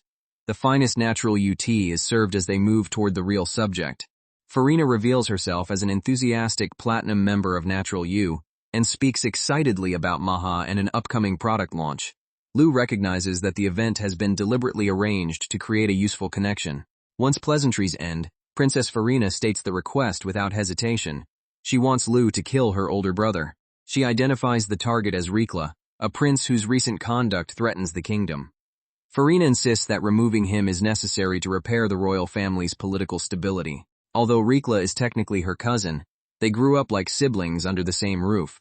Her casual willingness to order his death shocks Lu, even as she frames it as service to the greater good. Farina explains that factions have been maneuvering over the next king. Rikla was once backed as a manageable candidate, but a woman has seduced and manipulated him until he lost his sense of duty. That woman is Countess Granfelt. Rikla's defection threatens the balance between noble factions and could lead to civil conflict, while his behavior suggests influence beyond ordinary romance. Lu accepts that a prince controlled by a demon cannot remain in power. But one detail troubles him. Farina herself is issuing the order, and the woman before him is clearly a body double. He proves it by identifying medicinal dye beneath the royal pink hair and perfume masking the servant's natural scent. The real princess would not need either disguise. The deception collapses, and the genuine Farina emerges. Delighted that Lu saw through a disguise that had fooled even the king, the double is revealed as Nevan Romalung, the duke's daughter. Farina complains that her father ended the test too quickly, while Romalung confirms that no deception was intended beyond evaluating Lu. Sion's praise of his son's perception was entirely justified. Nevan formally introduces herself and apologizes for testing him. Lu notes that she and Farina look remarkably alike, making the substitution almost perfect. Romalung explains that Nevan is Farina's cousin and soul-body double. With the royal identity confirmed, the assassination becomes an official order, though Lu still has questions about the political design behind it. Romalung believes Farina is the most brilliant royal child, but is blocked from the throne because only men may rule. Supporting Prince Rikla had been a strategy to make him Farina's figurehead and expand her authority. When Lu asks what happens if he refuses, the answer is a polite threat. The Duke's faction already knows too much about his connection to Maha, and deliberately used natural UT to signal that knowledge. They have traced Tuatha Dé business ties, Maha's private assistance, and her meeting with Ilig Balor. Exposing her use of company resources for a secret lover could destroy both her reputation and natural U. With Maha placed at risk, Lu accepts the assassination. Romalung is relieved, presenting the coercion as the choice most beneficial to everyone involved. Lu realizes the evidence was constructed to make the public believe Ilig Balor and Lu Tuatha Dé are lovers competing for Maha's attention, hiding the deeper truth. Given 2 months and a full dossier, he agrees to kill Rikla by whatever method he chooses. Romalung then adds a startling offer. Lu could marry Princess Farina. His skill, wisdom, Holy Knight title, and status as a chosen would make him an ideal political husband. Farina is openly pleased and asks him to consider it seriously. Lu recognizes that the proposal is another carefully calculated move to bind Tuatha Dé power to her faction. He respectfully postpones any answer rather than rejecting the princess outright. Her favor may be useful, but accepting would complicate every relationship and obligation he already carries. The meeting ends with polite farewells and an agreement to discuss this assassination plan later. Tarte's expression makes it clear that the marriage proposal has not escaped her attention. On the way home, Dia asks why they must kill Rikla, rather than Countess Granfelt. Lu explains that murdering the demon without knowing all her puppets could trigger an emotional and political collapse they cannot control. Romalung and Farina chose the prince because love has made him unpredictable. While Granfelt's network remains too broad and hidden, Lu reflects that the Romalungs themselves are terrifying products of noble ambition. House Romalung has practiced ruthless selective breeding for generations, pairing exceptional men and women, and even destroying nations to acquire desirable bloodlines. Their declared goal is the evolution of humanity. They believe ordinary humans are incomplete and seek to gather the best traits into a perfected lineage. Lu also realizes the family drove him into a corner because they know about Maha while he lacks equivalent leverage. His Tuatha Dé eyes reveal another secret. Nevan and Princess Farina possess nearly identical mana, proving they are twins. Farina's true father is Duke Romalung, not the Duke's younger brother as the public believes. Back at training, Lu scolds Tart for poor mana pacing. Even after receiving extraordinary abilities, she still exhausts herself because she pushes too hard to meet his expectations. Tart apologizes and leans on both Luv and Dia while replenishing her mana. The quiet moment reinforces how closely the three must depend on one another before the next mission. Lu chooses the kingdom's founding festival for Rikla's assassination. The prince will leave the castle to participate in a public parade, creating the best opportunity to strike away from royal defenses. Nevan unexpectedly announces that she will accompany Lu during the operation. Her involvement means the Romalung faction intends to watch, and perhaps control, every step of the assassination. The story shifts toward the Soigel Alvin border, where preparations for the coming operations begin under the shadow of unrest. Dia meets a contact and receives good news about people who fled toward Nelsum. They have finally found a new home. The report offers a brief reminder of the lives still being rebuilt amid the larger political conflict. Dia learns that the hidden settlement is sheltering Viaconi's displaced citizens, and that her father, Lord Viacone, helped create it with Lord Delnord. Even in exile, he has refused to sit still while his people suffer. The resistance has gathered Alvin's excavation records and the distribution routes for magic stones and cursed artifacts. Widespread monster attacks give them cover to strengthen quietly until the day they can reclaim Viacone. Dia vows that they will take back her homeland. Her arrival is finally noticed, and old companions rush to welcome the lady they feared they might never see again. One woman reveals that she was gravely injured while fleeing Viacone but survived thanks to the village, and later married the man who cared for her. Her new life proves that the refugees have begun rebuilding more than homes.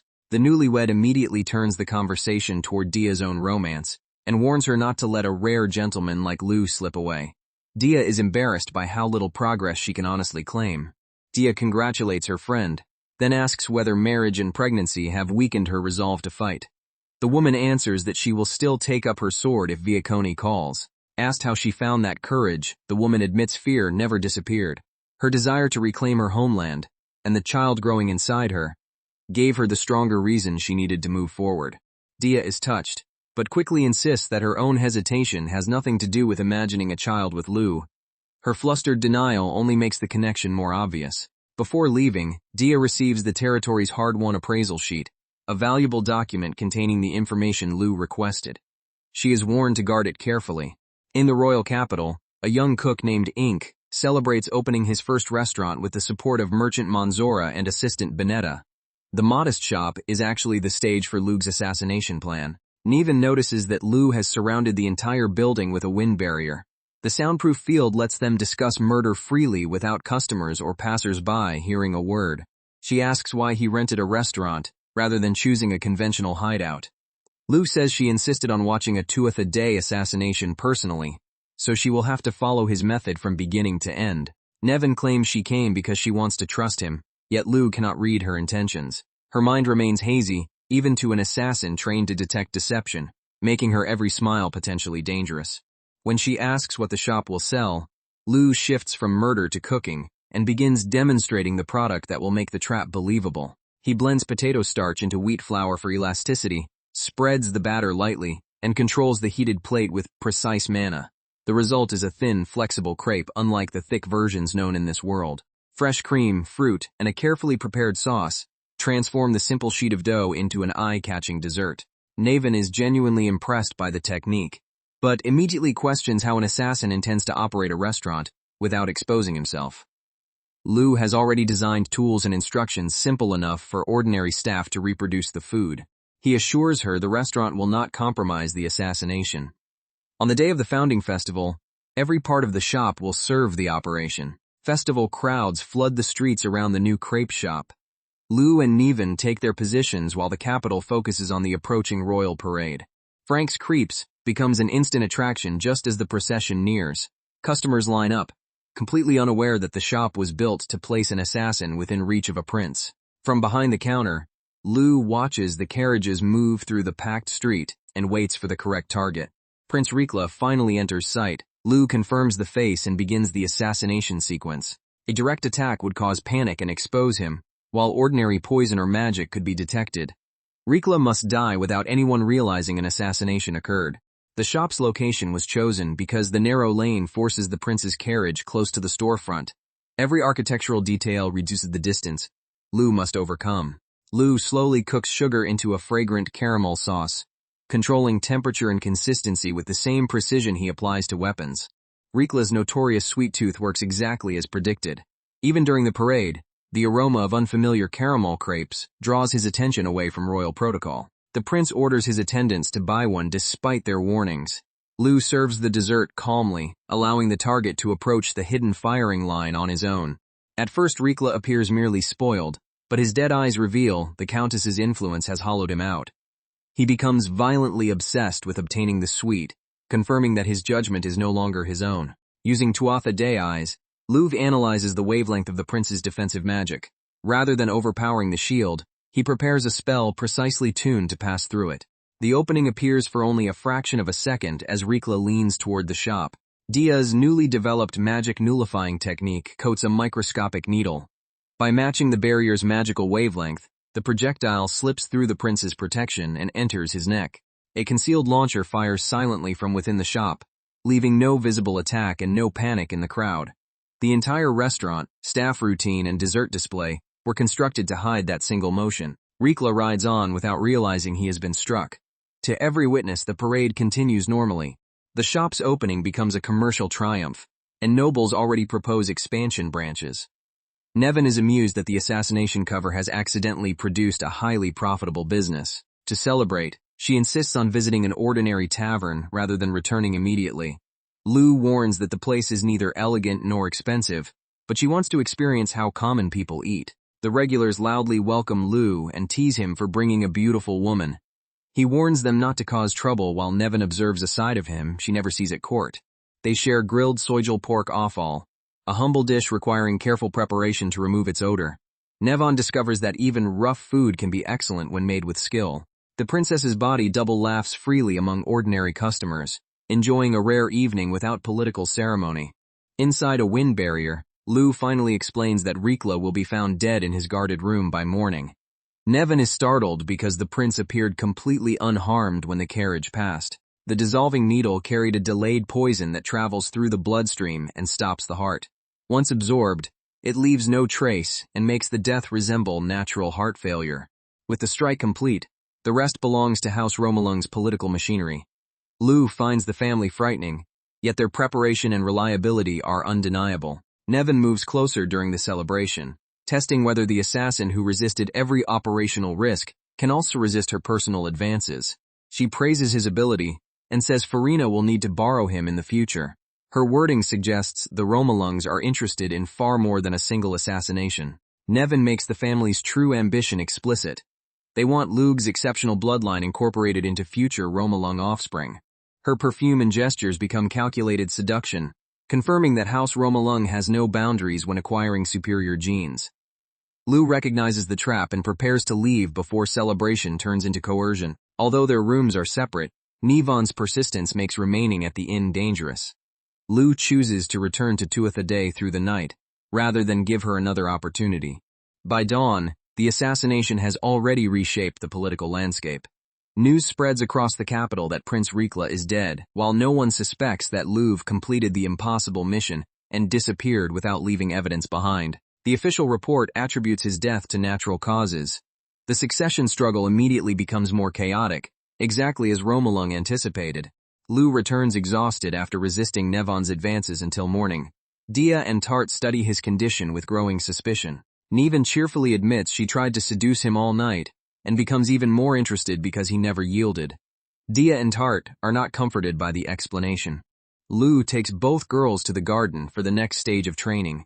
Before confronting another demon, he needs a complete understanding of every skill they possess. An appraisal item reveals Dia's exceptional abilities, including rare high-rank skills and resistances that may be supernatural or divinely influenced. Her intellectual gifts are as extraordinary as her mana. The odds of possessing even one of her rare skills are tiny, yet Dia has several. She also discovers a bloodline-related aging resistance, explaining why the women in her family remain youthful. Her appraisal confirms talents that let her alter magical attributes and manipulate elements with unusual freedom. For a researcher who constantly invents spells, the combination is nearly perfect. Dia feels conflicted when her achievements are reduced to listed skills. Lou reminds her that abilities are meaningless without effort. Her discoveries exist because she trained and experimented harder than anyone else. He emphasizes that inherited gifts do not diminish what she accomplished. Talent merely gave Dia tools. She is the one who learned to use them. Dia becomes excited about learning rare light and dark magic, even types Lou cannot use. Lou promises to ask a suitable teacher before moving on to Tart's appraisal. Tart possesses spearmanship, effort, and squire's devotion.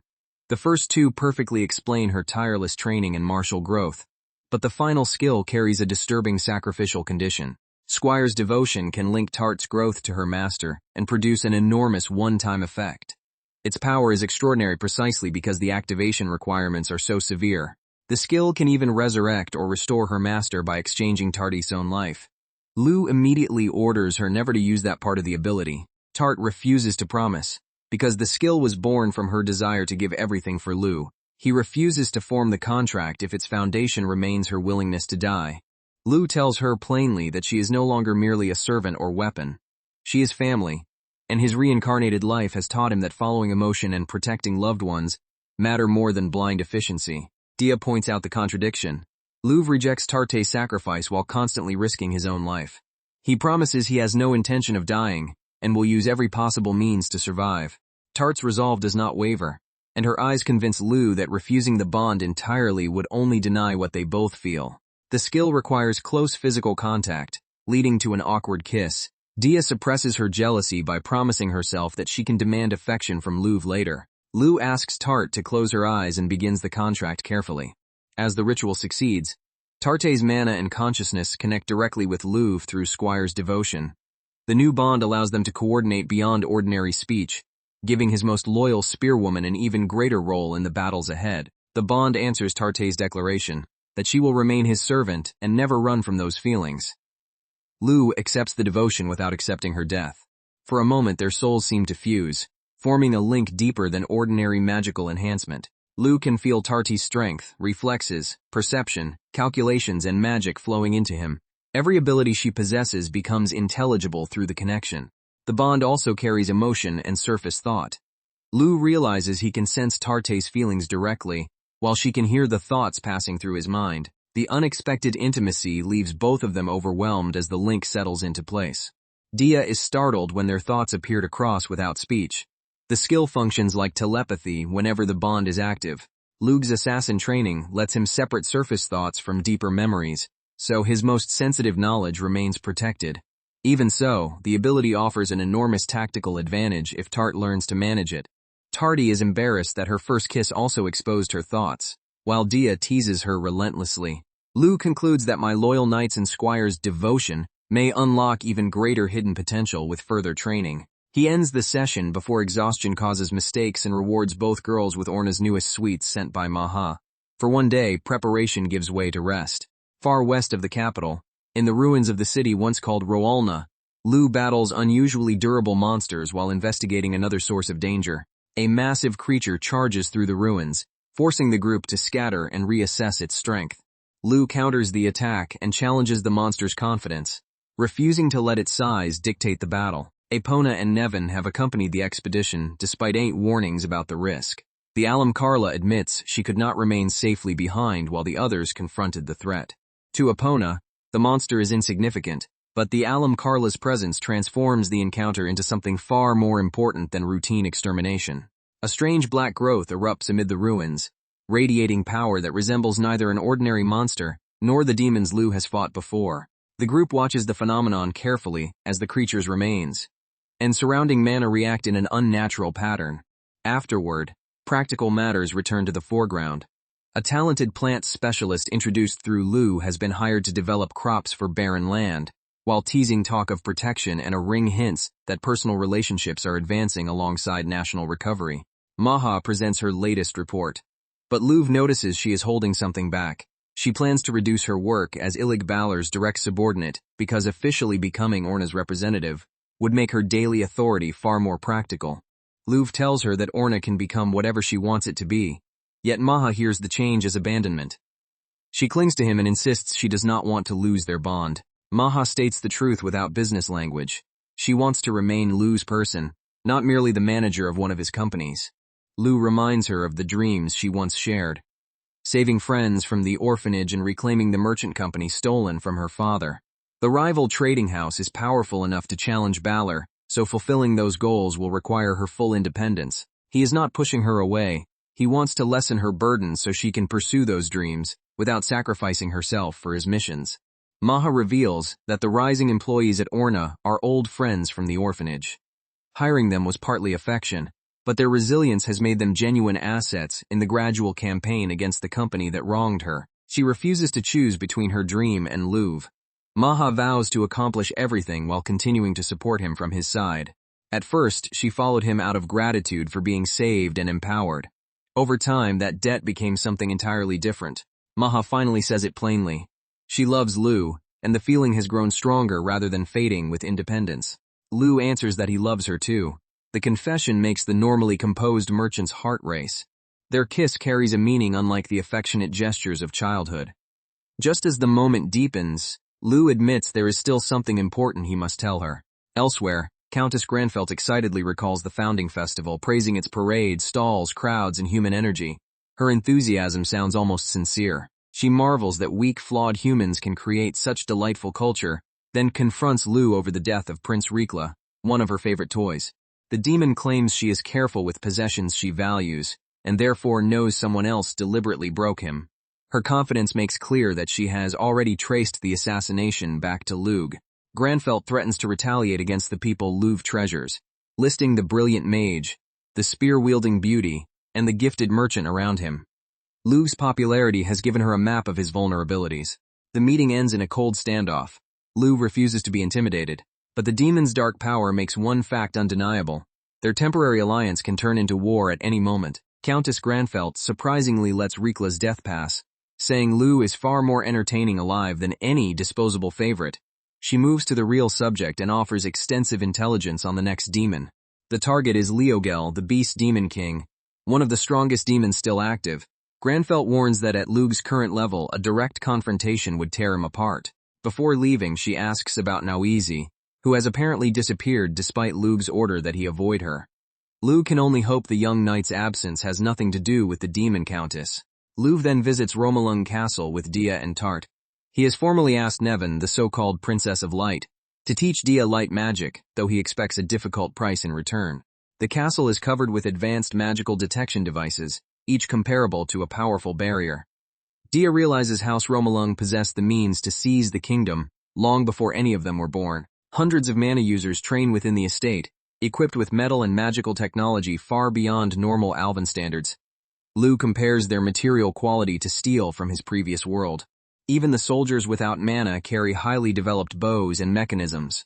Romalung has clearly invested in making ordinary troops dangerous to supernatural opponents. A coordinated volley demonstrates the weapon's speed, range, and discipline. The battlefield doctrine is built around massed fire, rather than individual heroic strength. Lug realizes he is witnessing the beginning of an era in which ordinary soldiers can kill mana users. Enough kinetic power can break magical defenses without needing a mage of equal rank. He confronts the disguised Duke Romalung and asks why such revolutionary military power is being shown to him. If distributed widely, it could overturn the entire social order. The Duke answers that aristocratic rule has always rested on mana-born strength. Once commoners can oppose abusive nobles, the old justification for hereditary power will collapse. Romalung welcomes the coming upheaval, because incompetent lords will be removed and capable people will rise. Lug doubts the transition will be peaceful, but agrees that mana will eventually become only one advantage among many. If Alvan fails to adapt before rival nations copy these weapons, the kingdom could fall without resistance. Romalung believes only leaders capable of surviving the new age deserve to stand above others. The Duke's retainers demonstrate that Romalung itself has already evolved beyond conventional noble warfare. Their preparation is not theory but a functioning system. Romalung intends the changing world to weed out nobles who rely solely on birth and power. Those who adapt, protect the nation, and lead effectively will become the only true nobles worth preserving. The Duke again names Lug his ideal future son-in-law and directs him toward Nevin's chamber. Lug rejects any intention of abandoning Tuath a Day to join House Romalung. Dia and Tartate anxiously wait for his answer, afraid that political pressure and Nevin's beauty might pull him away from them. Lug reassures them that he loves the Tuath a Day family, Dia, Tarte, and everyone who gave his second life meaning. Whatever alliances he makes, he will always remain Lug Tuath a Day. With that promise settled, the group moves deeper into Romalung Castle to meet Nevin privately. An attendant guides Lug, Dia, and Tarte through the heavily protected inner halls toward Nevin's rooms. Nevin warmly welcomes Lug and is especially pleased to reunite with the companions who accompanied him before. Her attention quickly settles on Dia. Dia is introduced formally as Claudia, Lug's sister and a noble of exceptional refinement. Nevin senses something familiar in her mana and recognizes that Dia is no ordinary mage. Before negotiations begin, Nevin offers elaborate sweets. Lug counters with confections of his own, knowing that her enthusiasm for rare food can lower her guard. Nevin eagerly tastes the masterpiece he brought, while Dia watches the dangerously charming woman and tries to understand what she truly wants. Lug presents dark chocolate made through a long process of fermenting, roasting, grinding, blending, tempering, and refining cacao. The result is almost unknown in this world and requires extraordinary craftsmanship. He deliberately marketed it only to nobles and wealthy elites through Orna, turning limited supply into the legendary Phantom Sweet. Its rarity makes aristocrats flaunt it and exchange favors for access. Nevin is captivated by the balance of sweetness, bitterness, and texture. Lug knows that satisfying her curiosity gives him leverage for a request she might otherwise reject. She immediately sees the commercial strategy and asks why a low-ranking baron's family can supply what higher nobles cannot. Even so, she agrees that helping the Holy Knight defeat demons serves Alvin's interests. Nevin refuses to cooperate without compensation. The chocolate has softened her position, but teaching secret Romalung magic will still require a personal price. Her first demand is predictably intimate. She wants Lu himself and sees magical instruction as another route toward binding his bloodline to hers. Lu recognizes the classic tactic of making an outrageous demand before offering a compromise. Romalung does not normally allow outsiders into its magical traditions, so even the reduced request will be costly. Niven argues that she should accompany the demon operation. She heard Lu call Naoise's order dead weight, but insists she is far stronger than any of them, and invites him to test her. Lu throws a knife without warning. Naven barely moves, using compressed light to erase its momentum and pin it in place with exceptional reflexes. Her mana quantity, instant output, rapid chanting, and ability to shift attributes exceed Lug's expectations. He admits that she is genuinely strong rather than merely politically protected. Nevin follows with a brief display of high-speed light magic, proving that her control remains precise even under sudden pressure.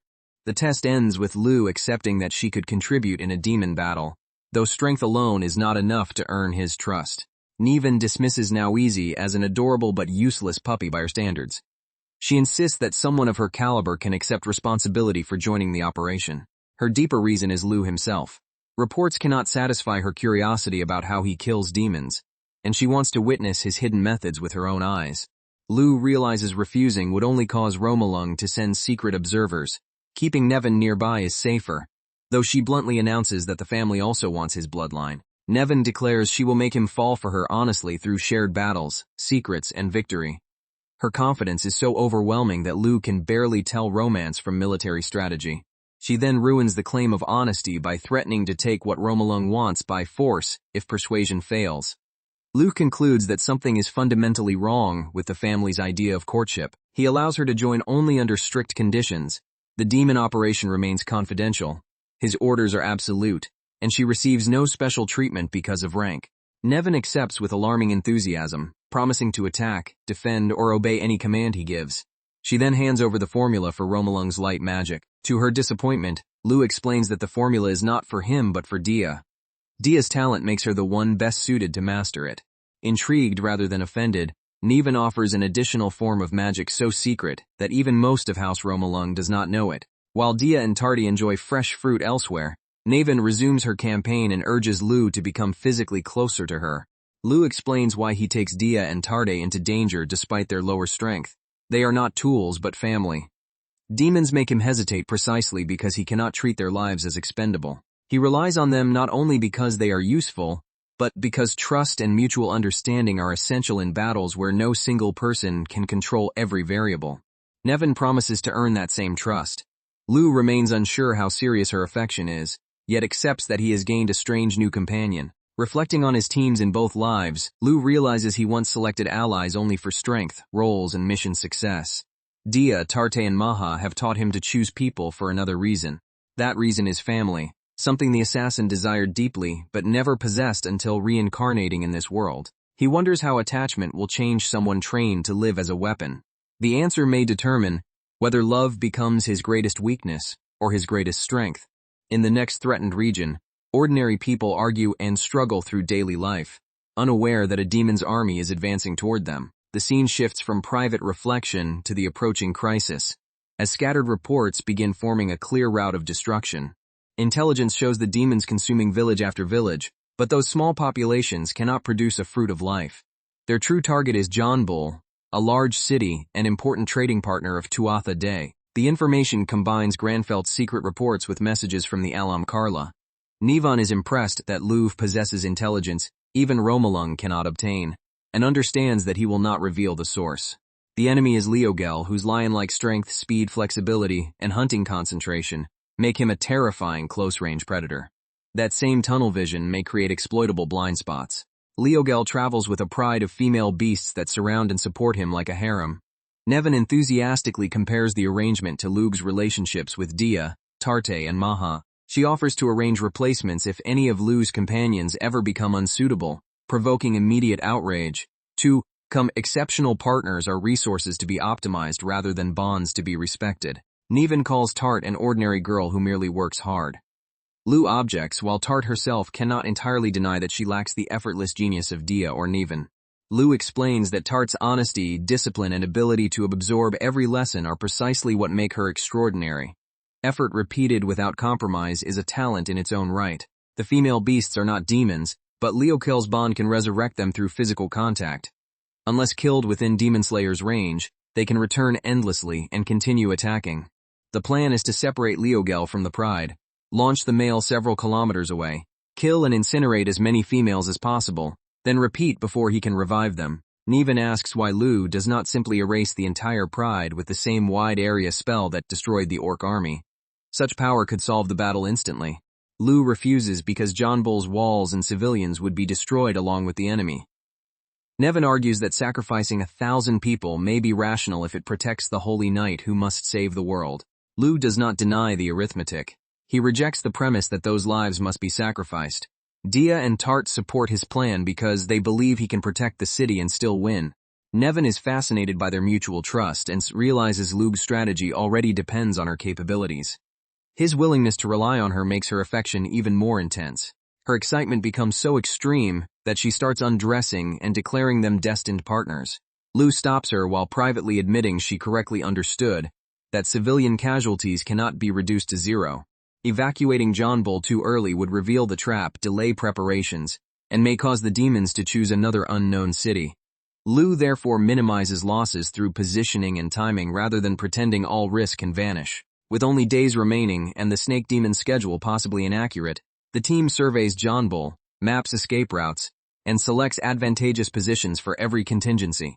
Nevan's wealth lets them purchase vulnerable properties, install traps and compensate residents so even destroyed homes can be replaced.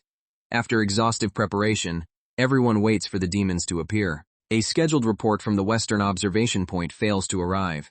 Lu treats the silence as proof that the attack has begun and moves immediately. Romalung operatives would never miss a check-in over a minor problem. The team races west and finds the surveillance position devastated. A lion-like beast attacks among the wreckage, confirming that Leogel's Pride has reached the area.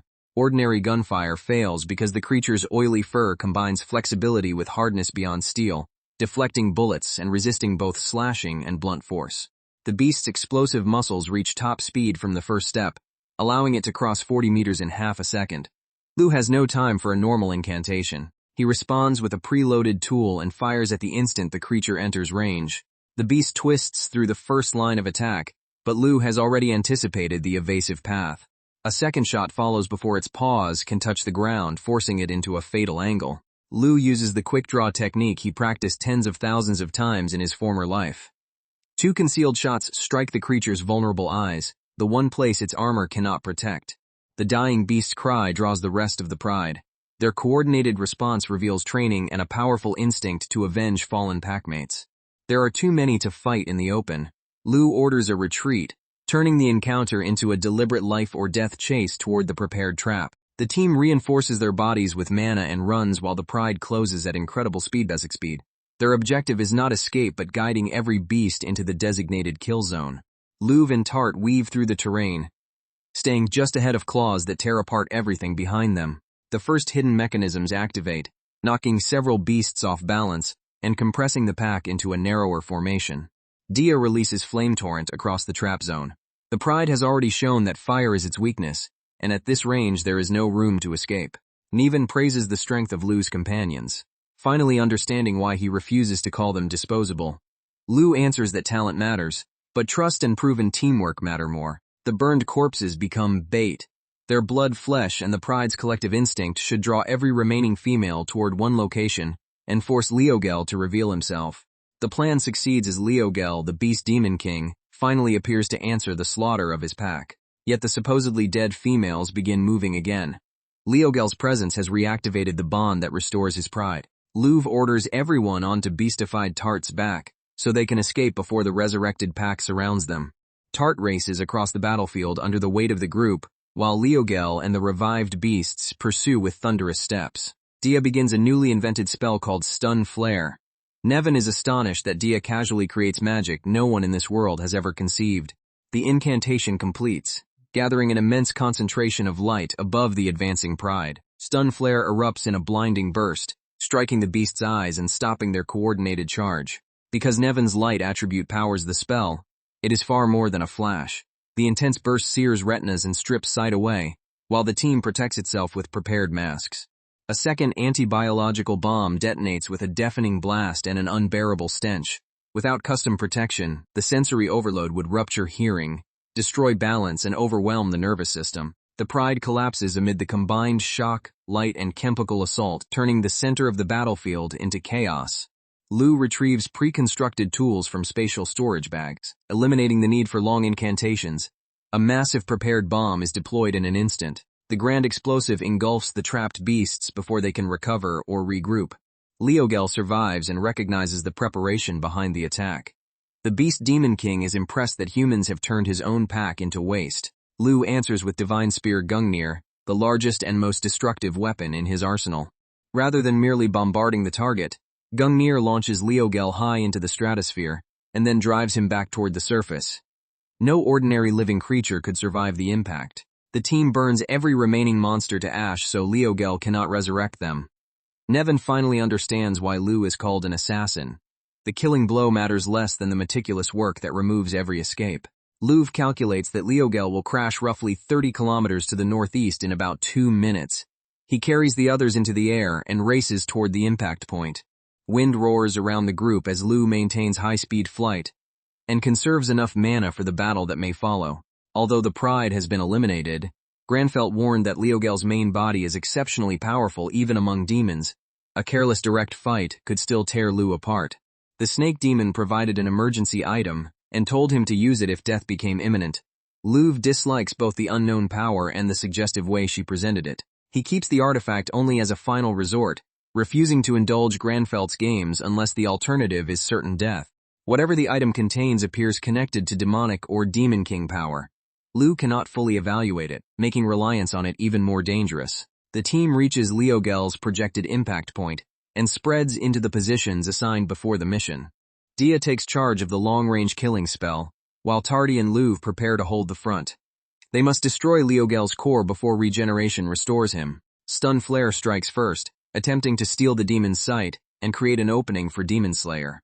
Leogel instantly understands the mechanism, twists the layers of air around his eyes, and refracts the light away.